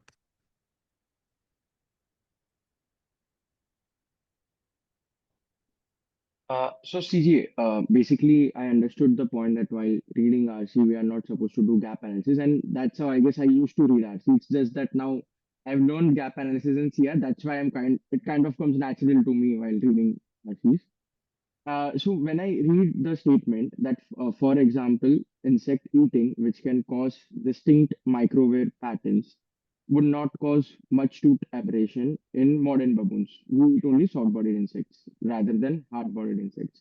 So now here, uh, there is if I look at this point from a CR perspective, okay, when the author has mentioned, for example, insect eating, so the author there, insect eating is referring specifically to hard-bodied insects, or is the author, kind of referring it in a general sort of way, that insect eating? Insect eating is insect eating. If the author wanted to refer to hard insect eating, then he should have mentioned it. For me, insect eating is insect eating. Okay, okay. So insect eating. We are going here with insect eating, and that what I kind of understood from this statement while reading the RC is that we authors, this is author's logic here, that we can't figure out whether insects were eaten by baboon as the MVP, or that micro wearing from insects are missing in baboons, whereas actually baboons are eating soft-bodied insects which are not developing any MWP. Yeah. Now, when I infer, so a lot of these questions which we did today were inference-based questions. Like, I guess sixth question was there, fourth question was there. Now, although I selected the right option, the option was the other way around. That kind of, based on this, we cannot find out that, there are some other kind of insects which the baboon might have eaten, but we are not sure. So how can we infer that? Because see, for inferring that, we have to make into that take that point into consideration that author was talking about hard-bodied insects at the start. Like, वो नहीं समझा मुझे. मुझे भी question नहीं समझा है आपने मेरा. एक minute. So I'll just open that option on GMATLab at my end as well. कौन सा क्वेश्चन था वो? Do you remember? Questions for sixth ले सकते हैं आप. जहाँ पे सर हम इन्फर कर पा रहे हैं कि हार्ड बबून तो नहीं, मतलब some kind of हाँ, certain हाँ. insects they are not eating. Yeah. Correct. So that's what, like, basically, how can we infer that? Because see, again, we are inferring that from a point of view that hard-bodied insects की बात कर रहा होता है, right? So जब author ने general insects की बात की है ऊपर, और वो खुद को ही कॉन्ट्राडिक्ट कर रहा है कि सॉफ्ट बॉडीड इंसेक्ट्स खाता है, तो हम इधर कैसे इन्फर कर सकते हैं कि हार्ड बॉडीड इंसेक्ट्स का आ गया वापस? वो एक अजम्पशन ही हो जाता है ना. क्या assumption कर रहा हूँ मैं, तो नहीं समझ आ रही. कुछ उसको elaborate करना पड़ेगा आपको. So when we say here, the results would provide an accurate indication of the absence of some kinds of insects. So for inferring this, that वो diet some kind of insects नहीं था वो diet में, तो उसके लिए हमें वो इन्फर करना पड़ेगा, या फिर अज्यूम करना पड़ेगा कि जब ऑथर इंसेक्ट्स की बात कर रहा था उसमें हार्ड बॉडीड थे और सॉफ्ट बॉडीड थे, राइट? बट तो इंसेक्ट में सारे तरह के इंसेक्ट्स आते हैं ना. अगर कोई इंसेक्ट्स नहीं खाता है, अगर किसी को बोलोगे इंसेक्ट्स नहीं खाता, तो आप क्या बोलोगे? कैन यू इन्फर कि हार्ड बॉडीड इंसेक्ट्स नहीं खाता? मैं कहूँगा यस, क्योंकि आपने तो बोला है इंसेक्ट्स नहीं खाता वो. ओके. अगर आप बोलते हो कि वो फ्रूट्स ही नहीं खाता है, फिर पूछोगे कि कैन वी इन्फर कि मैंगोज नहीं खाता, मैं कहूँगा यस. पर मैंगोज फ्रूट्स में मतलब मैंगोज की तो बात नहीं करी, फ्रूट का मतलब मैंगोज आएंगे ही. I get this point. I guess I'm not able to Sir, I explain my. also had a doubt with this option, sir. Sir, like where, sir, like I had actually was stuck on this option for a while, sir. Because sir, my reasoning was again akin to the previous question, sir. Like the results would provide an accurate indication of absence of some kind of insects. But sir, if we consider the case that they are actually some kind of insects are that they are soft-bodied insects. So in that case, the results would actually not provide an accurate indication. So I actually eliminated this option on the basis of that. But again, sir, as you said that if we are talking about some insects, and in that case, if some insects are hard-bodied insects, then it is true. In that limited extent, the statement is actually true. So is that the right way to think about that, sir? नहीं मतलब आपको समझ नहीं आएगी तो फिर तो वो क्वेश्चन रह जाएगा, वे उसको किस तरह से इंटरप्रेट करें। हाँ सर। नहीं तो मतलब जैसे अगर मैं आपको ये दे देता हूँ, this is a given fact to you, let's से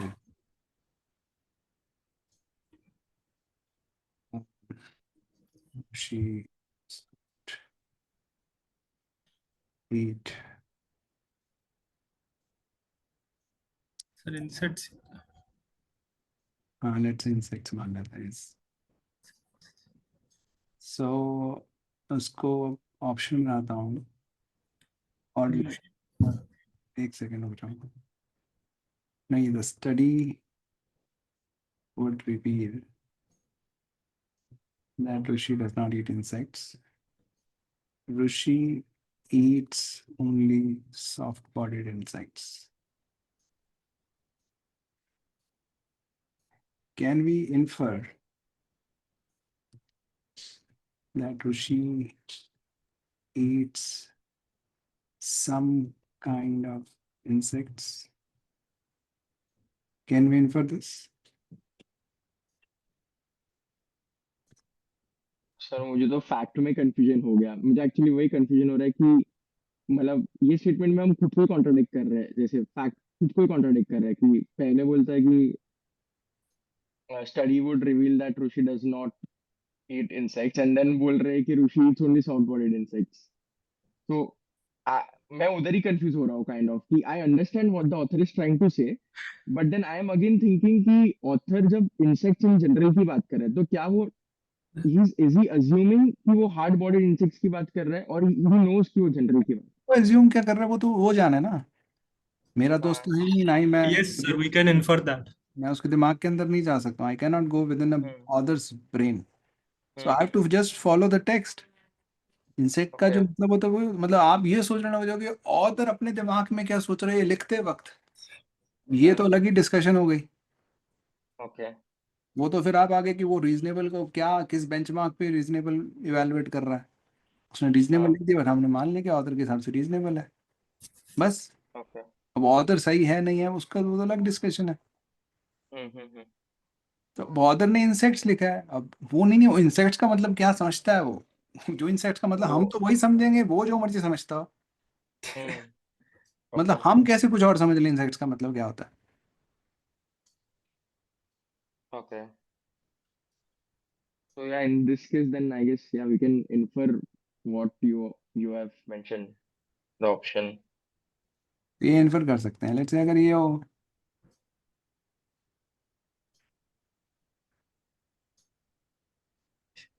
Yeah, this हाँ is also inferable. That's all. दोनों इन्फर कर सकते हैं राइट। कैसे हाँ infer कर सकते हैं, दोनों में तो साम लिखा है। अपने आप लगा रहे हो ना कि हाँ कुछ ऐसा है जो वो ईट करता है और कुछ ऐसा है जो ईट नहीं करता है, hmm right. That's all we are thinking, क्योंकि वो उसने कुछ ही ऐसा बोला है। There are some hmm insects that Rishi eat, there are some kinds that he does not eat, so which you fine, that is the way you have to think about here. Are there some insects that would be accurately absent? Yes, hard bodied would be accurately absent. Hard bodied. Hmm okay Sir, but inference में तो yeah, sir, got it, sir. Like when we say inference, we say must be true. So my reasoning was that option D may be true or may not be true at the same time, sir. But it is true at all the times. So yeah, sir, he's actually eating some kind of insect. So Yeah. yeah, I get that, sir. Yeah, Zameen. Sir, I'm trying to understand this example you're trying to help them. Basically, analogy आप जो इनको दे रहे हो उससे. Sir, when we write initially, Rishi does not eat insect. Sir, is it that you वहाँ पे हम they is it how it's going on in my head? Did we not remove the whole set with this? This does not say that the whole set is removed. Which set is removed? Insect का set है, soft body, hard body और पूरा set. पहली line का ये मतलब नहीं आ रहा इससे कि पूरा सेट ही रिमूव हो गया, hard body and soft body ये ना इररिस्पेक्ट. हाँ हाँ. या correct. Study Then, would reveal कि वो तो नहीं खा रहे हैं insects. then the second line says Rishi eats only soft bodied insects. पर ये स्टडी के बारे में बात नहीं कर रहा ना. अच्छा, this is something else. This is away from study. मतलब हाँ, वो तो खुद ऑथर खुद बोल रहा है ना, ये तो स्टेटमेंट. ये स्टडी की स्टेटमेंट है. Okay. ये ऑथर की स्टेटमेंट है. Okay. बट वहाँ सर आपने स्टार्टिंग में फैक्ट लिख दिया ना, तो that's why I was connecting it शायद दोनों स्टडी. फैक्ट्स हैं. दोनों फैक्ट्स हैं. ये भी फैक्ट है और ये भी फैक्ट है. तो स्टडी रिवील कर रही है, ये Oh. फैक्ट है. अब स्टडी सही है या नहीं है ये तो कोई नहीं बोल रहा है. Okay. Okay, so basically the study has only taken the hard-bodied insects and they've seen कि ये तो नहीं खा रहा, and from that the study has driven a general conclusion. आप पैसेज की बात करो. पैसेज ये दिया हुआ था क्योंकि उनको MWP नहीं मिलेंगे तो दे विल से कि इंसेक्ट्स नहीं खाते. I'm very clear with that. वो Passage स्टडी से ने तो मैं बोला पूरा था. clear हूँ. I'm all clear with this study. I'm just trying to connect वो दो blocks इसके जहाँ पे the second part is not connected to the study, second is independent of the study. But if study is also correct and if the second part is also correct, then study has to be only about उसमें सिर्फ hard insects को किया होगा. Yeah. फिर उस study में soft insects नहीं होंगे. Yeah. हाँ.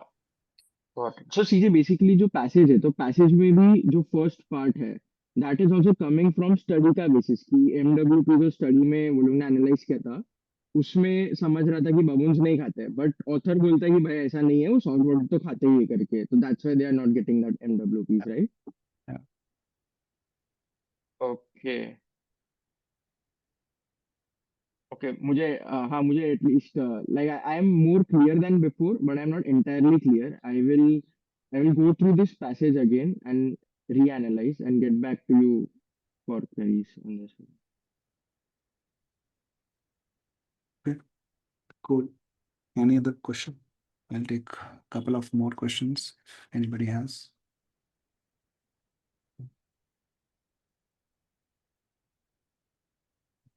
और एक क्वेश्चन है सीधे इसके ऊपर ही पूछूं क्या? Yeah, go ahead. So what if the question was asked that can we infer that it's a simple yes no question. Can we infer from the passage that the studies took into consideration only hard-bodied insects? So can we infer that based on what that two statements we have been given? However वाला और for example वाला दोनों दिया रहेगा उस पे. तो So the framing itself is again took into consideration का क्या मतलब होता है? That's in itself would be a discussion point. मतलब हाँ, मतलब ये तो बोल ही पाएंगे कि यार वो हार्ड बॉडीड नहीं खाते हैं तो एब्सेंस है, और वो इन जनरल कंक्लूड कर रहे हैं कि इंसेक्ट ईटिंग ही एब्सेंट है. That's what we can say. Okay. But study सिर्फ हार्ड बॉडीज को लेके किया था, वो we can not infer. Hard bodied के ऊपर थोड़ा स्टडी हो रही है. स्टडी नहीं MWP के ऊपर हो रही है. हाँ नहीं, what I mean is, sorry, हाँ आप कंप्लीट करिए क्या बोल रहे थे. हाँ, वो तो टीथ की MWP देख रहे हैं ना, हार्ड बॉडीड थोड़ा ना देख रहे हैं. हाँ, सो नहीं, व्हाट आई मीन इज कि जब वो लोग टीथ का MWP देख रहे थे, so when they were mapping that MWP for example, right, कि ये कौन से डाइट से आता रहेगा, so they took only consideration hard bodied insects का, they did not take consideration कि soft bodied का अलग, वैसा मैं बोल रहा हूँ.